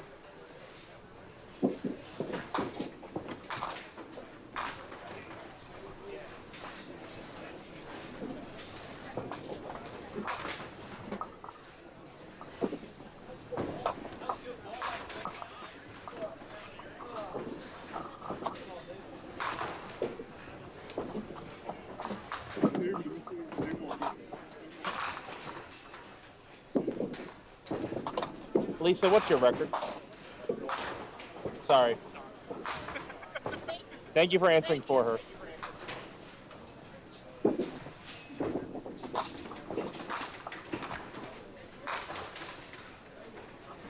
Jeremy, what's your record?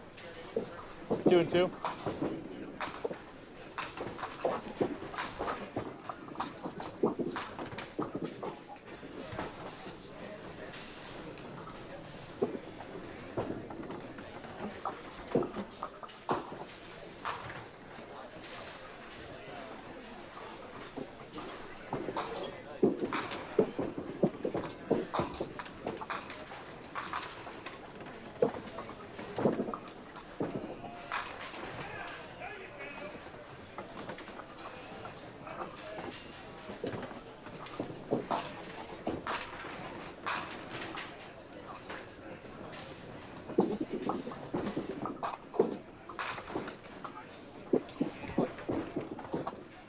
Bernie, or where's Bernie? Never mind.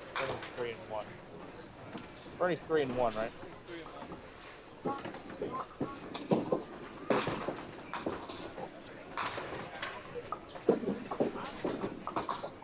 Hey, buddy, what's your record? What's your record? 1-3.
Holton getting a nice break there.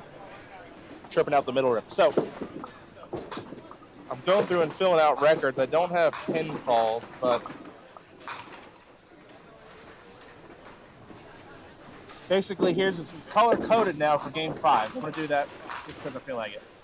If you see a bowler and their name is in red, it means they are already mathematically eliminated from a chance at the bracket. If their name is in green, they are already mathematically guaranteed a spot in the bracket. If they're in white, they're in the hunt.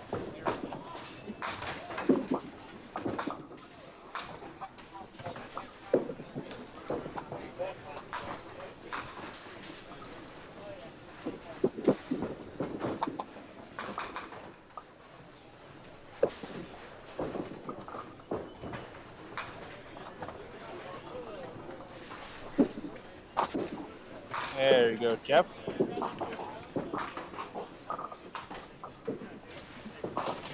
I got a funny feeling about Dave's ball right here. He's going to drop this double. Watch. If he throws it good, he's going to swing the arm. But he did not throw it good at all. He did not swing the arm. He did that ball pretty bad, actually.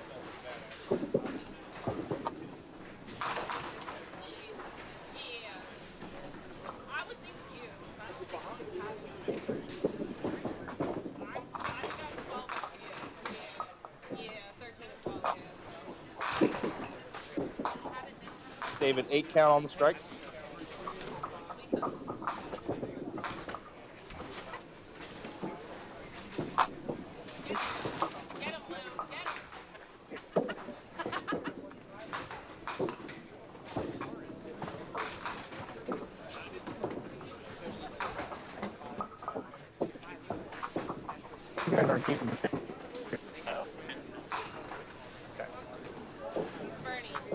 Trying something new for Game 5. I'm color coding people's names. They're in or out or or have a chance.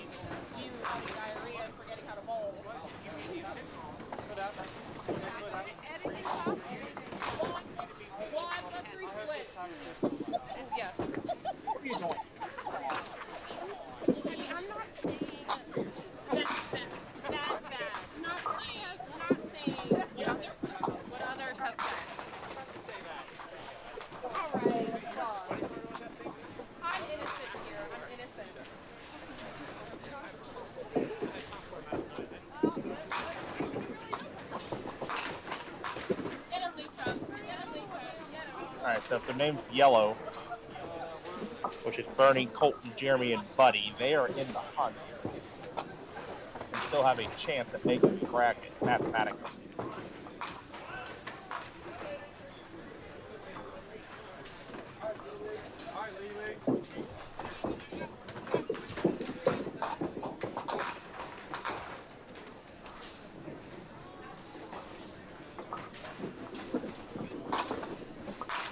Bernie liked that ball.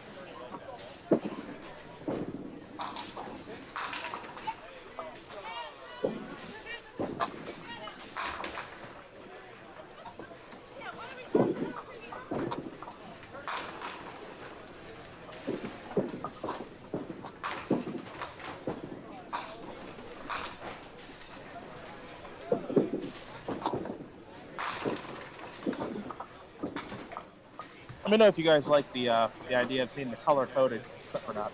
I personally like it, but let me know what you think. I think it's a neat way of seeing who has a chance, who doesn't. You know, which games are more important than others. Like, both bowlers in Division E that are on camera right now are in, but this determines who wins the division. Got a t-shirt shot. Hey, got a t-shirt shot. We've already had one. We've already had one today. Yeah, extra small, tall. All right, if Jeremy Wood makes this for this fair, he wins the Dave Jones Signature Edition T-shirt. Oh.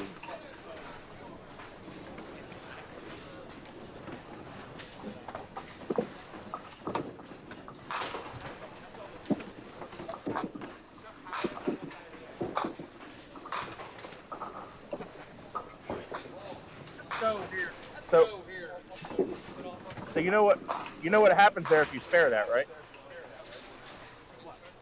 No. Yeah, you would want a free T-shirt. Signature edition. Not yet. Mark got one today.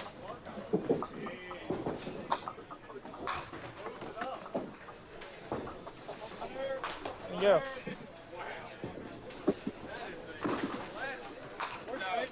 All right. Okay. That's a nice chop out there, Dave.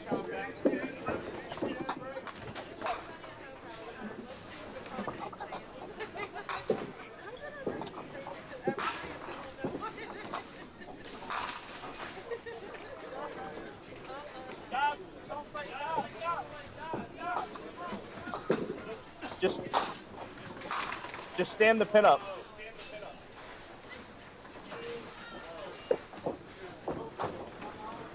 Run.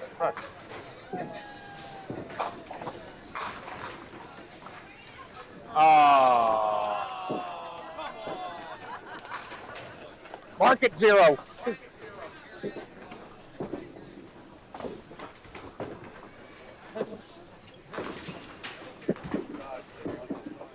Everyone, strange old men try to give you money, you say no.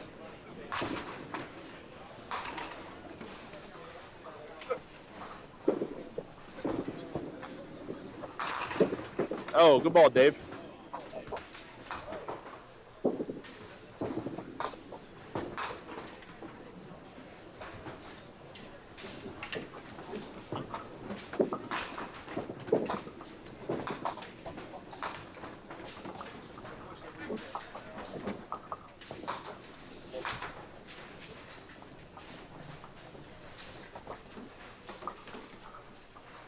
Not the common sort we take out. No. Not the most common third ball either. Nope. Not like safety. Didn't do me anything. Safety what? Safety cushion? Oh, Sean's 1 and 3. Time to bowl. Just trying to wreck Buddy's chances of making it. If I can't make it, you're not going to make it either.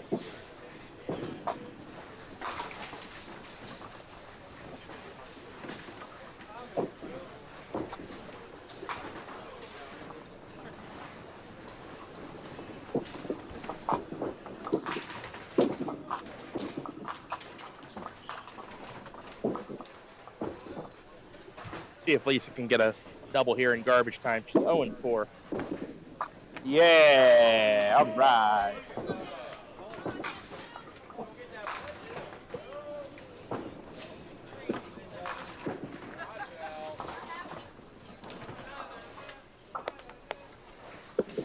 Bernie, rule book. Rule book. Must have missed something.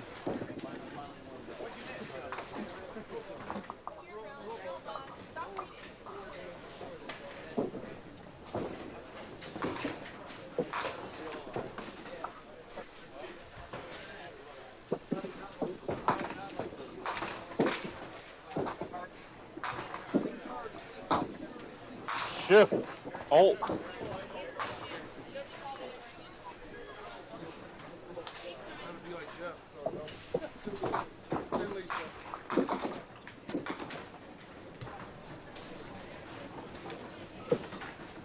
Front.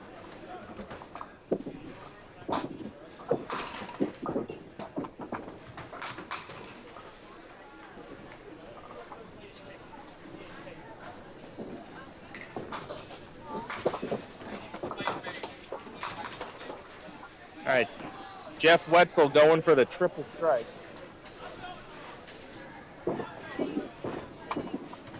A 4 count.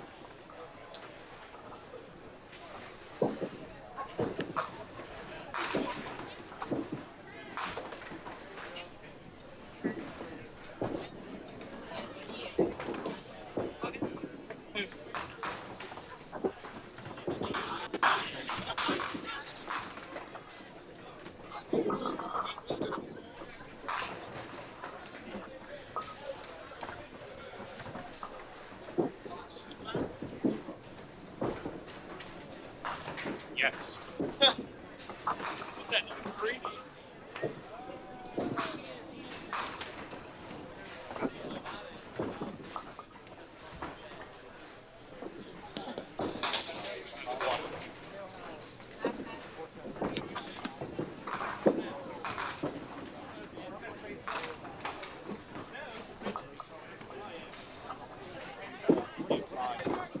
Oh, shoot. I got him right now. I won't do it for you, but I'll tell you. He made that 6-spinner? Sorry to hear that. Talk about that recently. Yeah, he made a 6-spinner. I made a 7-spinner. Good. Every time.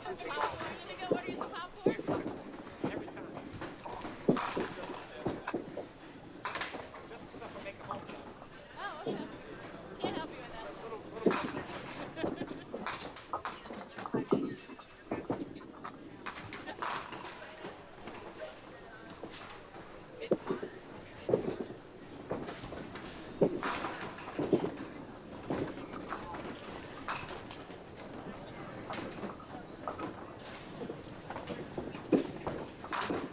Sean has put up a very nice 90 half.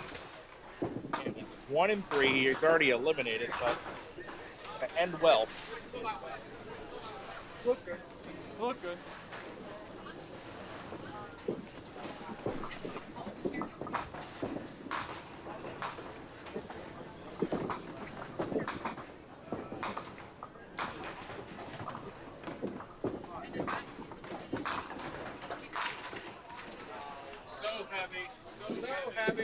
Double for Bernie.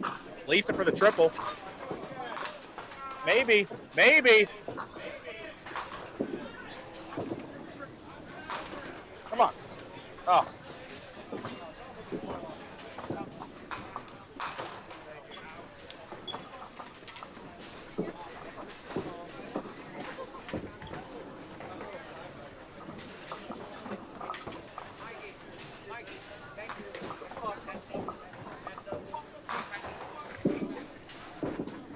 And Lisa with the mark.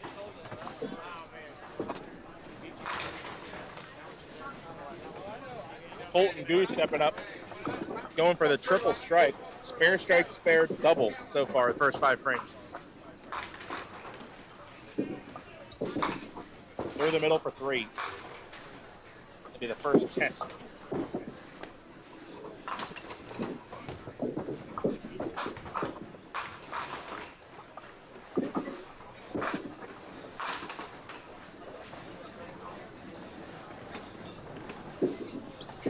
Going for it.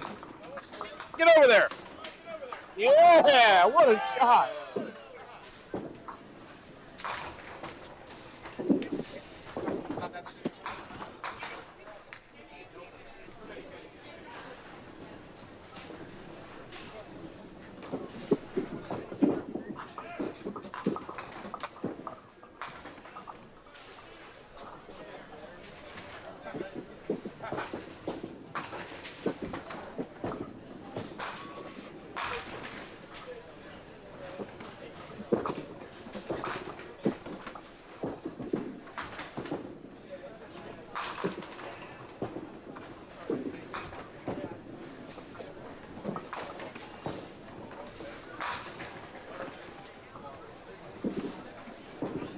David right in the pocket.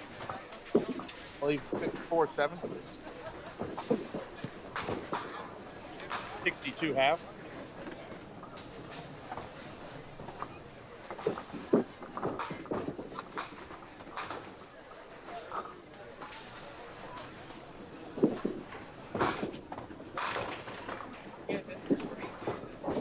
David's got the mark.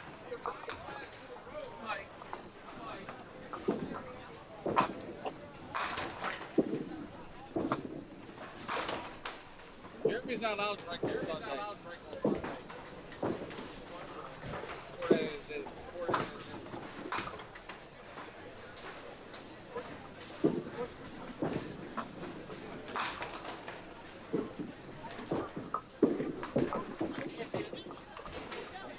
One game he decided to bowl well. Go ahead.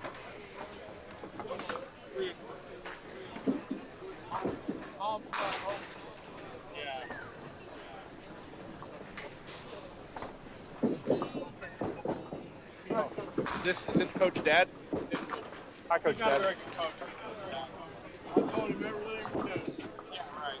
Yeah, right. Between him and his grandfather. David taught me everything I know about this, which is a little more than none.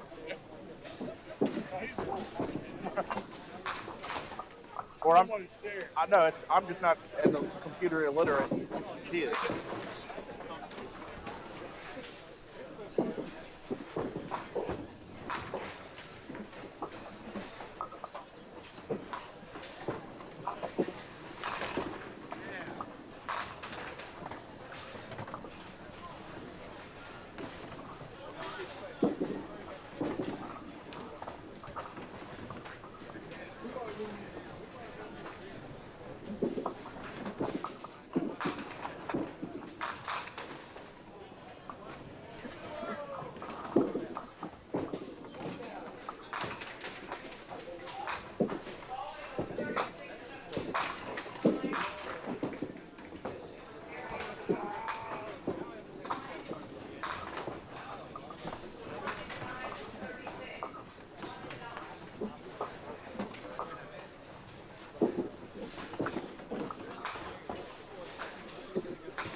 Ready for the triple. You bet. Bombs away. Still reading that rule book from the fourth frame, I guess.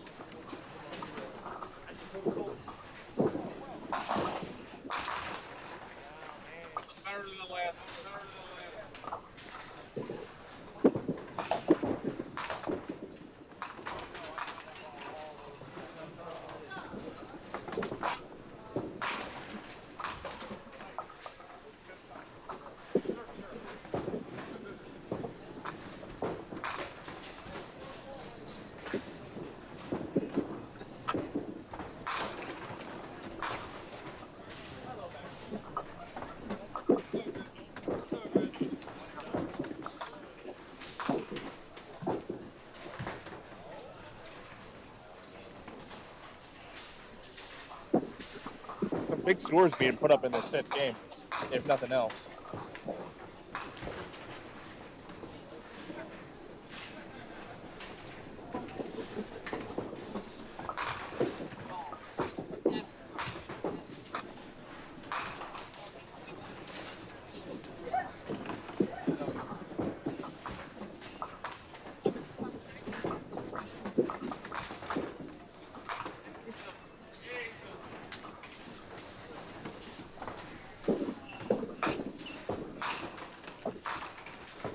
Jeff throwing the bully ball. Breaks 9.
David just plugging away on spares, but going to need strikes at this rate to catch up. Strike on Sunday, Bernie.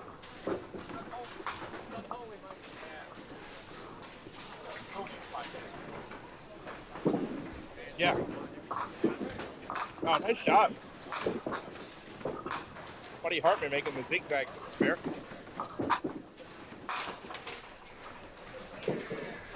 That's a star frame on that side. There's a lot of stars on that side.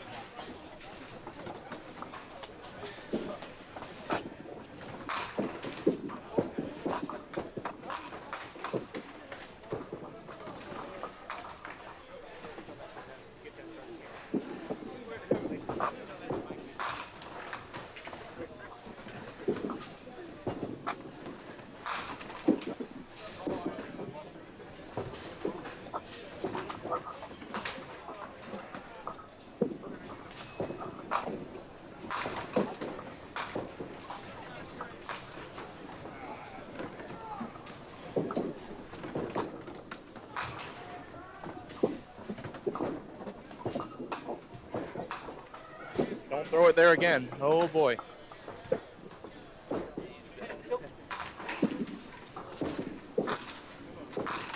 Hey, Lisa. Must have missed something.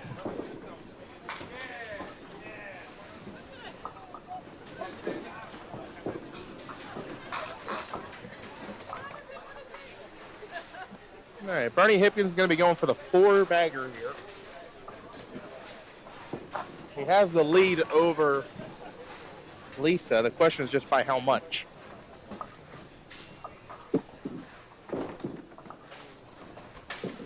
For 4 in a row. Light hit leaves the triangle. 7 count gives him a 30-pin lead if he can make the spare. Yeah, 30-pin lead if he makes the spare.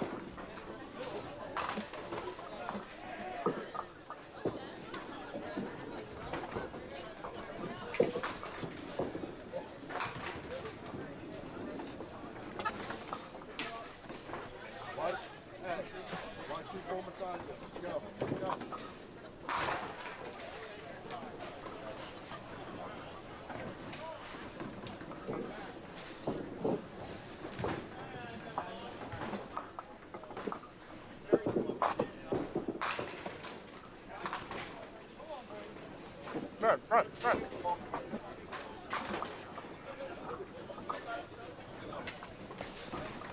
That's how you get Bernie's head. That's good.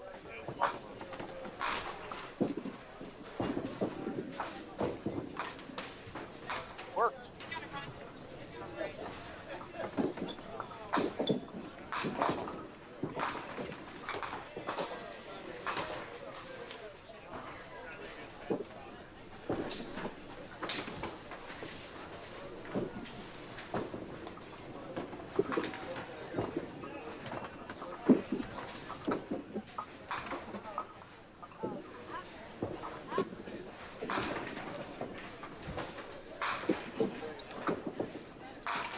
Wow, how's that not go? Walk back there.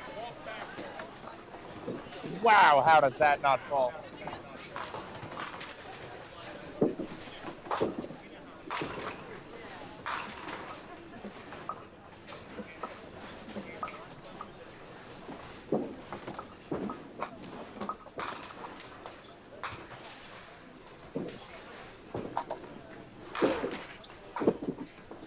Colton with another mark. That is 8 in a row.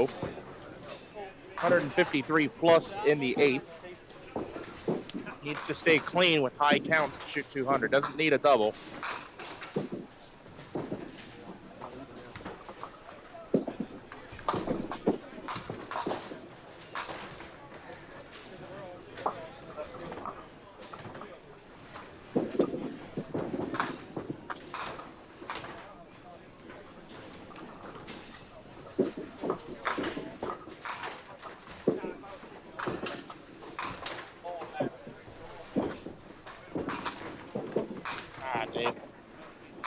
Off the mark there, out counted by 2.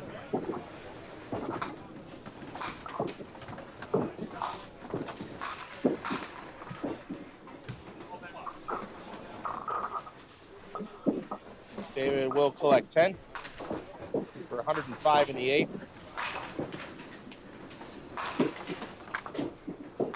Jeff 10 as well, 141 in the 8th. 36-pin lead for Jeff. That's about all stroke.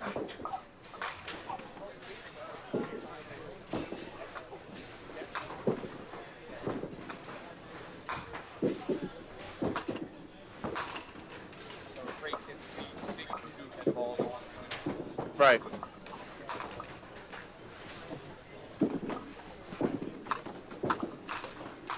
That is a 5. We haven't had one of those yet. 5-7-10 for Sean O'Donnell. We'd had a 1-7-10 though.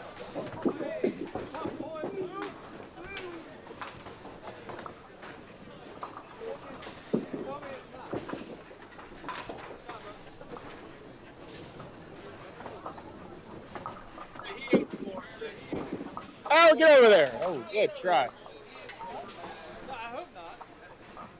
It's like off the Thursday. Yeah. Play today and the Thursday. Yeah.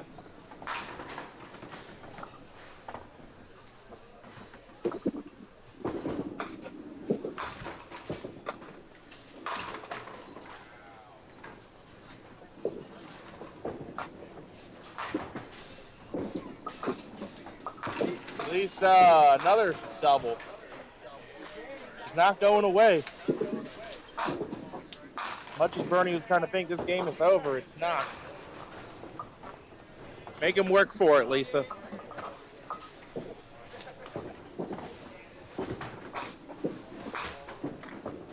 Uh-oh. No, he's sweating a little bit.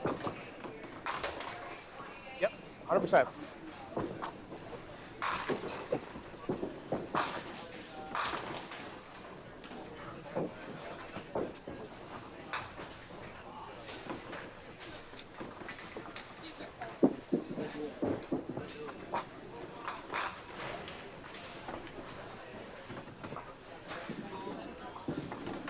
Bernie takes 2.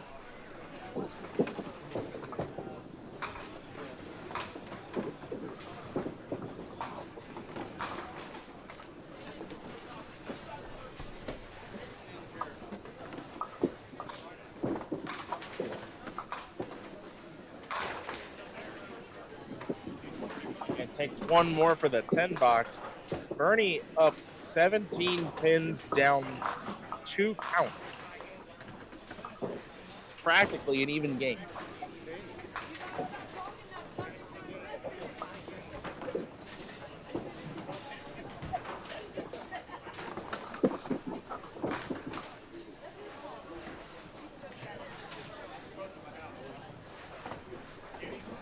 Colton off the side for 7, trying to keep the all-mark game going.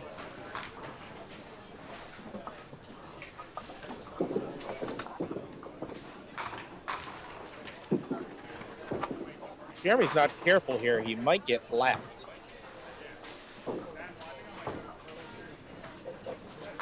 Shoot it.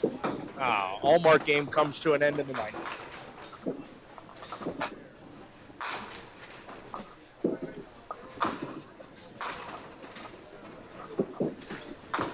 And so does the all-wood game. Colton 169 in the 9th frame to Jeremy Woods 91.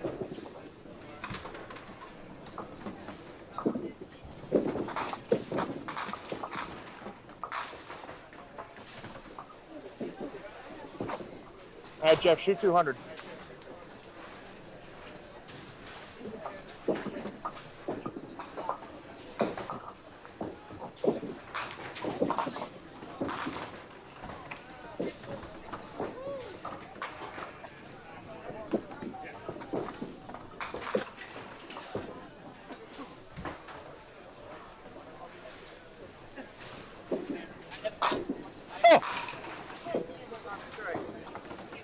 How does that not strike?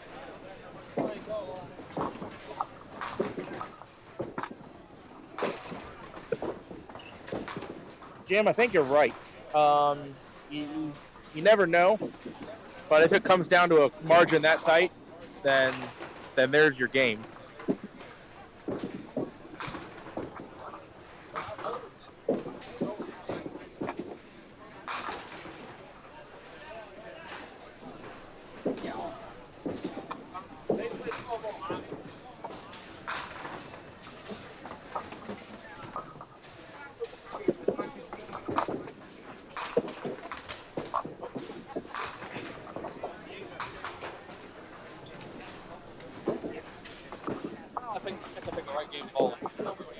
Yeah.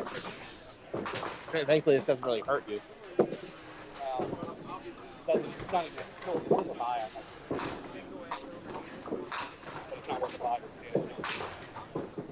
Right. I like having the bag. Well, yeah.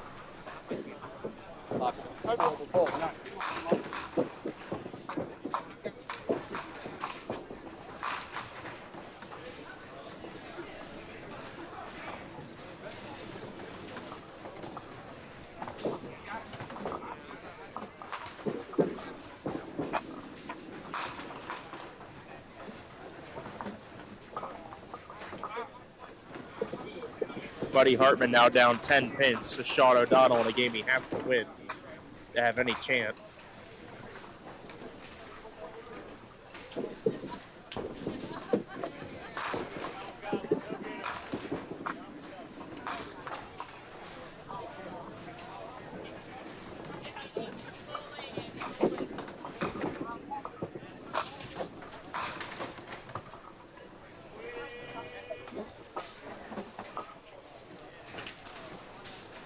Jim just tightened up a little bit.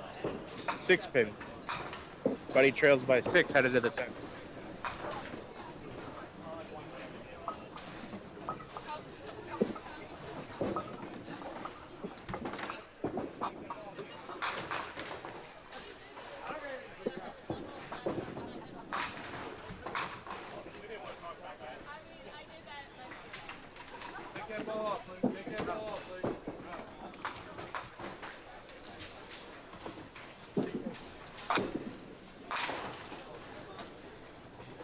Bernie to fire first in the 10th.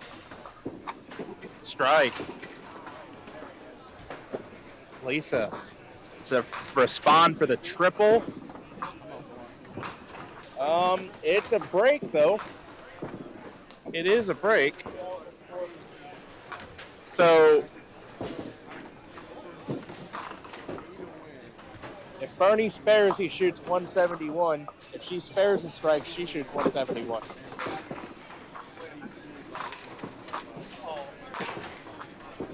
She's got to make it. All right. It's all down to the fills now. They're tied. 161, 161. She's got to strike the win.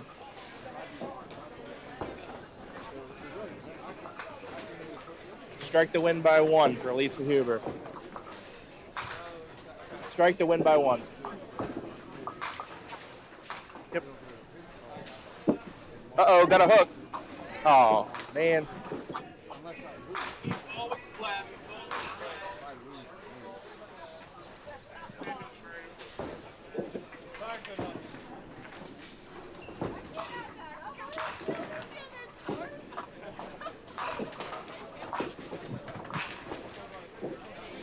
And you might be right, Jim, about that single pin.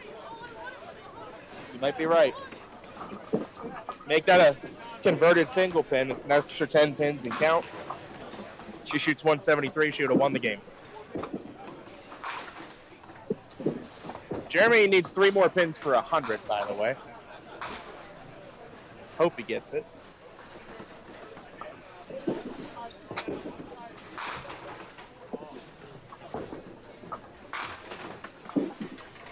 All right, Jeremy got 100. That's good. Wouldn't want double digits.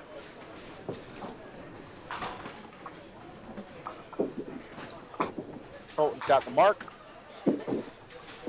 Jeremy an even 100.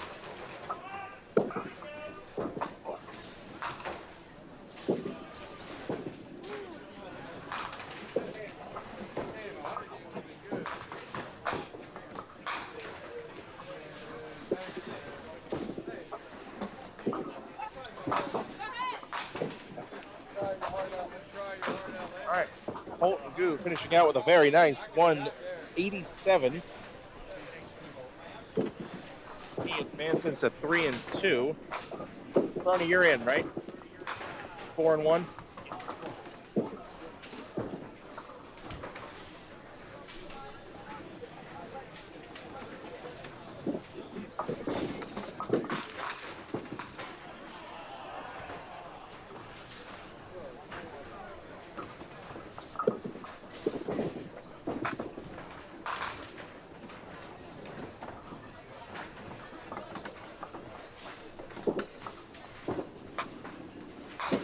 Kick it, David. All right. David's just going to be in the 120s this last game. Jeff trying to make his pinfall more respectable. Colton, are you in? Colton, are you in? Right, you don't know if you're in? Okay. So we actually don't know if Colton's in yet.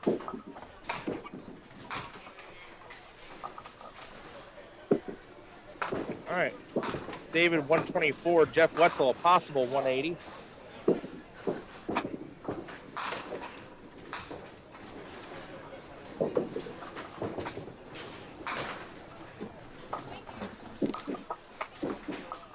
All right, 178 for Jeff Wetzel, nice game.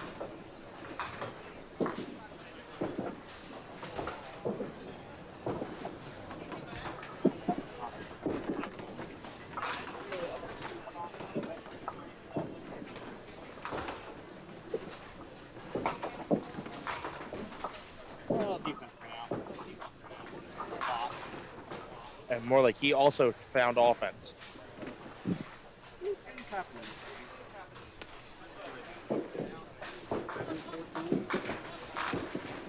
It's good. 4-1, 6-14. Ho ho.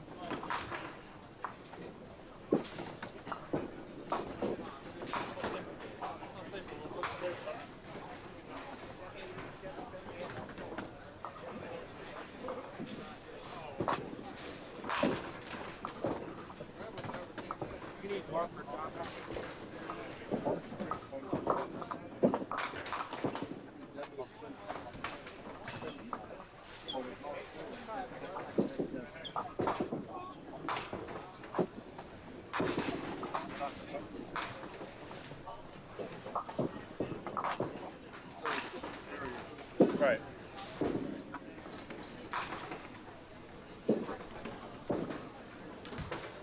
Well, John just 3 counted, so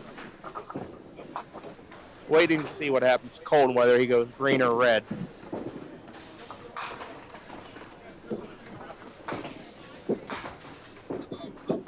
$148 for Devin. That's 39 short of Colton.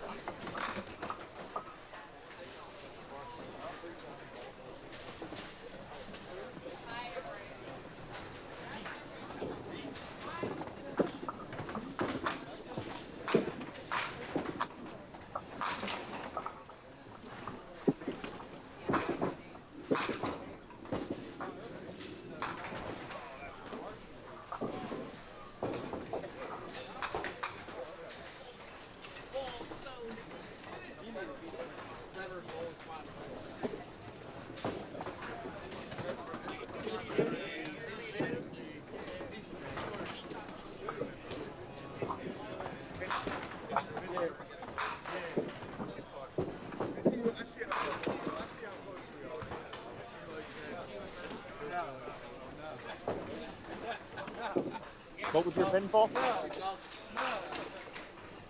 Looks like Obi scored. Oh yeah. There. Let's here, we're turning around. All right. Oh. Whoa.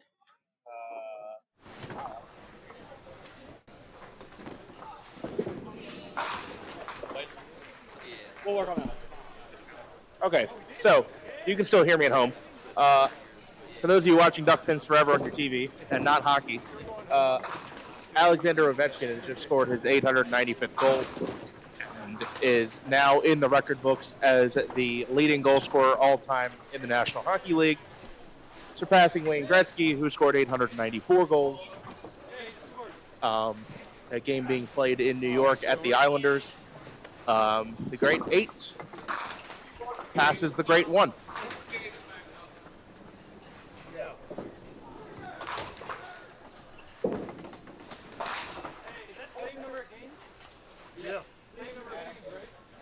Yep. So the same exact number of games played as Wayne Gretzky to get to 894. Ovechkin in the same amount of games gets to 895. So a little bit of sports history while Duck Pins Forever is on. Hope I reported that accurately enough. But yeah, Alexander Ovechkin stands alone, leading goal scorer in National Hockey League history.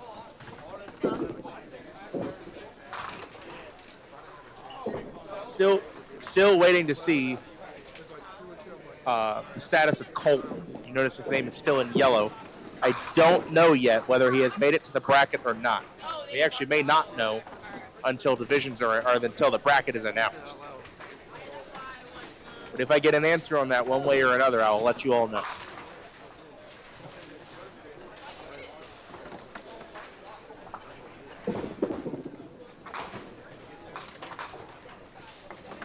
Yeah, so the game has been stopped. They're showing the replay now. Oh, it was from distance too. Just at the top of the face-off circle, near post.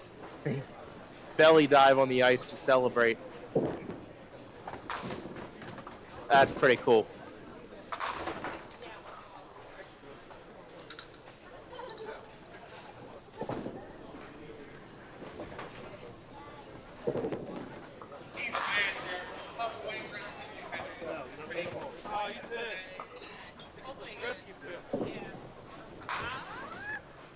Yeah, so that's like, it's like when 2131 happened, or when Caitlin Clark broke a NCAA scoring record. Like, the game's going to be stopped, and there's going to be, the deserved pomp and circumstance for that.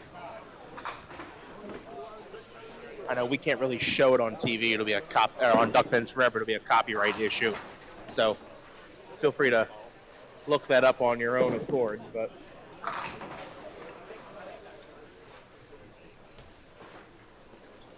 yeah, they're bringing out a carpet, a stage, everything.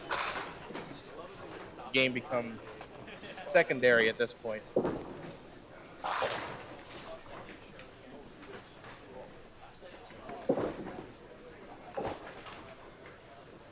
There's some Washington fans like in the crowd holding up number 8s, different signs for Ovechkin. But yeah, 895 goals in the same amount of games that Wayne Gretzky scored, 894.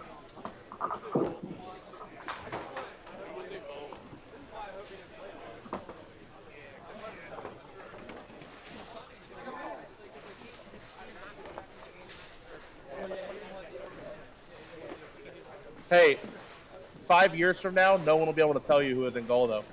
You know what I mean? No, they will. You think so? Oh, absolutely. Like, I used to remember for a while who the pitcher was that pitched to Derek Jeter in his last home game, Orioles pitcher. It was some no-name guy. It wasn't like it was Zach Britton or anything.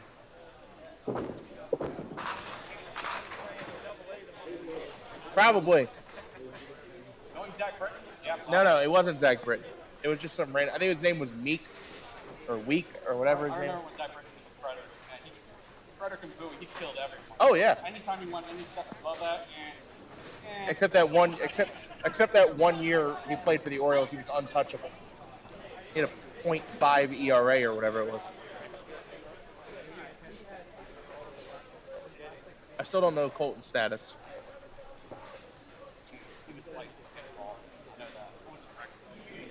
3-2. He was 2-2 going in. He finished 3-2. Pinfall was 766, I want to say. Should be. Well, and there was a 3-way tie? 4-way tie. And who else? What were the other pinfalls, you know? I was like, what are you doing? Okay. Thank you. You're not getting tipped, though. You've been working hard. You've been hard down at work. All right, so yeah, so I'm gonna. Well, I had to be there to cover that. So Colton goes green. We now believe Colton has made it to the final bracket. So, of the bowlers that were just on TV, Bernie Hipkins, Colton Gu, Jeff Wetzel, David Hughes all make it to the final 16. We're gonna go on a quick break, and when we come back, we'll have bracket action with the story as match play finishes in the world of hockey. Alexander Ovechkin, the leading goal scorer all time. All right, we'll be back in a few minutes. It's exciting, it's entertaining, it's challenging, it's fun. It's Duck Pin Magic. Duck pin bowling is lots of fun for the whole family. There's no need to be an expert. Duck pin bowling is easy to learn, but it's the challenge that'll keep you coming back. Even little hands can control the ball in duck pin bowling. Join a league or we'll help you start one. And with duck pin bowling, there's more bowling for your buck. Discover duck pin bowling and you'll discover duck pin magic at any of these locations. Got the winter blues? Tired of sitting around the house watching reruns on the tube? Get in on the action and go duck pin bowling. Grab your family and grab your friends and find out how much fun and excitement you could have duck pin bowling. Be a part of the action and head for your local duck pin bowling establishment. There are plenty of lanes available and you won't know how much fun you're missing until you give it a try. Duck pin bowling, the cure for the winter blues. Roll that ball. Smash those pins. It's so much fun. It's so much fun. Let's do it again. Fairlanes has 516 duck pin lanes for you, your family, and friends. Look us up. Come on into Fairlanes, the fun lanes. Fairlanes. It's your turn now for Fairlanes fun. So bring it on in, bring it on in. Let's show them how it's done. At Fairlanes, Break the cycle of boredom at Highland Bowl. Duck pin bowling at its best. Highland Bowl features disco ducklo bowling, bumper bowling, leagues, and more. Plus, Highland Bowl can host your next birthday party or corporate event for even more fun. While you're there, enjoy delicious food and drinks from our snack bar, or have fun with your friends at the arcade. Highland Bowl in Hartford offers unlimited games up to 2 hours, just $7.99 per person, including shoe rental. For family fun, it's Highland Bowl on the Hartford West Hartford line. Updated hours and more info at cthighlandbowl.com. Duck-pin bowling, reach for the sky. The ball's in your lane, make the ducks fly. Guide the ball rolling out, give it a try. Little ball, big fun, reach for the sky. 3 balls to play, make the ducks fly. Keep hitting them like that and you'll be eligible for NDBC awards, like these. The Congress recognizes many accomplishments. Sanctioned bowlers at all skill levels earn these awards on a regular basis, and this national trophy travels throughout duckpin territory with the names of the #1 ranked male and female bowler for each year. It's exciting, it's entertaining, it's challenging, it's fun. It's Duck Pin Magic.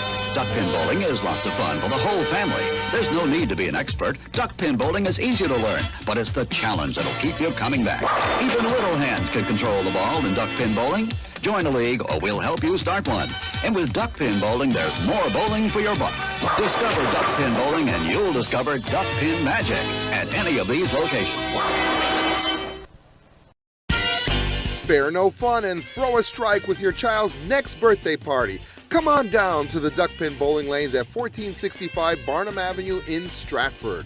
Our courteous and attentive staff will take care of the details so you can party with the kids. In the Rock and Glow Room, lights and music will give the birthday boys and girls memories that'll last a lifetime. Adults will enjoy our lounge and break a sweat knocking down some pins. Call to reserve your lane now.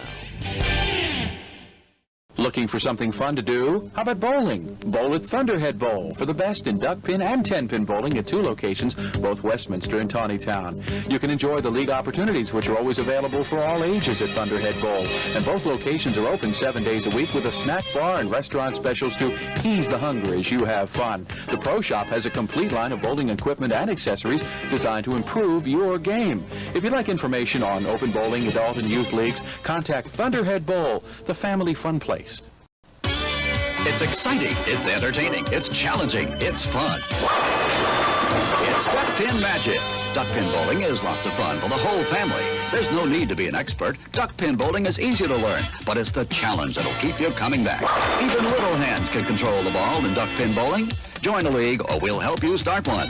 And with duck pin bowling, there's more bowling for your buck. Discover duck pin bowling and you'll discover duck pin magic at any of these locations. It's exciting, it's entertaining, it's challenging, it's fun.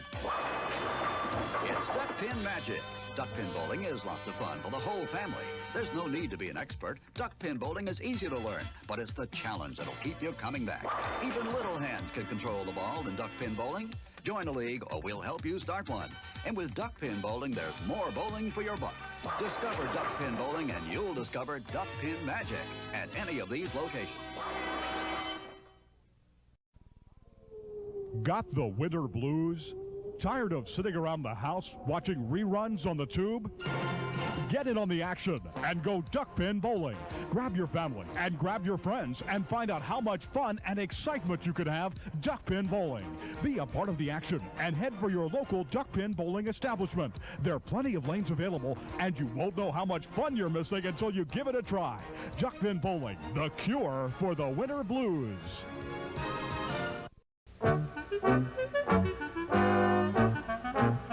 Bowl with Barney at Barnum Recreation and Duckpin Bowling. A place for the entire family. Great for Grandpa and for Grandma. Marvelous for Mom and for Dad. Super for the kids. Leagues are welcome too. After bowling, enjoy the newly decorated lounge. Live entertainment on the weekends. A place for the entire family. Barnum Recreation and Duckpin Bowling. And tell them Barney sent you.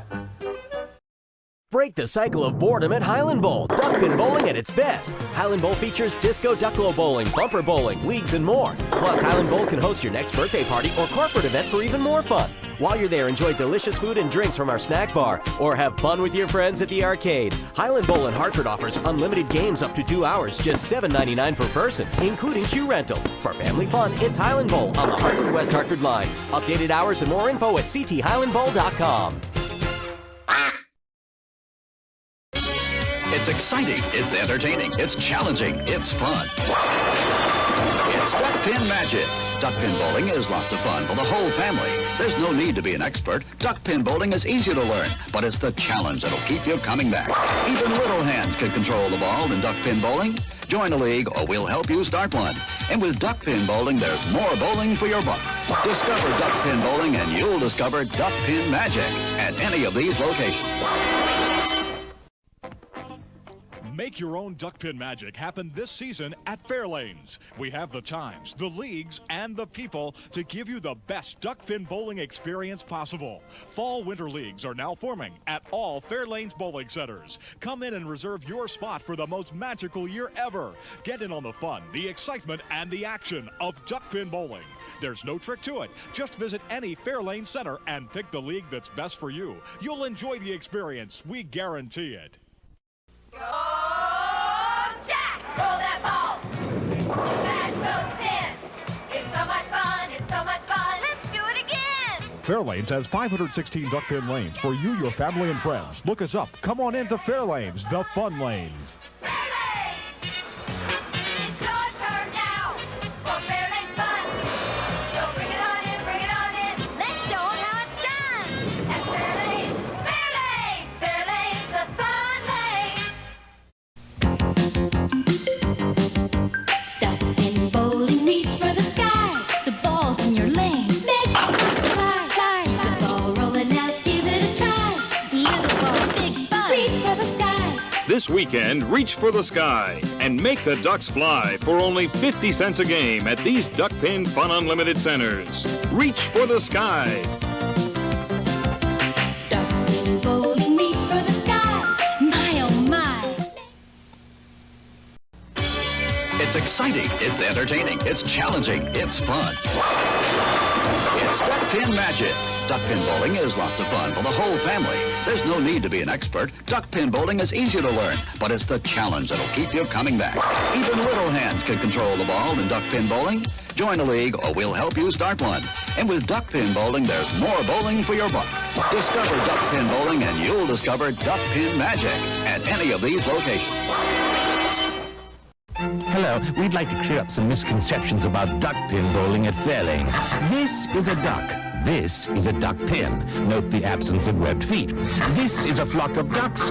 This is a flock of duck pins. The object of duck pins is to hurl 3 balls, bang, bang, bang, and knock them all down. Exhilarating. The object of ducks is to, well, to be ducks. Now you may proceed to Fairlanes. We're quite sure you'll find duck pinning everything it's quacked up to be. Sorry. It's exciting, it's entertaining, it's challenging, it's fun. It's Duck Pin Magic. Duck pin bowling is lots of fun for the whole family. There's no need to be an expert. Duck pin bowling is easy to learn, but it's the challenge that'll keep you coming back. Even little hands can control the ball in duck pin bowling. Join a league or we'll help you start one. And with duck pin bowling, there's more bowling for your buck. Discover duck pin bowling and you'll discover duck pin magic at any of these locations. It's exciting, it's entertaining, it's challenging, it's fun. It's Duck Pin Magic. Duck pin bowling is lots of fun for the whole family. There's no need to be an expert. Duck pin bowling is easy to learn, but it's the challenge that'll keep you coming back. Even little hands can control the ball in duck pin bowling. Join a league or we'll help you start one. And with duck pin bowling, there's more bowling for your buck. Discover duck pin bowling and you'll discover duck pin magic at any of these locations. It's exciting, it's entertaining, it's challenging, it's fun. It's Duck Pin Magic. Duck pin bowling is lots of fun for the whole family. There's no need to be an expert. Duck pin bowling is easy to learn, but it's the challenge that'll keep you coming back. Even little hands can control the ball in duck pin bowling. Join a league or we'll help you start one. And with duck pin bowling, there's more bowling for your buck. Discover duck pin bowling and you'll discover duck pin magic at any of these locations. Spare no fun and throw a strike with your child's next birthday party. Come on down to the duck pin bowling lanes at 1465 Barnum Avenue in Stratford. Our courteous and attentive staff will take care of the details so you can party with the kids. In the Rock and Glow Room, lights and music will give the birthday boys and girls memories that'll last a lifetime. Adults will enjoy our lounge and break a sweat knocking down some pins. Call to reserve your lane now. Looking for something fun to do? How about bowling? Bowl at Thunderhead Bowl for the best in duck pin and 10-pin bowling at 2 locations, both Westminster and Tawnytown. You can enjoy the league opportunities, which are always available for all ages at Thunderhead Bowl. And both locations are open 7 days a week with a snack bar and restaurant specials to ease the hunger as you have fun. The Pro Shop has a complete line of bowling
All right, folks, action getting underway now in the round of 16.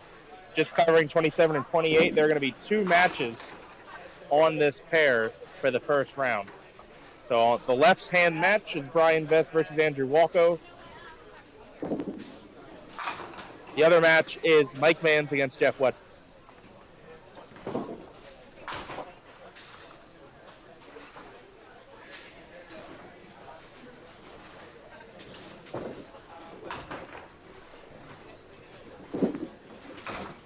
Brian starts out with a spare. Sparing to 10 pin. Andrew slides by.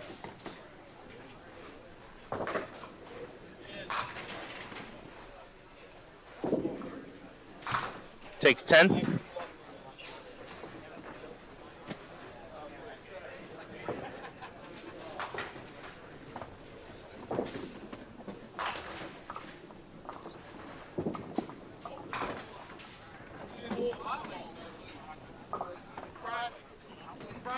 Jason, there should be sound now.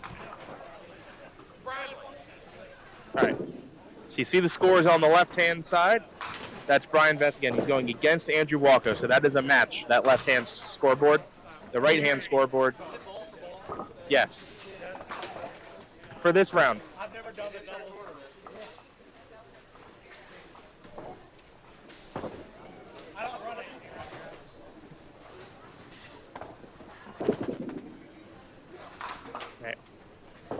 First frame for Mike Manskin. He's bowling against Jeff Wetzel. That is the right-hand match.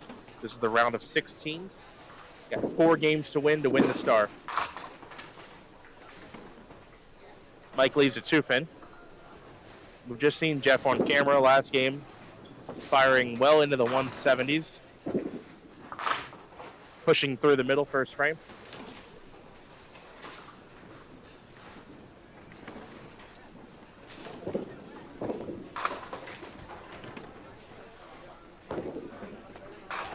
Mike's got the spare. Mike had a 190 in match play this morning. I believe that was the 4th game. Open frame for Jeff.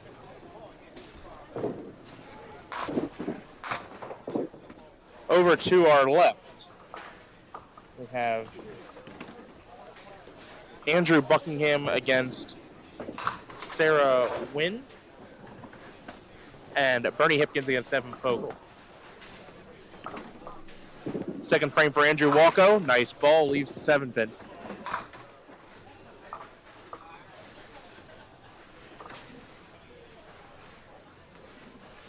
Spare fill for Brian Vest. A deuce. Brian leads 12-10 after 1.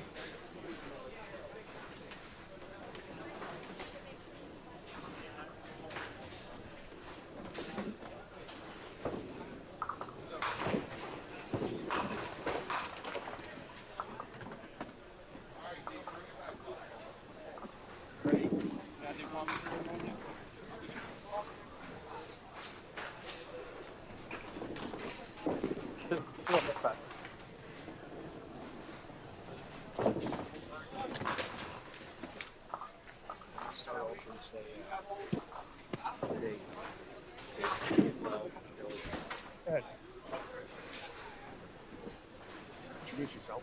All right, everybody back home. You know, we got Colby D'Antonis on the mic here. Didn't do too well today, but you know it's always a good time coming out here. And I just want to say before we get too much into these games, really good well wishes to Billy Coombs. Really good guy, and he's having a procedure done right now that open heart, right? Open heart surgery, and we hope everything goes well with that, and he's ready to get back out in the lane soon. And with that, we're here. Dual lanes. Mike on the fill. Ooh, tug job, count 6. Mike was in my division. He was struggling. He was struggling the first 2-3 games, and he found something the last 2 games that. Was it a ball change? I don't know. It looked like he was throwing the same pro line, I think. Okay. I know he typically throws like a black and green Comet. He was So- the last 2 games. He threw the ball really well. He had what? I think he had 350, 360 the last 2 games. 2 full on the washout. Jeff open on the 6-pinner attempt. He takes 10. Mike Mans will have a lead. Jeff Wetzel. I mean, that was one hell of a ball. Yeah. He Very powerful. When he gets that ball in there, watch out. Watch out. He can throw strikes that you think are going to like break something. Yeah. They hit so hard.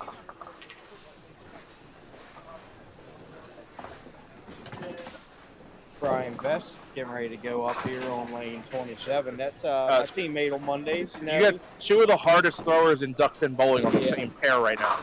Not against each other, but on the same pair. They call Brian the Rocket, and for good reason. Yeah, big time. I mean, every Monday night I see it. There's 4 to 5 balls at least tonight that you're like, how is 10 going? Yeah. How is something not broken? Andrew. And then you wait until a couple frames later, and then it is. Yeah. And then we got Andrew Walco. Good, another good young kid coming up in duck pin world. You're good. That looked perfect. His Addison definitely wrote that because that was too neat a handwriting for Mike to write that. It was spelled correctly too. And it was spelled correctly. I knew it. It was her idea.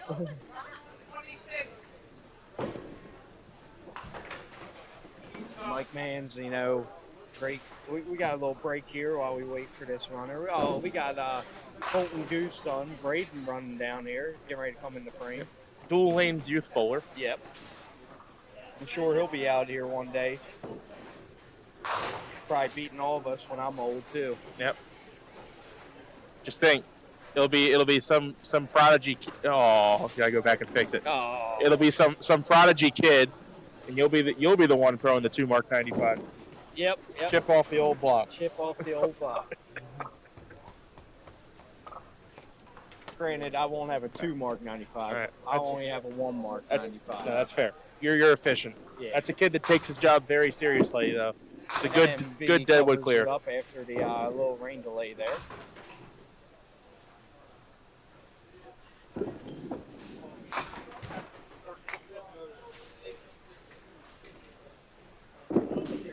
Two. Andrew covers. Andrew with a good shot there. There's a 8-pin lead for Andrew Walco through 3.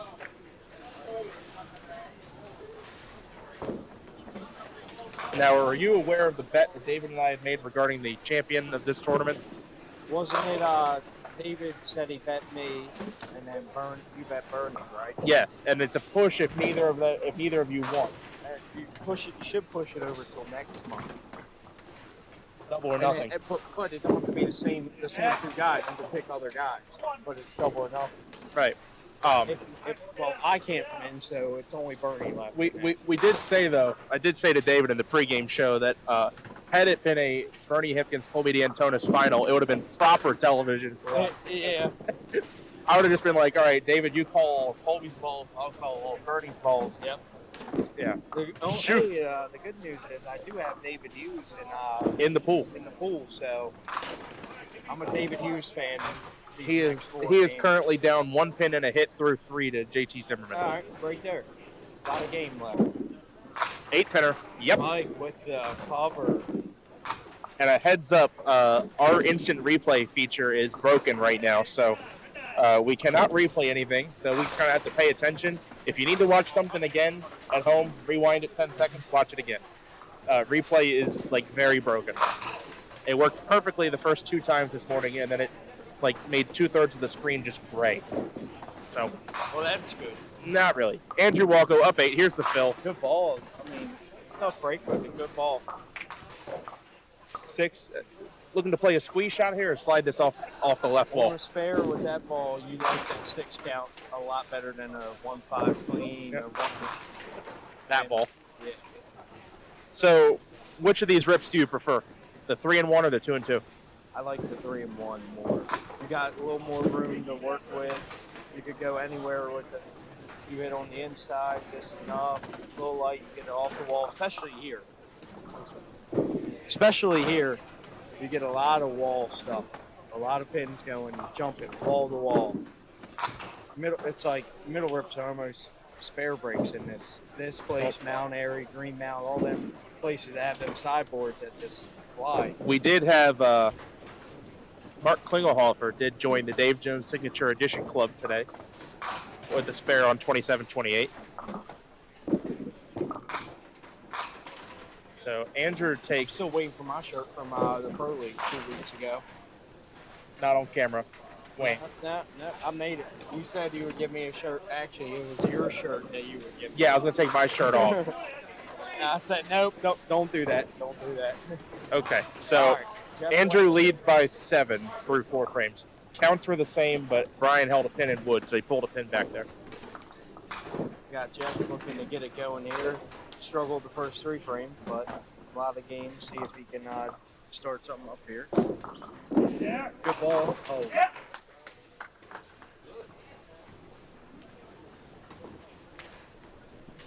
Michael in this spare here. See. This is big here because Jeff's got a middle rip, and Mike can pull off to a 2-mark lead with a good count here. I like that one a lot. Good ball. Really good ball there. Yep, Jeff chases, and now Mike's got a 16-pin lead, and he's got a break. That's the interesting dynamic though with the ball for ball, like that. Like Jeff punches, and then now Mike's like, man, I can really attack this here and get a 2-mark lead. Mike's all over right it. in the face. Jeff, I mean, it's actually a pretty big 7 there with what it could have been. Yeah. I imagine too in this environment, it's easy. Ball for ball bracket, double pace. It can be easy to rush or overthrow it. I've noticed that a lot. Like in these 12-lane houses, you have to double up because they take so many people. The Sunday, you have to double up in the first round of the bracket, and it's just there's sometimes where you make it to the bracket. Same thing when your first couple balls on Sunday mornings in the division, you get a little amped up. You're like, all right, I want to do something here. Right. And if you get too amped up, it makes your whole body go too fast. And that's a lot of times in this game, that's not good. Nice spare there for Andrew. Makes the 10-pin. Very good shot. Brian takes 1. Will be open in the 5th. Brian's a guy that you can never count him out until he's mathematically out because he could throw a 5-bagger at any time. Right. And I watch him on Mondays. It seems that when he is striking, he's going to strike in punches. Yes. It's either he ain't striking or he's throwing a triple. Or Jeff with a big ball there. That was maybe something to get him started. Mike with a chance to go up maybe 3 marks here with a good count mark.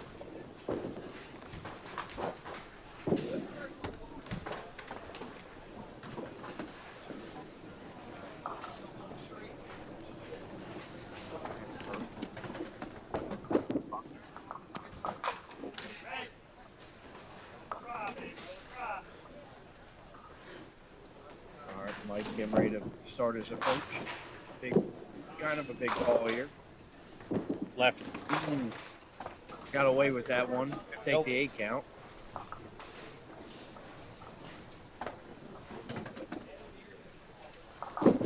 That shot here is so much easier than a lot of other places. Forgiveness. Because you can hit it light or on the inside, and that will shoot across the wall 2 or 3 times, and it can take it out.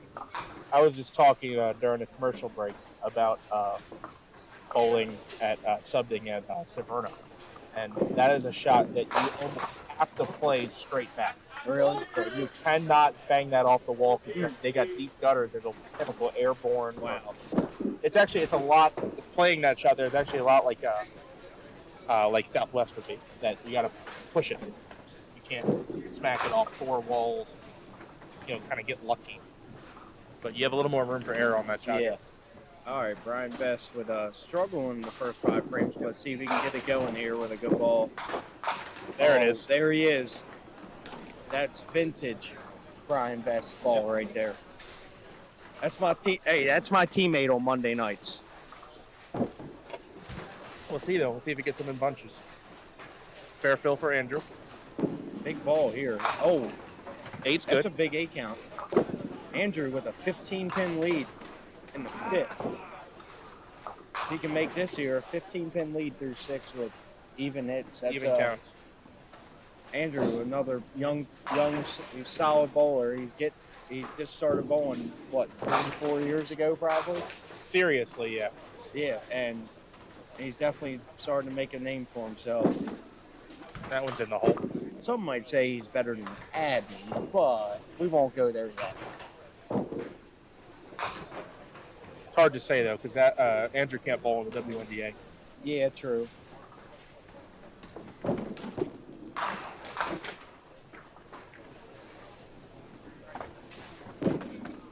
Andrew sliding by. 8 All out. right. 13-pin lead, but he's down a hit. Brian Best is right in this game. Now let's see if Mike can get back on the head pin here. I like, by the way, that in this situation, I like that Mike's going first.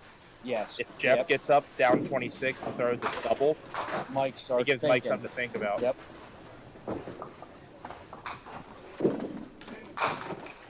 Okay. That's a safe. That's a safe hit. That's a dual lanes pocket shot there. It's a big ball here for Jeff in this match. If this is a double, we have ourselves a ball game. Even a spare is nice too, but it's a break. Okay. But Devin Fogel on lanes 25, 26 has just thrown his 3rd triple of the day. Bernie goes 5 off the side, make it. You know, he must bowl out of here. Devin, Mike gives a 3-pinner. Mike covers it up, big shot Devin there. Fogel is 100 and a count in the 5th. I'll tell you what, Too thin. we bowled next to Devin yesterday, and when he gets that ball there, he's another one that throws some no doubters. He's definitely started to make a name for himself. He is really good. He's picked up the pace in this. I remember bowling with him in youth league, but Coming back.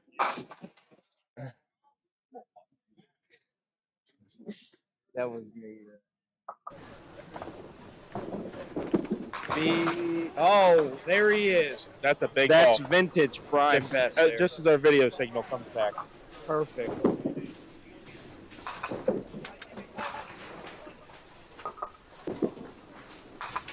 Andrew with the cover. Sweet.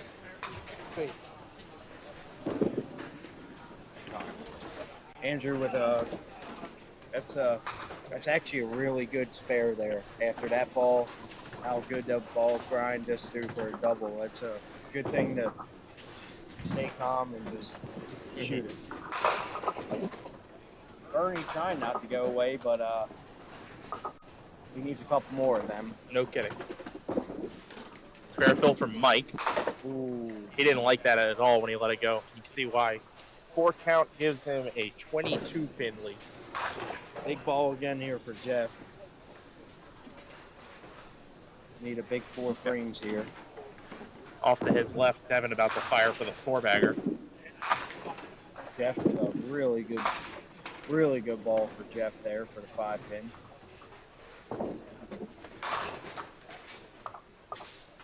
Mike going for the spare shot. That's a weird 3 there. Played the whole side. You normally play the whole side on that, or you play the 1-3 pocket? I played a 1-3 pocket on that because I feel now, for some reason nowadays, you hit that. I always pretend I'm shooting the triangle. Right. Not the triangle, but just the 1-3. Now, yep. Just say that's up there. I always try to shoot the inside of the 150. Devin just spared that 1-2-10. He's 137 plus in the 7th. Mike drop pins. Oh. 4 on, 7 out. We got a 19-pin lead down the hit. This game is getting a little interesting here. Brian Best down 3 up a hit on this double. This first ball from Brian dictates a lot. Yes, it's a big ball here. Another strike, he's comfortably in the lead. Bad count, it's almost a tie game or worse.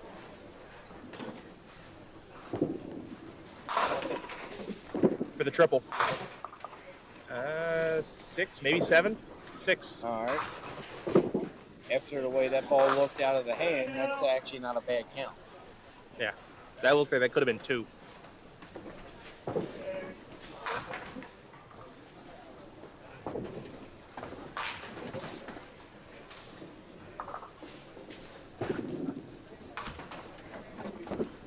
Just want to say thank you again to Nick Lloyd and David Hughes for doing this. I mean, this is awesome. You drove up here on a Sunday morning, over an hour drive. After leaving Mount Airy at 2 a.m. the night before, going back to Pasadena. Yeah, I mean, about 2.5 hours sleep. Who else would do that? Nobody. No, they got a life. Brian, nice shot. Great. That was a great cover there, and Andrew, no luck with the 3 through the middle. Good ball, but stuff it happens. Need to get some wood here to keep this kind of a game here. That's not terrible. It's not bad. Now down, just like that, down 13 pins and a hit. 2 to go.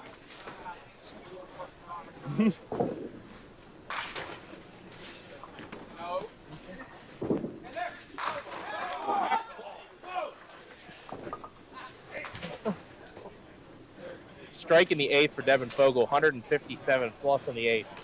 He's trying to take down Goliath here. And Bernie really, Good job, Bernie. 9 spare there isn't worth anything. Bernie marks out and he's going to shoot 160 and being nowhere near it. And not even be in the game.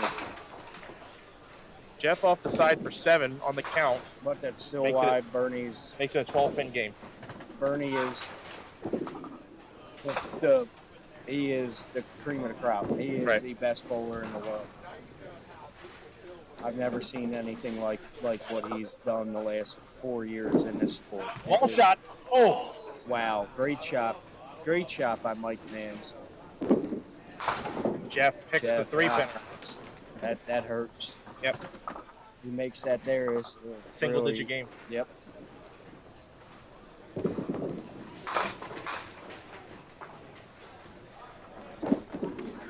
Mike drops a pin. Jeff drops a pin. A 12-pin lead for Mike Mans, 101 to 89.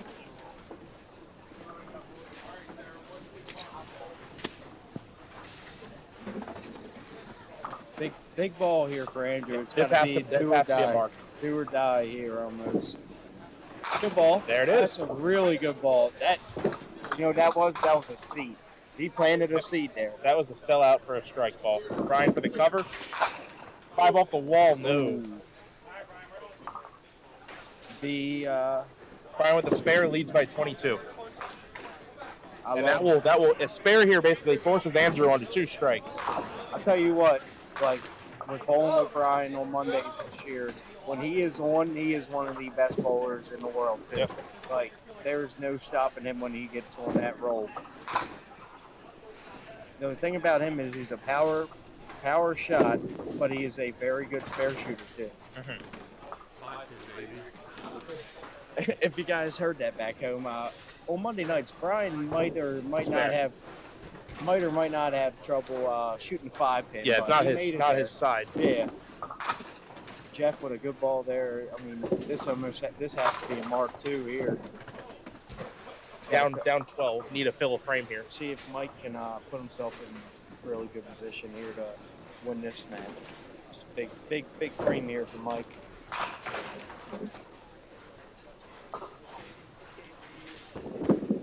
Good ball.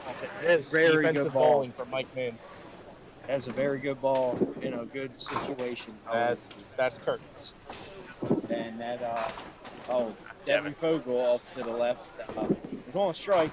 Need a He's got the game won. He's got the game won, but we'd love to see a 200 from the kid here. Why not? He had 199. You see that earlier? Yeah. 199. He had a 6 count on the last ball. Oh, and he made it. And he made it. Makes it like it was like a single. He has 177 on a spare and a 9. Just needs a good count mark. Strike in 3 would do it. 7 spare, 6 would do it. Not an awful ball from Andrew, but he had to have a strike there. Yep. And Brian Vest does. Brian Vest wins. That mathematically seals it. Yep. So Brian Vest will be in the Elite 8, as they say. The Elite 8. As long as your horse in the race doesn't lose in the final 4. Yeah. We're going to be all right. Is David winning or now? David is up 3 pins with the frame to go. No hits. No hits. Hopefully David doesn't do what my Duke Blue Devils did last night. That was not fun. They Duke blew it. Yep. They had their one shining moment and they blew it. It was a valiant attempt with the buzzer beater that landed in the parking lot. That lucky fan got a souvenir on that.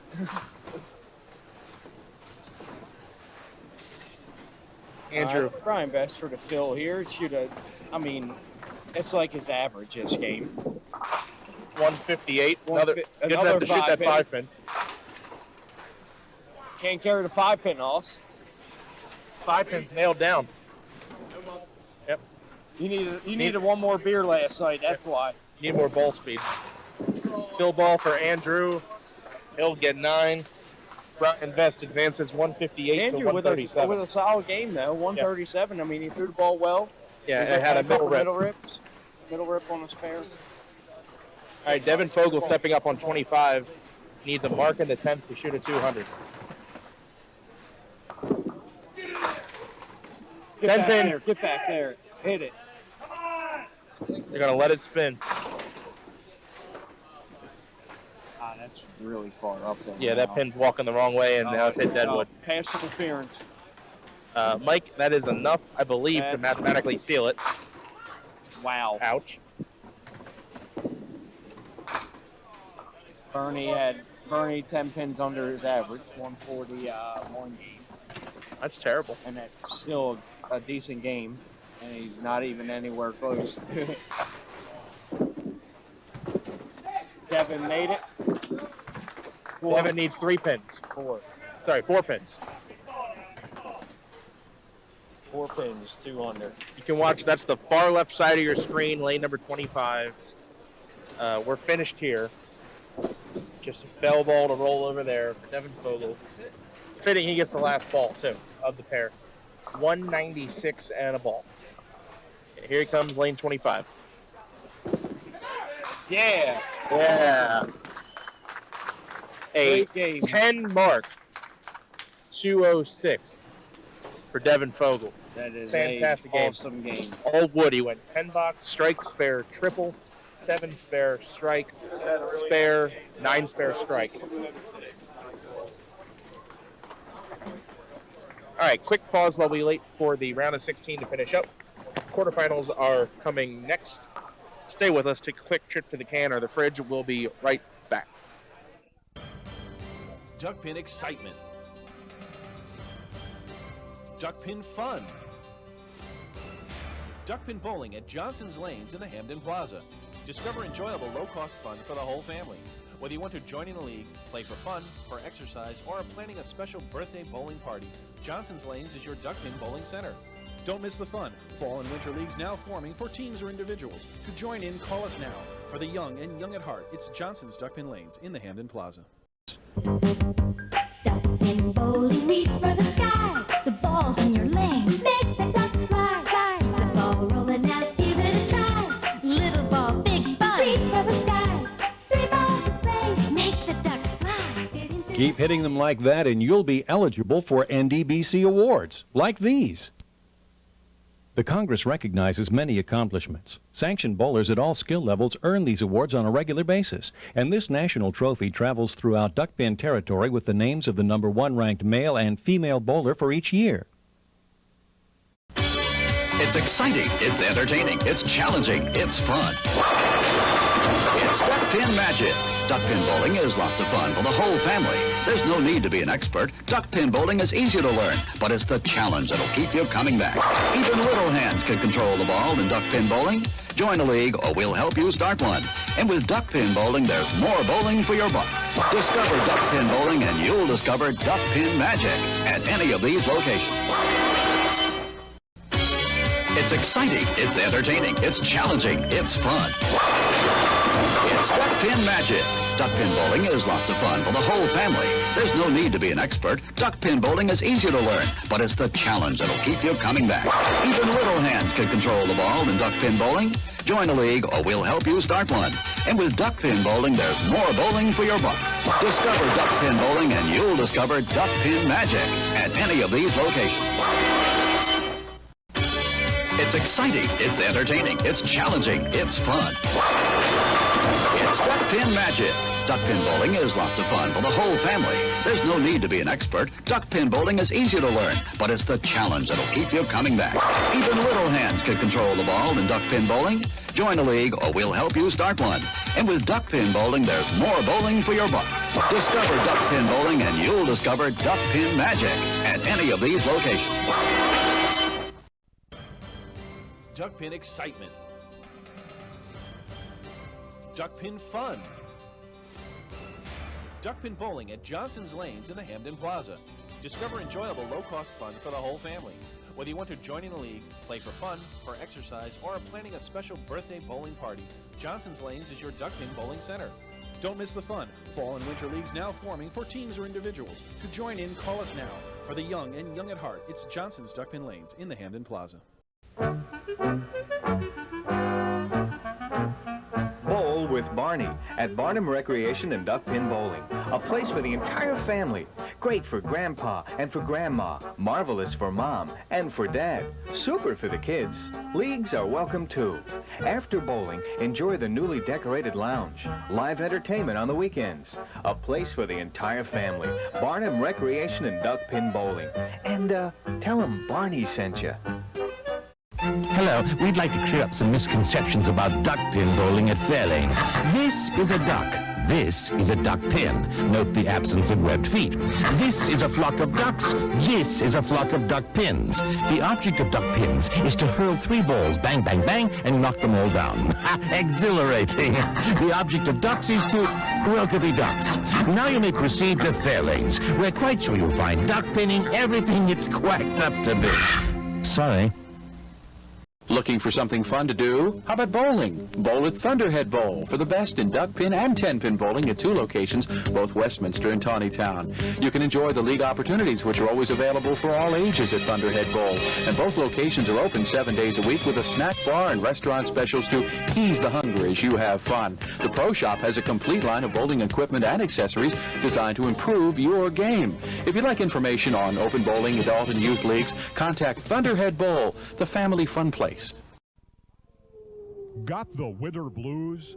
Tired of sitting around the house watching reruns on the tube?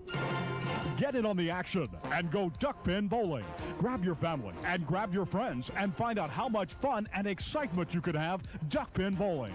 Be a part of the action and head for your local duckpin bowling establishment. There are plenty of lanes available and you won't know how much fun you're missing until you give it a try.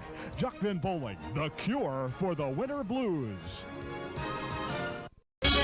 It's exciting, it's entertaining, it's challenging, it's fun. It's Duckpin Magic. Duckpin bowling is lots of fun for the whole family. There's no need to be an expert. Duckpin bowling is easy to learn, but it's the challenge that'll keep you coming back. Even little hands can control the ball in duckpin bowling. Join a league or we'll help you start one. And with duckpin bowling, there's more bowling for your buck. Discover duckpin bowling and you'll discover duckpin magic at any of these locations. Break the cycle of boredom at Highland Bowl. Duck pin bowling at its best. Highland Bowl features disco ducklo bowling, bumper bowling, leagues, and more. Plus, Highland Bowl can host your next birthday party or corporate event for even more fun. While you're there, enjoy delicious food and drinks from our snack bar, or have fun with your friends at the arcade. Highland Bowl in Hartford offers unlimited games up to 2 hours, just $7.99 per person, including shoe rental. For family fun, it's Highland Bowl on the Hartford-West Hartford line. Updated hours and more info at...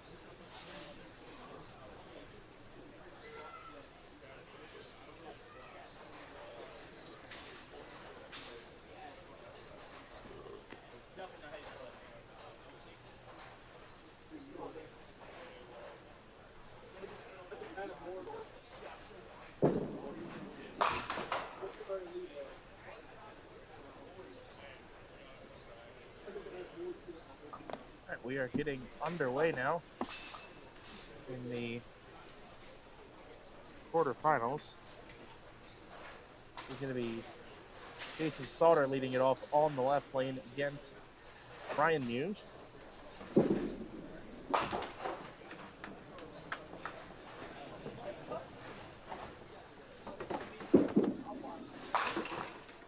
Jason gets it started with a good ball in the 1-3 pocket for the 7th pin. Jason, a 3-time Pop Whitten champion.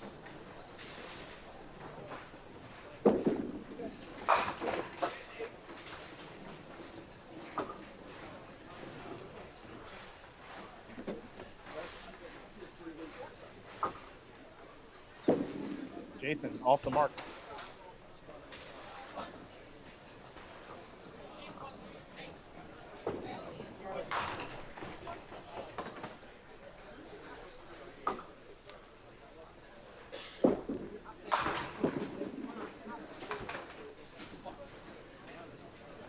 $10 to start for Jason. Ryan Muse, a 0-time winner out of Mount Airy, Maryland.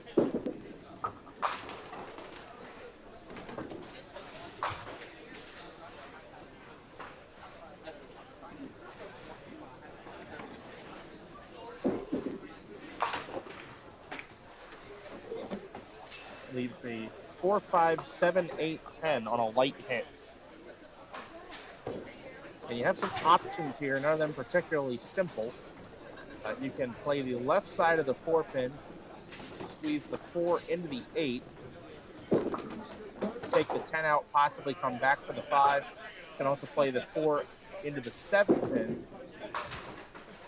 Brian opted to shoot the 5 over, but a couple options there, none of them particularly guaranteed. You'll see differing theories about which one isn't better. Brian will take a 8-box to start the game.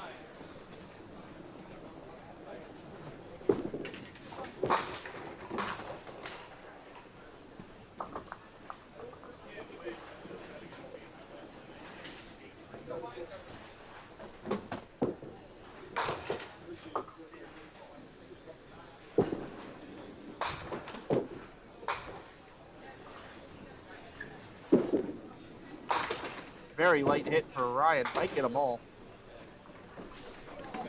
Leaves just the 4-pin.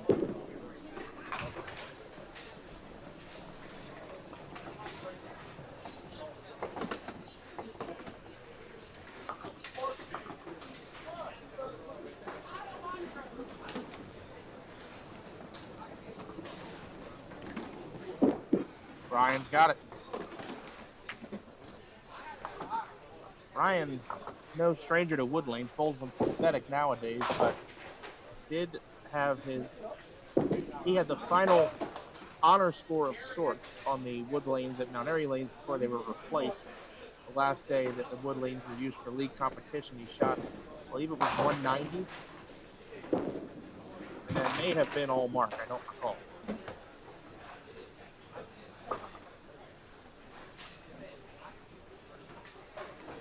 Jason, a light 1-2 pocket hit, leaves a 3, 6, 9, 10. The tough pin is the 9-pin in back.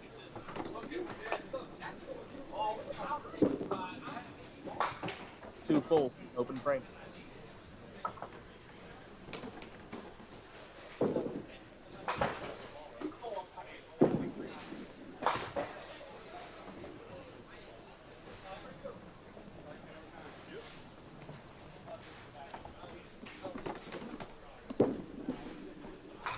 Jason takes a 9 box, leads by 1, down a hit, headed to the third frame.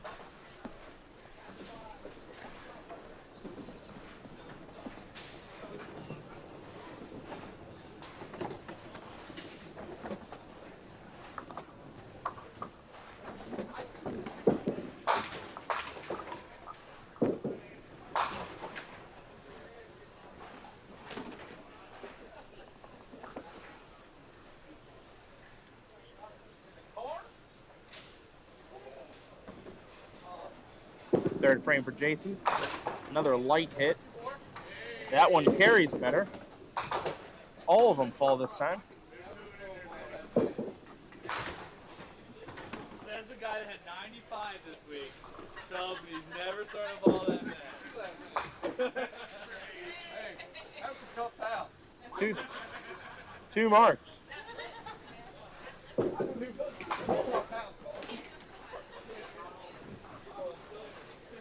Third frame for Ryan Muse, working on a spare. Good ball, leaves the 5.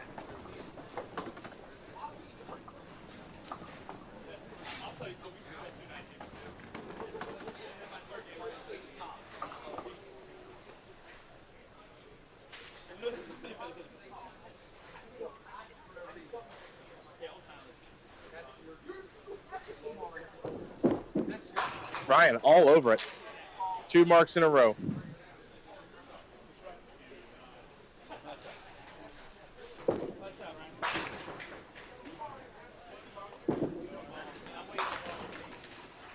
Boo.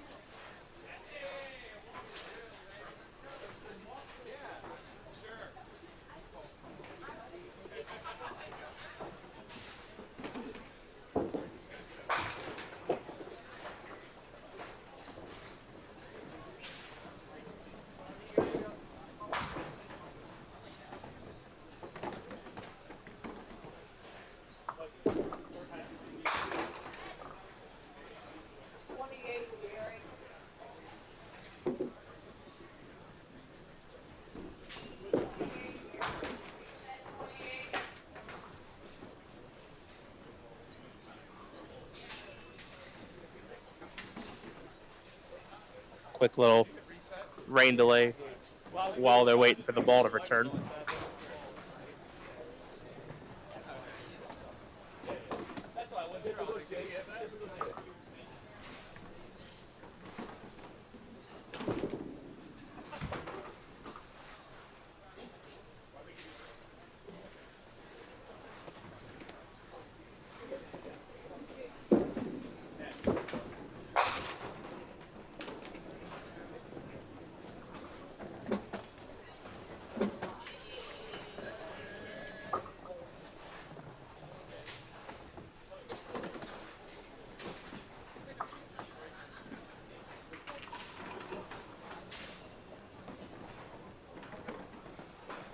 All right, here's Ryan. 4th frame. On the side, counts 8, leaves the 110. Prize breakdowns, Makoto, depend on entries. For this one, you'll see about $1,500 for first. I think it's somewhere in that range.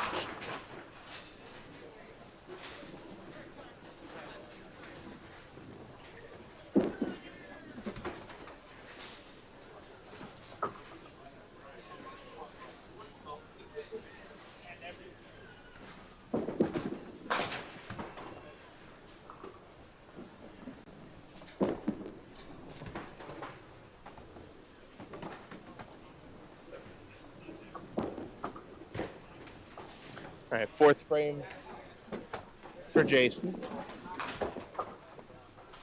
He's got a strike working, 29 plus in the 3rd. Another mark here, he can take the lead. Double, he's definitely in the lead. Very light hit, 6-7 split.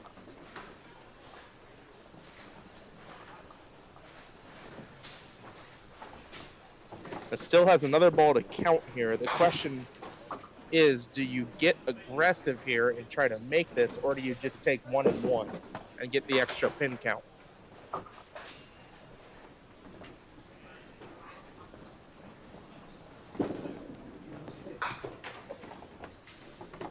Jason plays pretty safe there. Counts 9.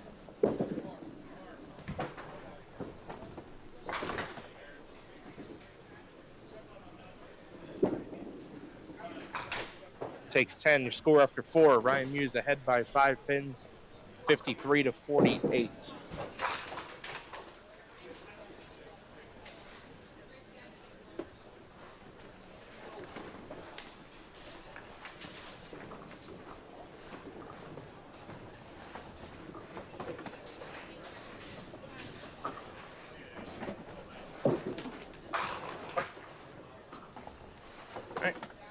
Jason on lane 27, trails by 5. Looking to paint the box. Throws it really well and gets no help. Pocket 9-10.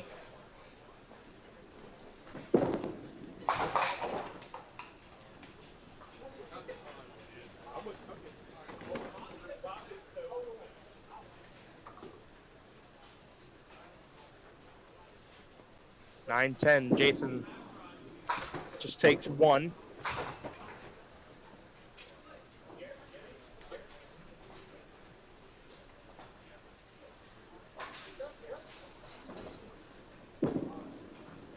Drops a pin, 9 out.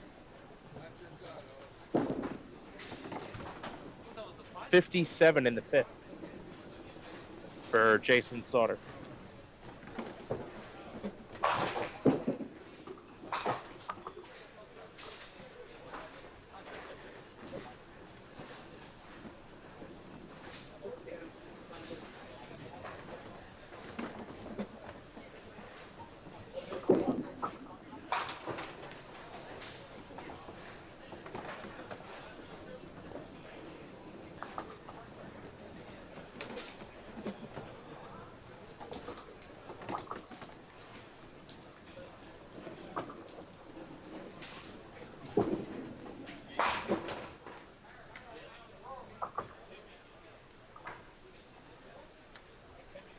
One, 2, 4 for Ryan. Got it. It's a nice insurance mark there. Ryan now up 6 pins at the half and up a hit.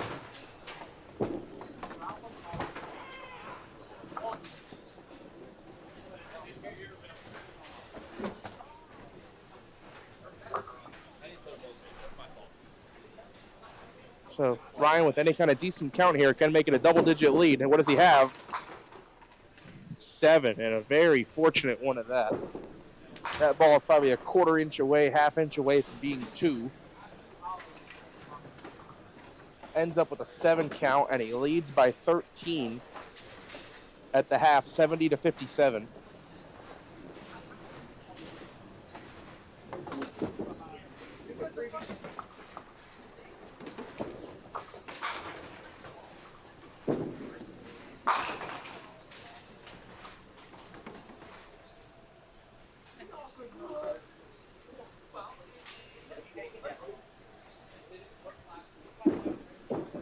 Open frame, Ryan holding on to that ball a little too long, pulled it left target.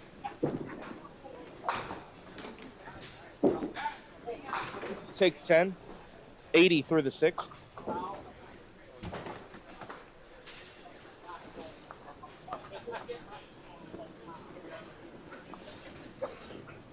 Jason, not the best start to this game, but definitely still has time to bring it back with 2 marks. He's right back in the game. So see what he does here to start the second half. Had a 57 first half. Wide right, 4 count. Make it 5. A pin going down the gutter belt, knocked over the 7 pin. That is legal, sanctionable pinfall, so that does count. Does he have it? No. 5 pin stands, open frame.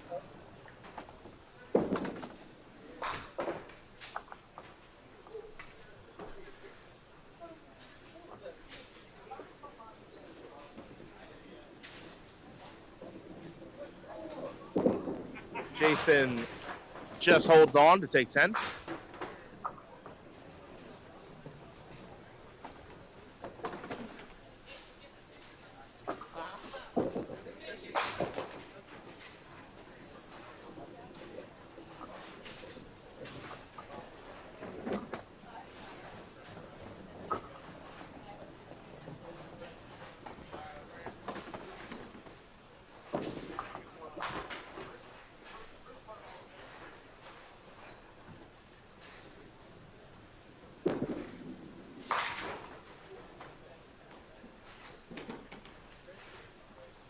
Seventh frame for Jason. That's in there.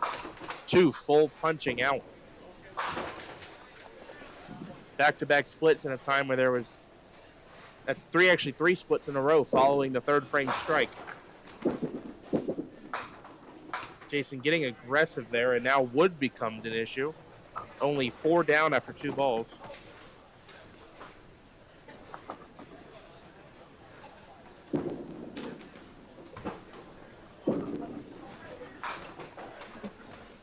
Seven in the 6th frame for Jason. He now trails by 16.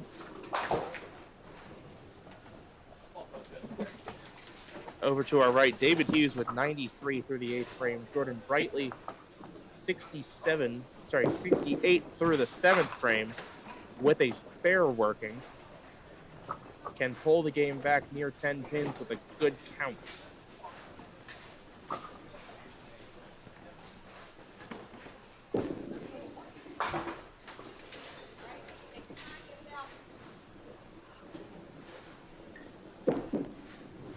Ooh, nearly sliding that. Ryan just off the mark on the 5-7.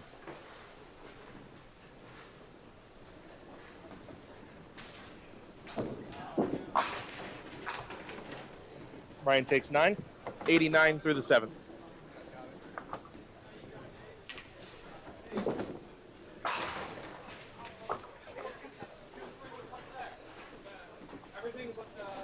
Five, 6, 10.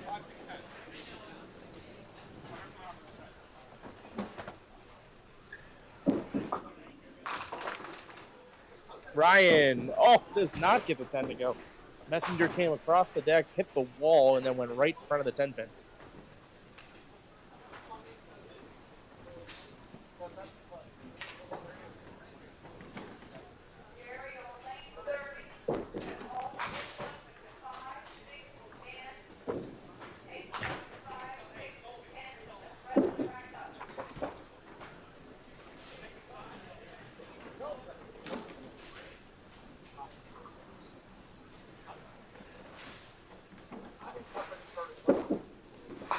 $10 for Ryan.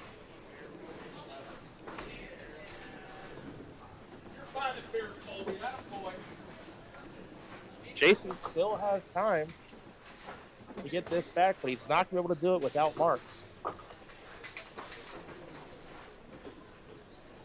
8th frame. Off the side, 3.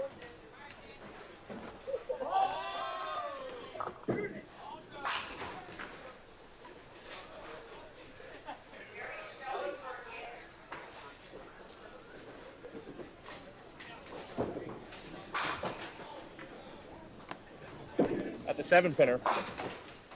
7-pin stands. I don't think that spinner's going to get over there with enough force, and it doesn't.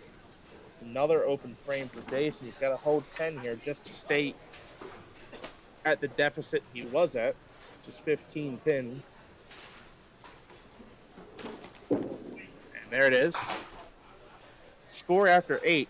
Ryan Musa had 99-84.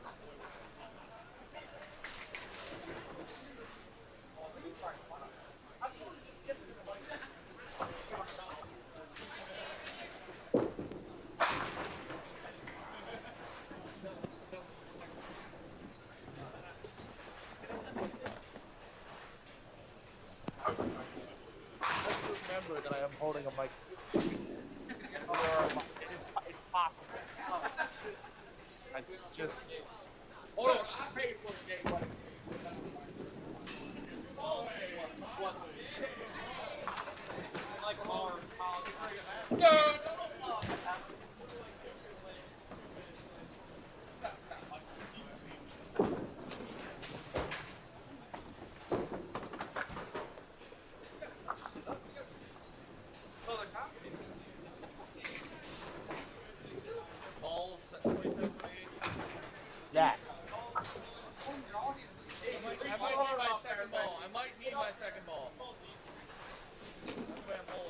hoping to not need a second ball, but he wants to have it just in case, which is understandable.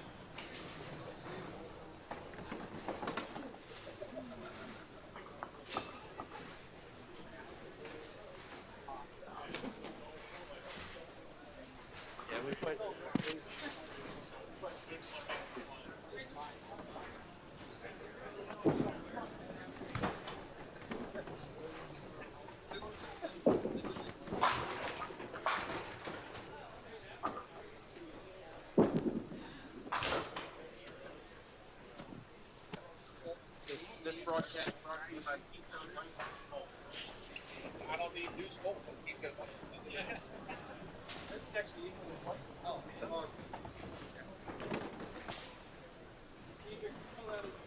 Far end matches, Rob. Mike Mann's comfortably ahead of Brian Vest. And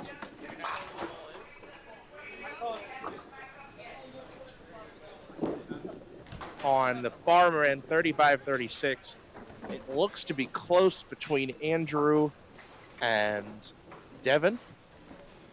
Andrew, I'm seeing up 3 pins and up a hit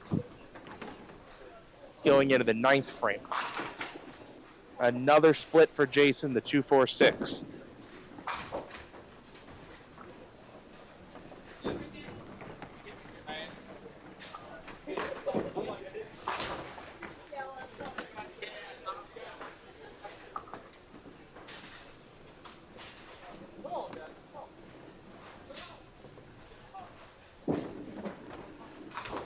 Jason open again. Ryan at this point is just going to need a mark and count to shut out Jason Sauter.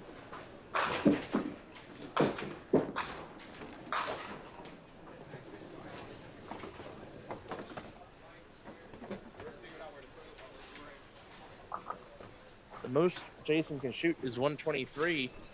Ryan needs 25 pins to get over that. That just means 1 mark with good count. And he's in the semifinals.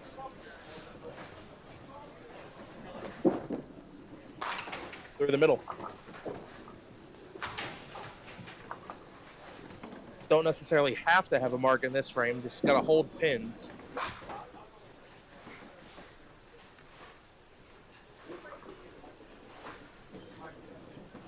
One more, Dave.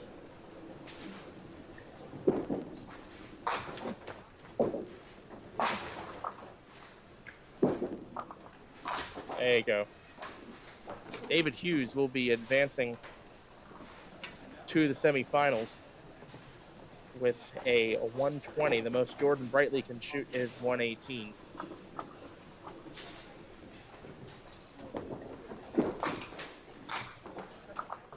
$8 for Ryan Muse. He leads by 14. As long as he gets 7 pins or more in this frame, he forces Jason to double. If he can fill 17 in the 10, spare 7 or strike 7, he shuts him out and he wins the game.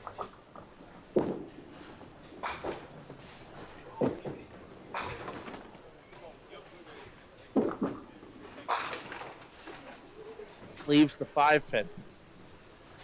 That's already forced a double. Again, converting this for a spare and counting 7 or more is a shutout. David Hughes advances over Jordan Brightly, 120 to 98.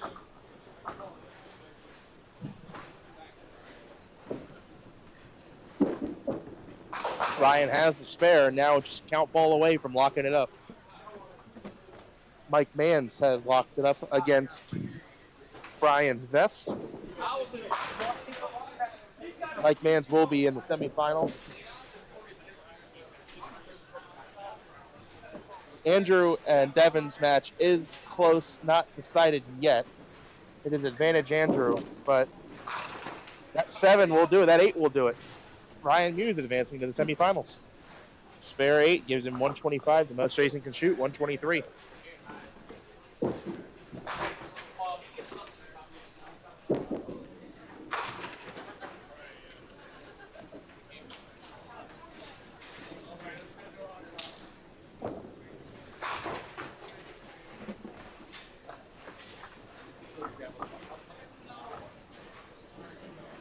Mike Mans has advanced, Sharon. He's finished with 152. Brian about to throw his 10th frame. The most Brian can shoot is 132. Jason ran into the split this game and ran into it a lot. Ryan Muse advancing 125-102. David Hughes advancing. Brian Vest advancing. And let me check on scores from 35-36. Give me one moment. Devin Fogel is finished with 143. Andrew Buckingham is 125 plus in the 9th. He needs to fill 19 pins to win. 9 on, 10 out is a winner. Anything less than 8, he has to spare. 8 on, 10 out would be a tie. He has punched the 158. That's a 3 count.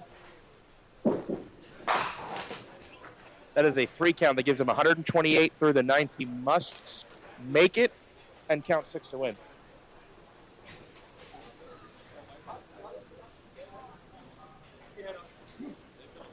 Has to make it and count 6.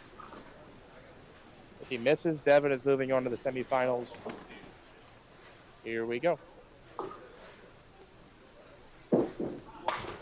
Andrew picks out the 2-pin, and that is it.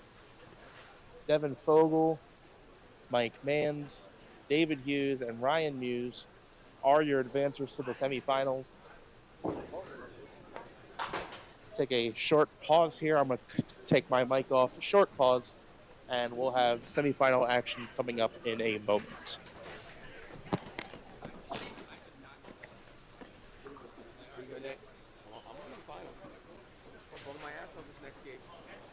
I'm gonna try.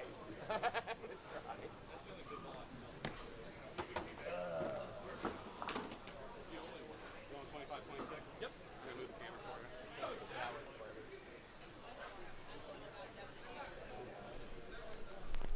Yeah, 60. It's still rolling, right? Okay, good. I'll let you aim it. You're already back there. It's probably gonna have to be angled. Yeah, it's against Devin. Sorry. The ball. Sorry. You pulled better than I did. No, you just suck. All right, 25-6. We got Devin Fogel. You the ball better than I did. 33-34. Ryan Hughes and David Hughes. Hughes and Hughes. Who's higher seed? Second to last. Second to last.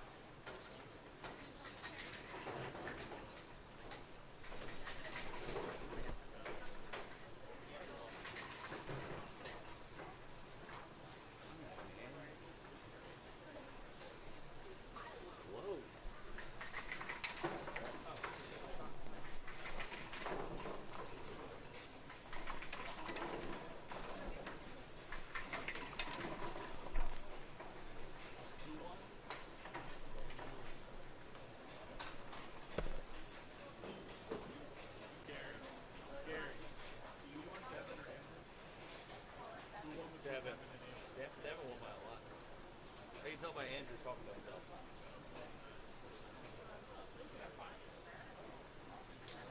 Do you want an interview? Not yet. Oh. I shot 100. I'm here with 8 finishers. I should have threw more. That was pathetic. I felt bad that you played bingo. It was terrible. Did I win?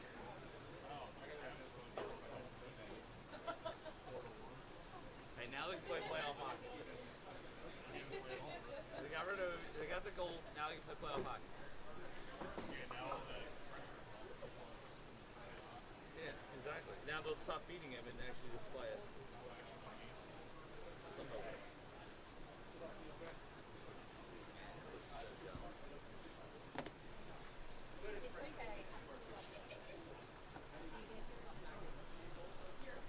Yeah, I think the ball's so bad. That was the worst I've seen the ball in like 6 months. Well, other than the John game.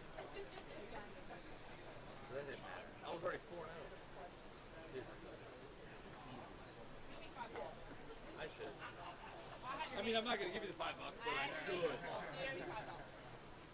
so bad. That was such an. I was like, that's such an easy second place. Worst case scenario. And then I decided to hit the 3-pin 9 chickens for the head. How does that feel? I did twice said low.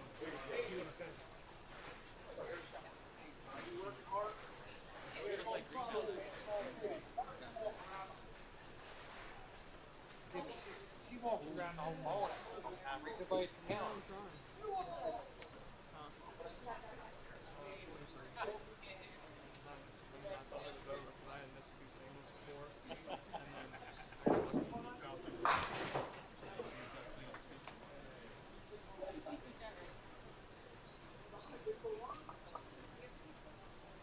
Once. No, I did it once when I was 21. Actually, the first match ever, I met everybody at Linway. I told her when I was in college, my sophomore year, don't play the same apartment. No, you weren't. You were not serious. I didn't meet him the first day. I was coming out of the shower.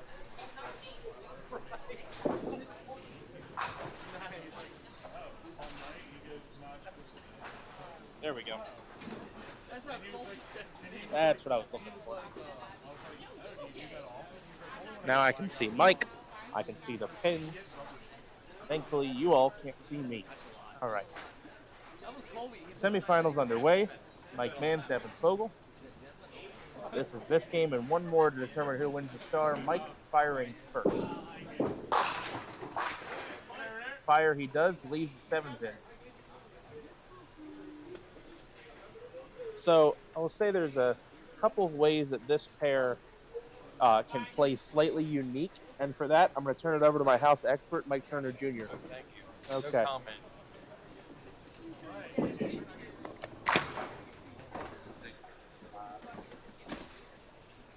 Mm-hmm. It does. Less, but some. Mike sliding by, open frame.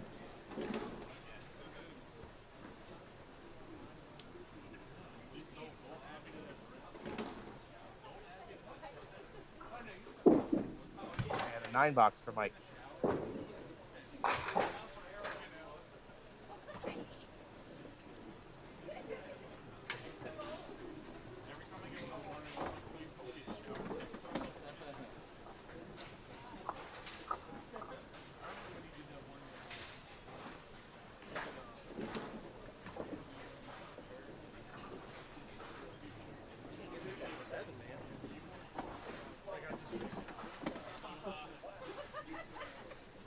First frame for Devin of the semifinals.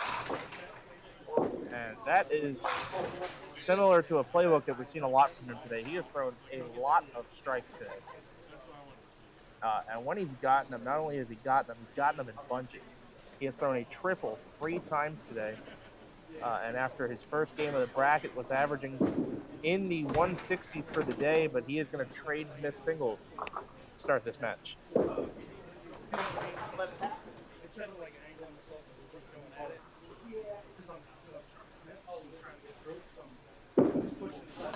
And there is the 10.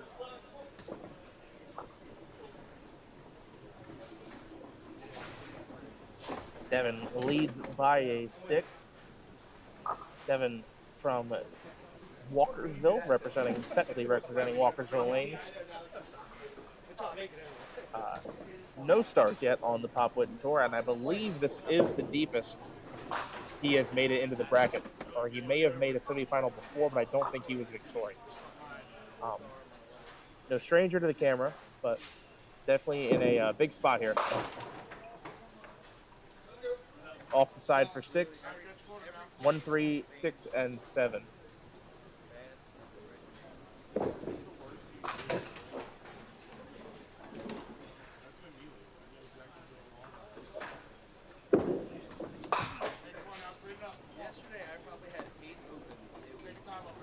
Been significantly off the mark on the second ball, just takes the 6-pin out.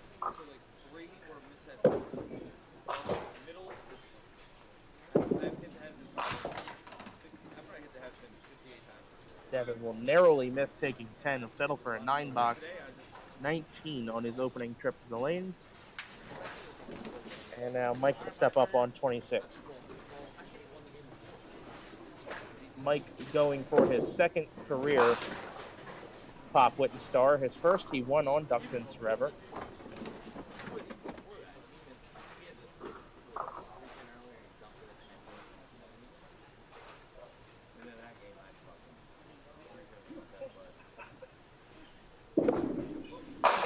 Hey, nice and pretty spot. All gotta be pretty. Judge scores 2 out of 10 on form. Smooth as burlap, boss. Hey, it's all pretty up there, boss. Yeah, there we go.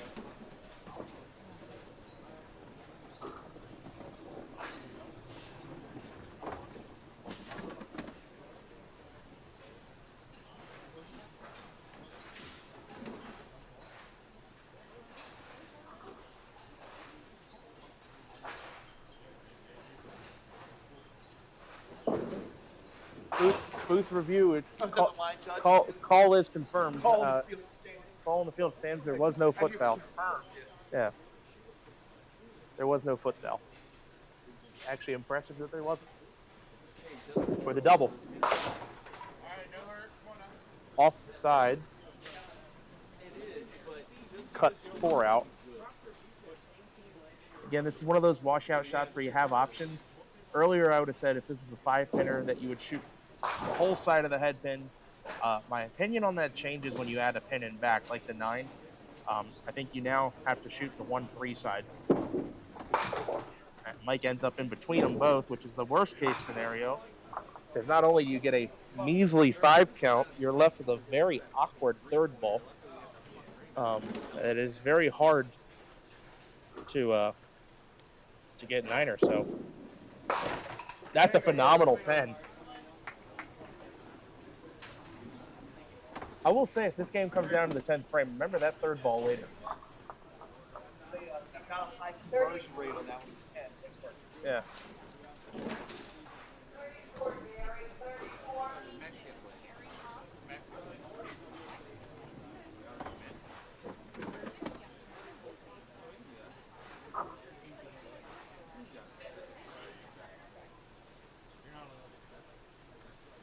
Devin off the side, gonna roll that corner out.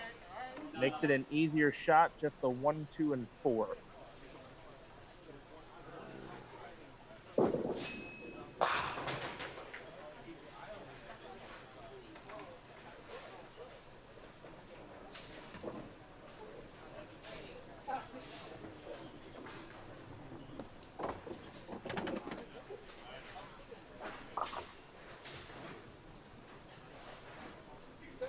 For the spare, 2 full on the head pin, another open frame. It's going to be a single-digit lead for Mike Mans through 3 frames. What? Nah, I got the monitor. We're good. Oh, no, it's over there. Yeah, we're fine.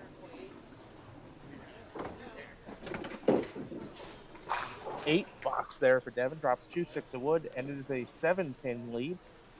More of a full mark lead for Mike Nance, 34-27. Devin will move to lane 25, and as I said earlier about the strike ball, he's thrown a lot of strikes today, but when he's gotten them, they've come in bunches or they've come in spurts. So you see him drop a strike here or in a frame soon after, just be prepared for the fact that his score might jump up in a hurry. That's off the side. Maybe a redemption shot here. Gets the 1-3-6. The opposite version.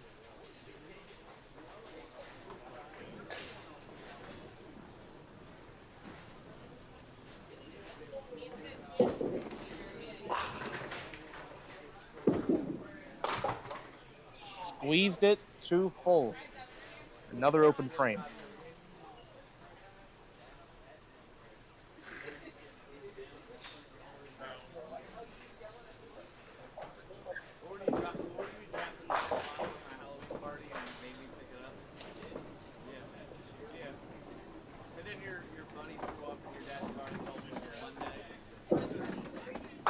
Devin collects 10.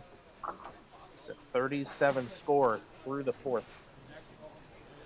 There are times today where Devin has easily had double that. But again, strike ball hasn't been there yet. When it comes, it'll come in bunches.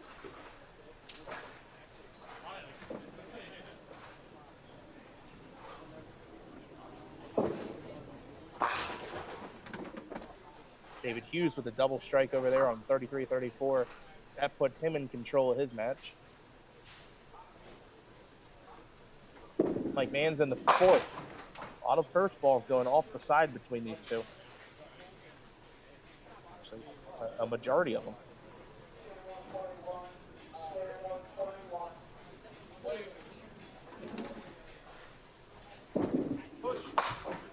It's fatigue that is trying to be offset by adrenaline.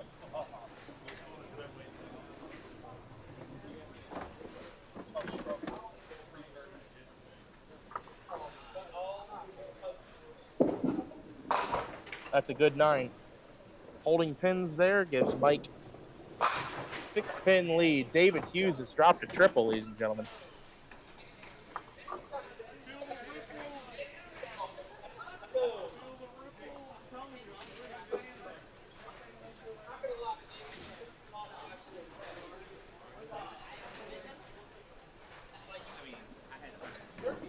Fifth frame for Mike Mans. Roll that 7 out. No, it will stand.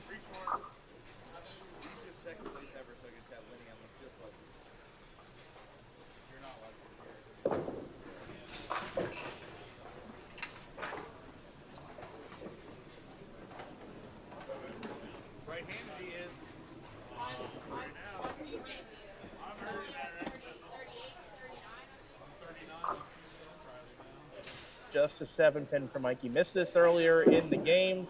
Gonna make sure he didn't miss that one. 53 plus in the 5th frame for Mike Mans.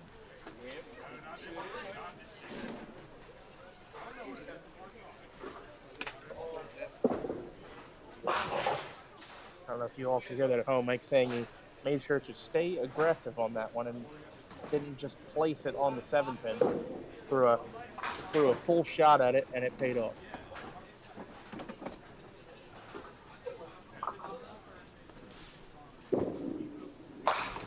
Devin's going to steal one. Carnage on the deck. Carnage on the deck as he splashes one in light.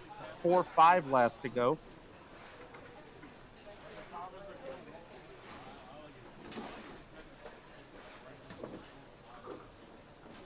Sorry, I just thought I'd test that again. Replay's still not working properly. Sorry about that. Oh well, we have to watch it live and rewind. We'll have to put some work into that and get that ready for the next show, but unfortunately, instant replay out of commission today.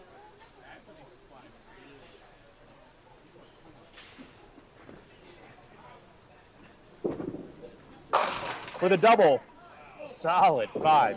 Sent 2 different messengers at it, and neither of them connected. 20 bucks here would be all right.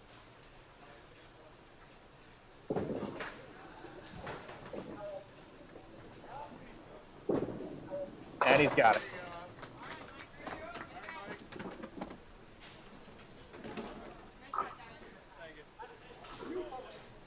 All right, now the turn swings back to Mike Mans, now staring down 2 marks Devin just put up.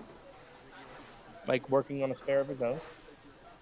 So matching 20 boxes there.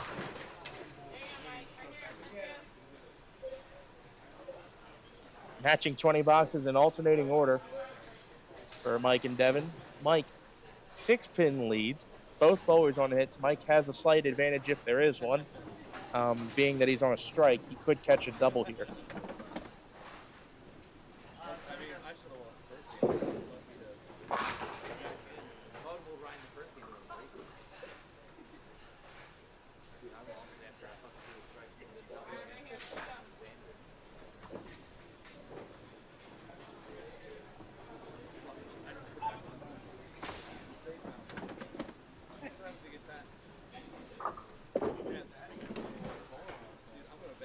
That's a big ball in the match. 7th frame, Mike Mann's going for the double to extend the lead.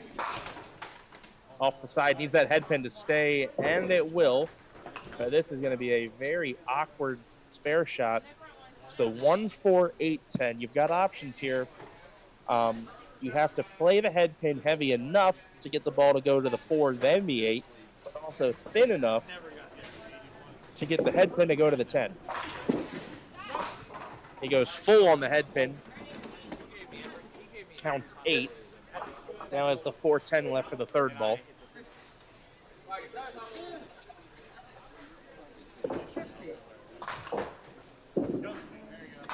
Mike takes 9 out, has 90 through 7. Devin, with a full count mark here in the 7th frame, could put himself in a position to take the lead.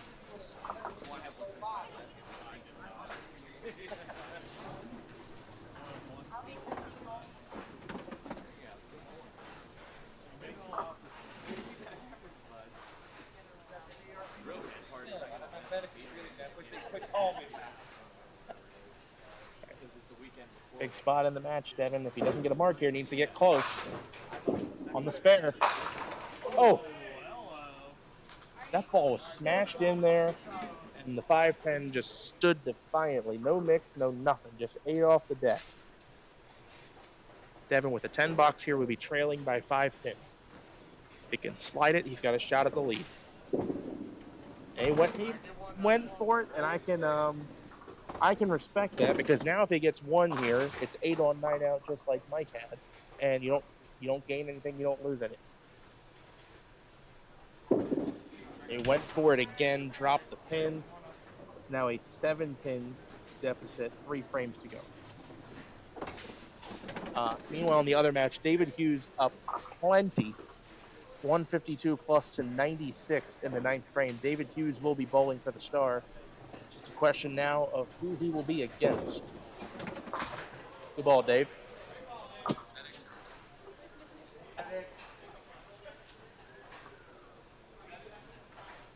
I wanted over here for that. 8th frame for Devin. Off the side, hoping to steal 1 more. He's going to be left with the 1-6. Oh, my. Other side. 2 men down over there.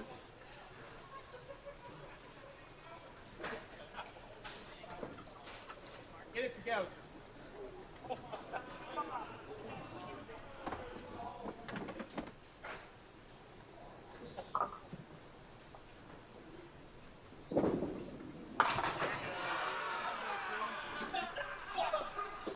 That's awesome. That's awesome. He went 4-pin, 6-pin, 1-5 punch. That's awesome.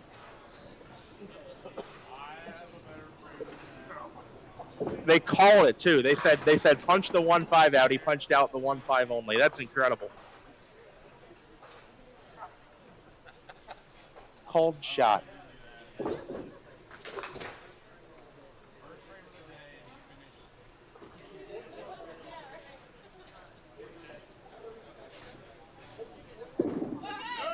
High and tight. Does he get the 6 to go? No, that's a fair break though. I think 9 is a fair break there. So again, David Hughes has advanced 157. Yeah, that's a terrible 157. 157 to 105 of Ryan Muse. He will bowl for the star. We're just awaiting now who he will be against.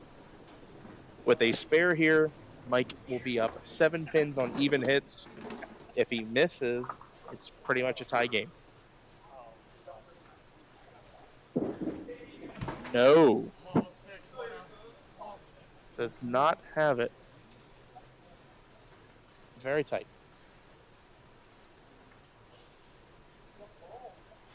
Gonna hold the pin. Mike does not hold the pin, drops pin and count. It is 99 to 93 plus. Mike, man, if there was any point in this game that he had felt pressure, this is it. He has had the lead since the 2nd frame, has not lost it. But if there's one time in this game that his back was up against the wall, it is right now.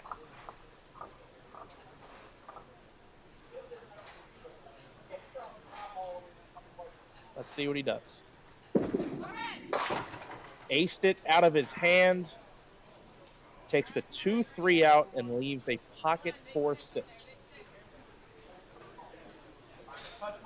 I would say this is probably one of the best lanes in this house to have to shoot this shot. Play one of these pins thin off the wall and hope you get a good kick.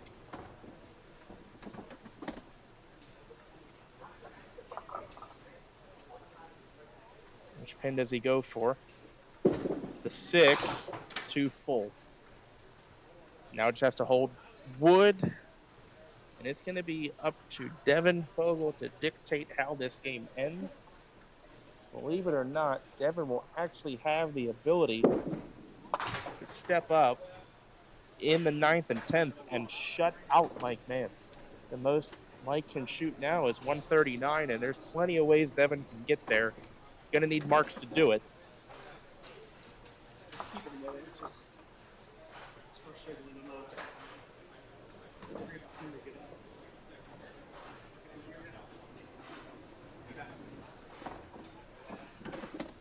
Devin, spare fill, very important fill.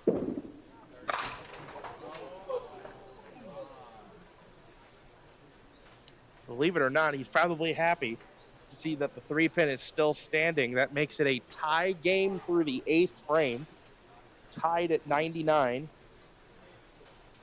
Devin can hold all 4 pins in wood in the next 2 balls, and we will have a 1-frame game headed to the 10th. If by some act of God he makes this, he has a tie game with a hit lead going into the 10th. Oh, wow. Good attempt.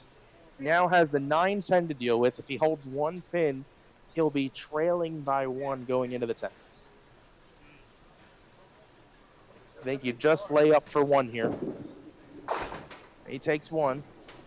It is 109, 108.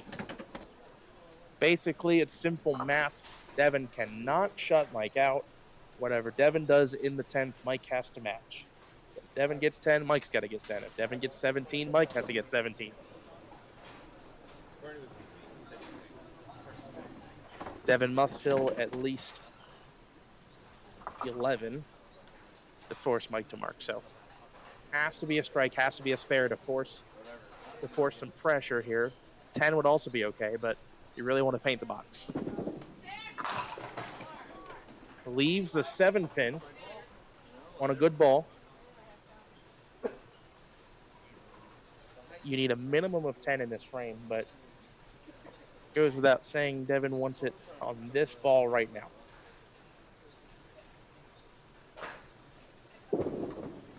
And he's got it. Now, this count ball is critical. Scoreboard's slightly off crop. Sorry about that. But you can see the total at the bottom.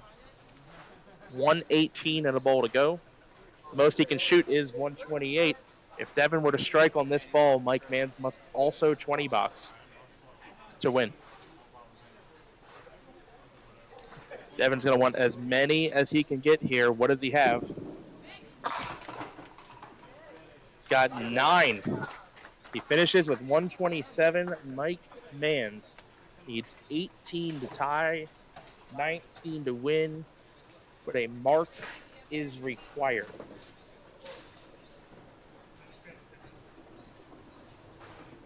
This is one where if you're Mike, you just take a breath here, throw the best shot you can, put it on the front one, hope you get a good mix.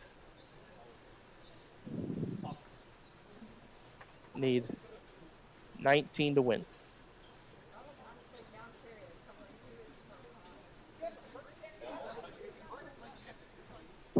Left.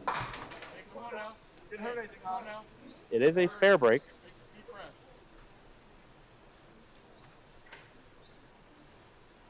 Gotta have it. Gotta have it.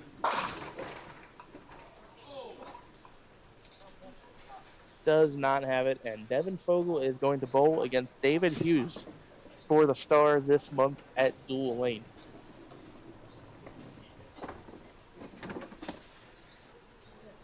All right, your final score. Devin Fogel, 127. Mike Manns, 118. We'll move the camera over to lanes 29 and 30 and have our championship match in a moment. Yep. All right, our championship match will be on 29 and 30. Devin and David. David. His name's David. Good luck, guys.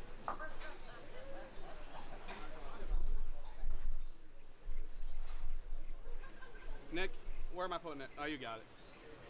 I have better things to do.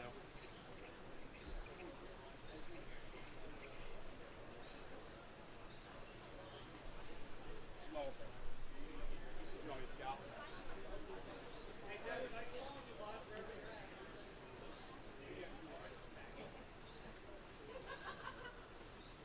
Why did they turn some of the lights out? Why?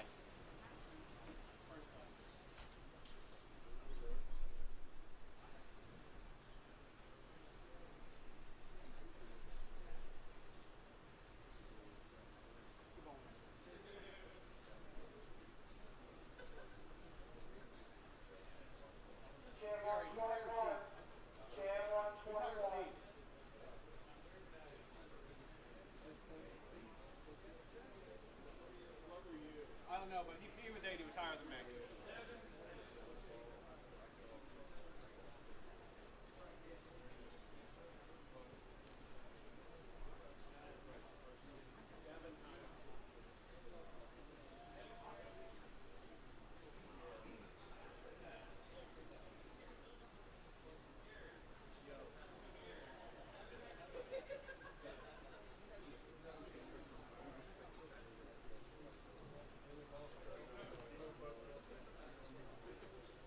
Yeah, we can throw 111 together.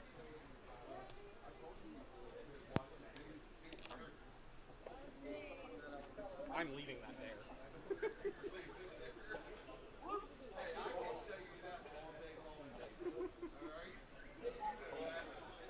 All right.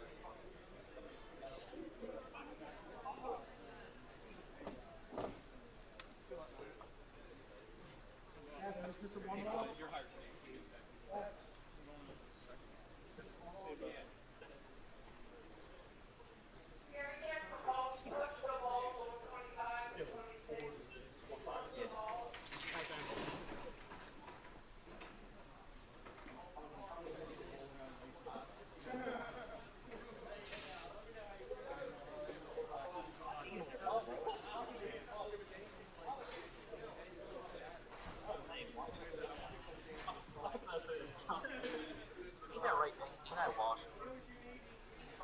No.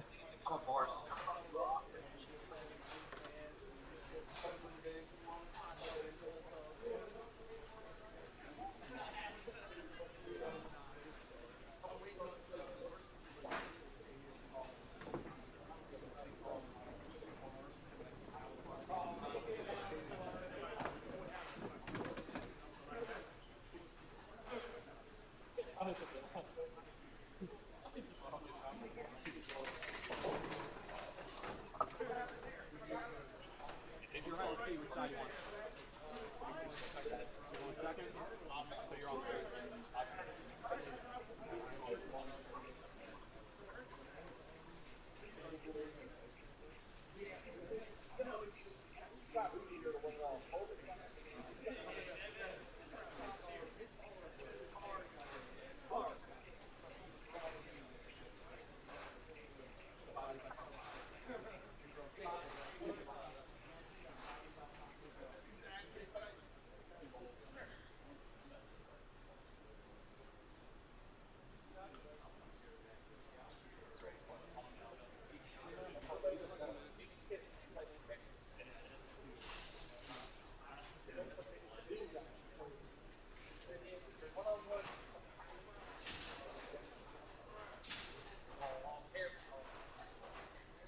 All right, we're going to get started. Championship match. Does David Hughes get his second star? Does Devin Fogel get his first?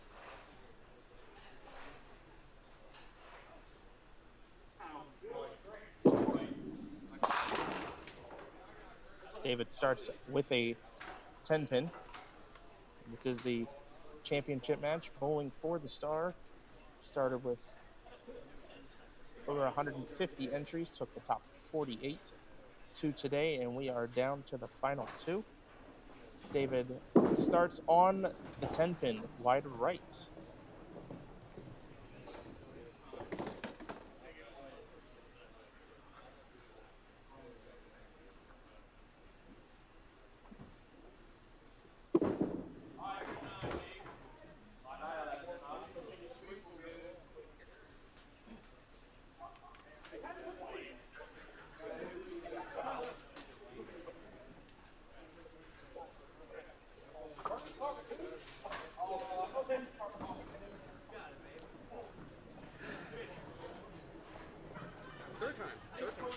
Third time. This is my third time. I was back. Get it right, man. Here's Devin in the first. Pocket 4-5-7 to start the match.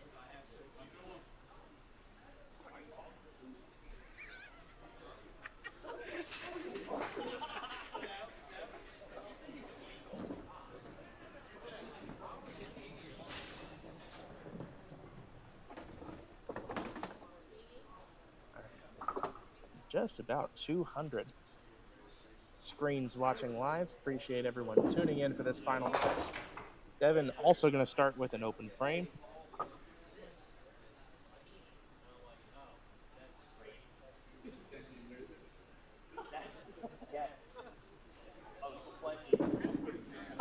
Devin takes a 10, early lead of 10-9. So at the end of the first frame, put in the comments, who do you think is going to win the match? Put it in the comments. Curious to see what you think. Facebook, YouTube, Twitch, no matter where you are. Put a comment down. Who do you think is going to win the match? Devin or David?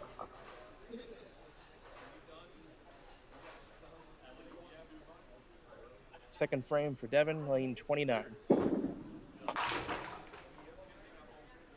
This is a 36-lane bowling facility with lanes 25 through 36 of duck pins being on the street level, 10 pins downstairs, 1 through 24. Very unique setup here at Dual Lanes.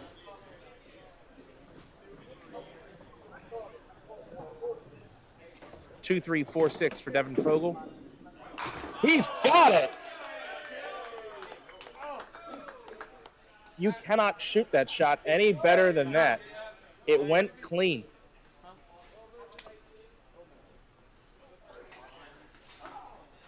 Sorry, replay is broken.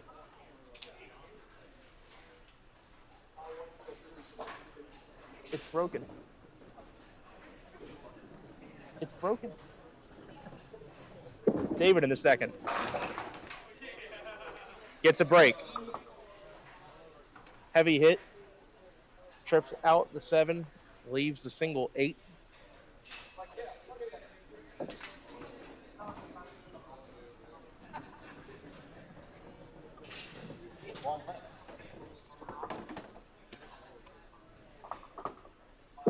David got it.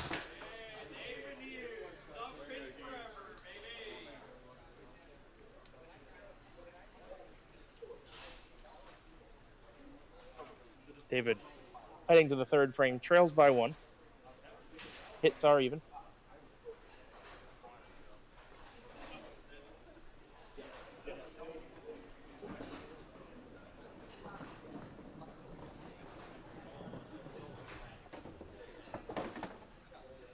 See what the spare fill is here for Dave.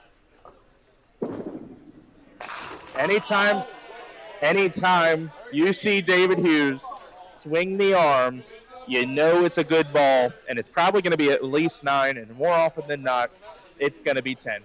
That is the body language of David Hughes. If you see him swing his arm, you know that ball's going to hit well. Very rarely do you see him swing his arm and the ball hits back? Almost never. Let's see how Devin responds. 9 spare would be an even match.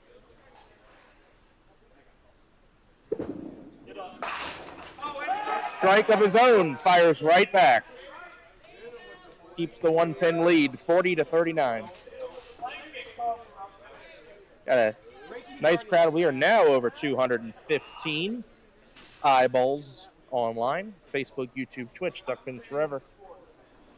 If you're enjoying the match, you're enjoying today's broadcast, and you enjoy what we do for the sport, check out that coffee cup on the screen so you can make your one-time donation to Duck Pins Forever. You can also become a YouTube member. Starts at $5 a month. Pro membership is $10 a month and gives you access to the Duck Pins Forever Classic archives. Devin taking a little extra time to prep himself on the approach here. Doubles would be huge. In a one-game match, doubles mean a lot. Light hit, splashes out 7, but leaves a break. 4, 7, 8 triangle.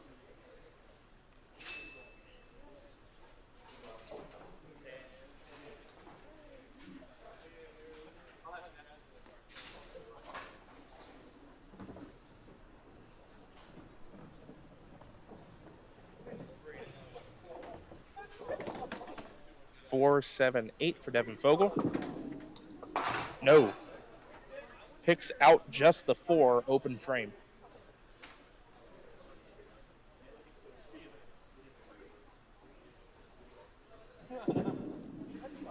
Nine out.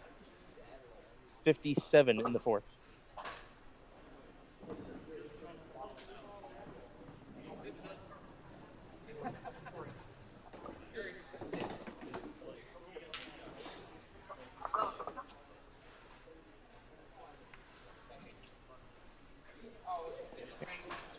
Guess is still coming in. Appreciate you guys engaging in chat. Appreciate it.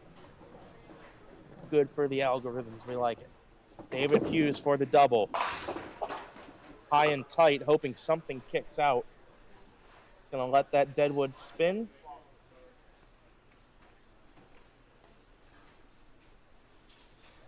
No, not you. No. How will Mike do? You're good, Devin. David leaves it 2-1. A 9 on, 9 out would be a tie. 8 on.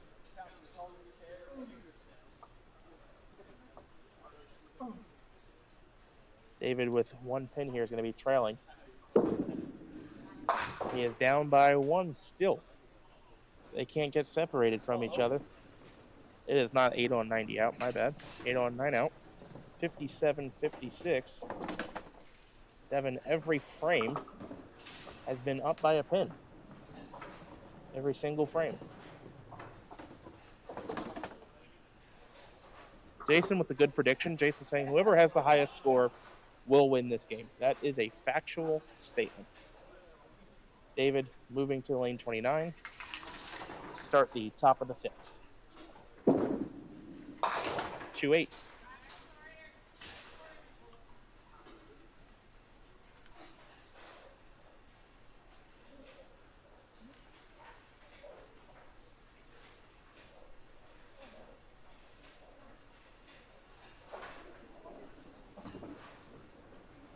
David for the spare. Yes, got it. Just like making a single pin, not on a count, nothing lost, nothing gained. Just a simple spare in the 5th for David Hughes.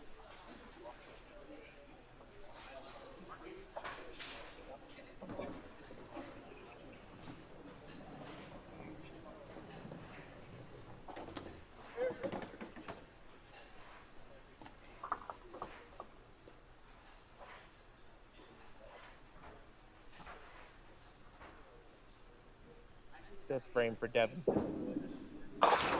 Very light. We'll be getting a gutter push. 4-7, Devin Fogel. Interesting, I think, to me that David's other 2 times he has made a championship match for both Suitland Bowl on wood lanes, Devon Bowls League on wood lanes, and so does David once a week. So they've got experience on a surface that is becoming more obsolete, but is still prevalent in this area of Western Maryland. But the Baltimore area, only one house still has real wood, that being Stoneleigh and Towson. But the wood can be its own beast, but those that like it love it.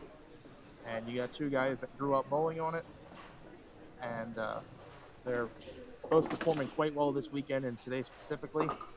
1 pin match headed to the second half, both bowlers on a spare. We are copy and pasted from the second frame on. Spare fill. Rolls it out. Devin on a light mixing hit. All the rotation and power on that ball carries the 5-7 for the strike.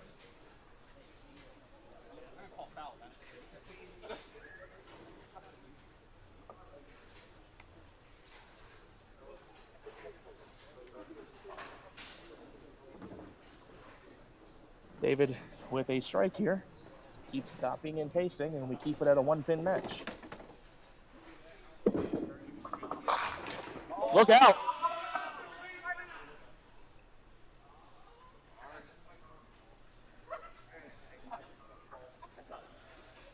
David will count 9. David counts 9 on the spare. With a spare, trails by 2. Definitely don't want to leave this frame open with Devin on strike. David got it in the ear. It is 87 plus for Devin Fogel, 85 plus for David Hughes. Devin a 2-pin advantage and working on a strike. David just working on a spare. But at this point, you got to assume the other guy is going to mark when he gets up, so you got to paint the box before you sit down.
How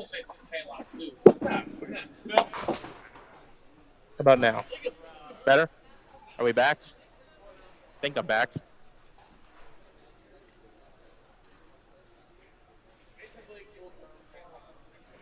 Think I'm back. Okay. Let's hope that doesn't die again. Sorry, I can't have help diagnosing this right now because David's in the middle of the championship match as Devin Fogel spares. I had to kind of figure that out on my own. Sorry about that. I got through it, but here we go. 10th frame. Devin Fogel trails by 9 pins. He is up ahead. The score is David Hughes 132, Devin Fogel 123 plus. Let's hope this mic holds for the rest of the match. Devin with a 9 count on this ball is a tie game.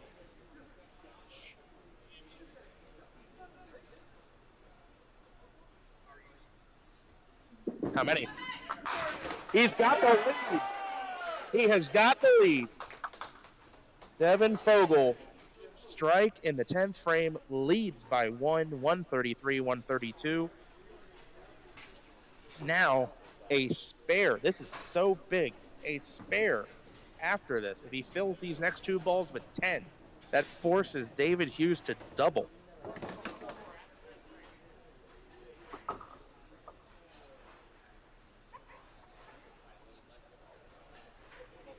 Oh boy. How important is this ball right here? If it's not a strike, you want it to be a spare break.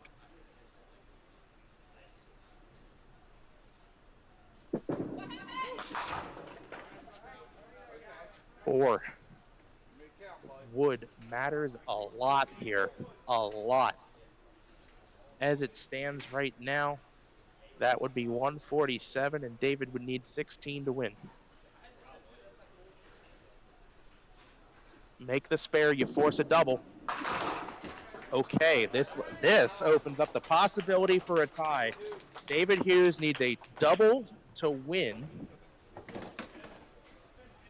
Needs a double strike to win the match in regulation. Strike spare, spare strike. We have a tie, and we're going to a 2-frame overtime. Anything less than a strike on this ball from David Hughes must be converted for a spare. Let's see what happens here.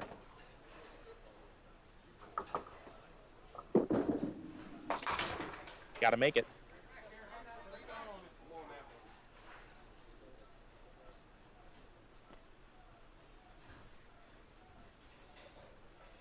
Could come down to this. David Hughes must spare.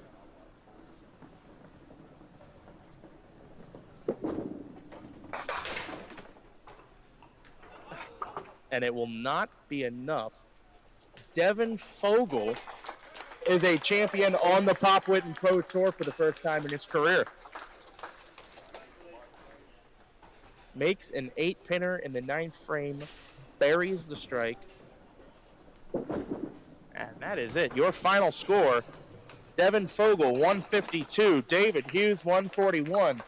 Champion for the first time on the Pop Whitten Pro Tour, Mr. Devin Fogel.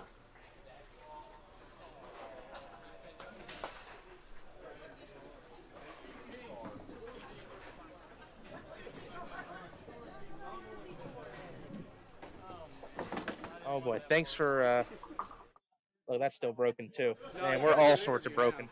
Thanks for bearing with me.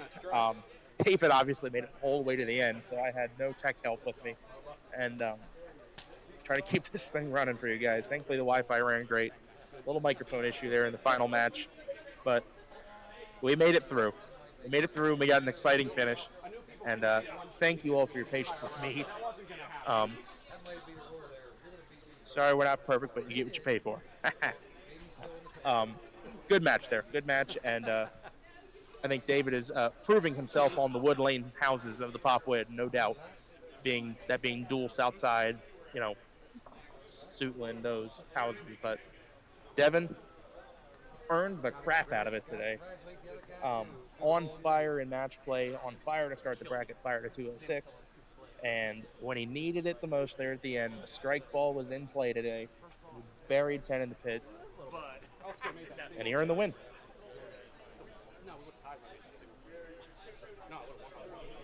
I'll see if I can get a interview with Devin. I'm not sure if I can make the camera work or not. That may have to be done after the fact, folks. We may have to upload that separately because I have the tech issues I'm having.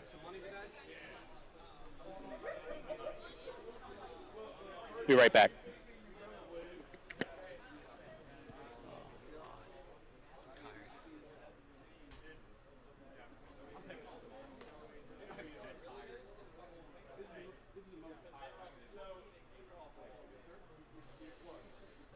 I'm done for the day.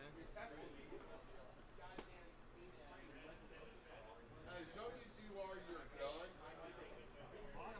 My arm's been hurting since the 5th game. Look, Mark said you might still be in the family since you won it. Just fight. We'll flip a coin. All right. Take a 50 chance. It's a good thing I threw the one game.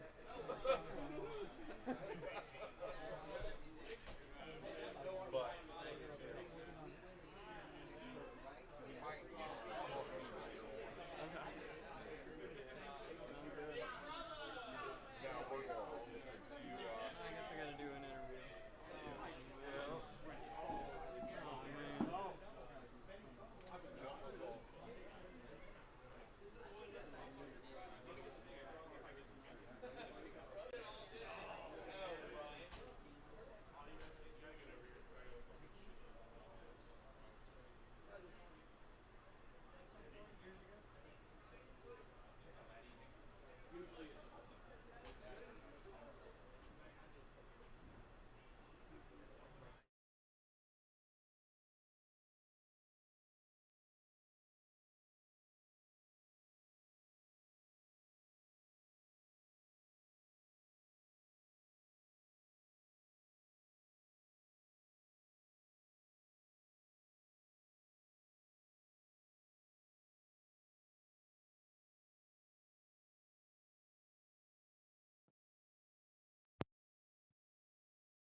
This is the winning. Let me make sure the microphone comes back on. There we go.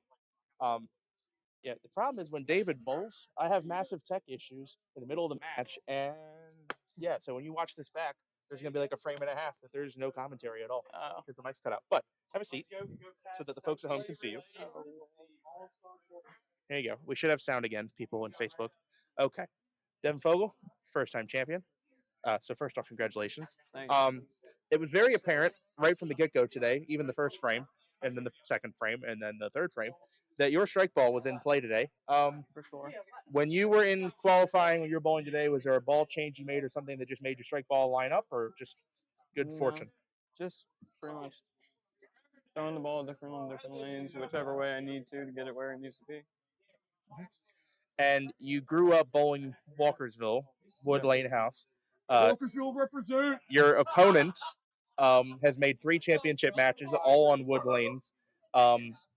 Is it something that bowling here is familiar to you more so than synthetic lanes? And if so, why? Just like an old pair of shoes, like familiar to you, right? Yep. I'll leave the last question to you. Obviously, the couple clutch marks at the end, but any last people you want to thank? Any shout outs? Any I'm happy because blah? Plans to spend the money, etc. Just all the Popwin people, all the people that run it, Gary, Mike, and Mark. I want to thank my family at home for watching. Thank my girlfriend for keeping score, helping me get through it all. Sweet. All right. We end this with an on-camera handshake, and you get a star on your back now. Isn't that nice? Yeah. So take some of your check and go to the tailor and get him to stitch a star on your back. All right. But you'll have money for it now. Yeah. So congratulations, Devin. You pass the mic off to Dave. We won't do a second place interview, but I'll let him close the show out. You know, David did win something today. He did win a day off of work tomorrow. I am not going into work tomorrow. No, sir. Oh, Lord. This is the most tired I've been in a long time. Yeah. Well, I got nothing. See you in what, 3 weeks, Highland? Look what happens to this little hobby of ours when you got to bowl all day. Camera don't work right. I no replay. What even happened to replay? What did I do? What did I do? I can't think. I don't know like, about replay. Replay falls apart. The microphones are about to die again. So we should probably actually hurry this up. Yeah. David's real tired. Yeah. And he's got money to count. Yeah. We'll be back. I think it's 3 weeks till Highland. I think that sounds about right. Hey. 2 weeks or 3 weeks. The North. We'll be there for that. The Duckpin Professional Bowlers Association at Highland Bowl, presented by. We'll get there. We'll get there. And then the following week, I believe that's the what's the one from Greenmount that they're not bowling at Greenmount? Sunday Duckpin Series. Yeah. No. They have their big tournament. Their big annual tournament. It's at Mount Airy, my dude. Oh, the Summer Smash. Yeah, it's the summer. Oh yeah, that thing. I think that's the week after. So Yeah. well, I'll be there for that. See you, Burn. You cost me $20, Burn. I gotta go, man. I'm dying here. Yeah. We'll see you all in a few weeks. Bye, everybody. Deuces. Go to sleep.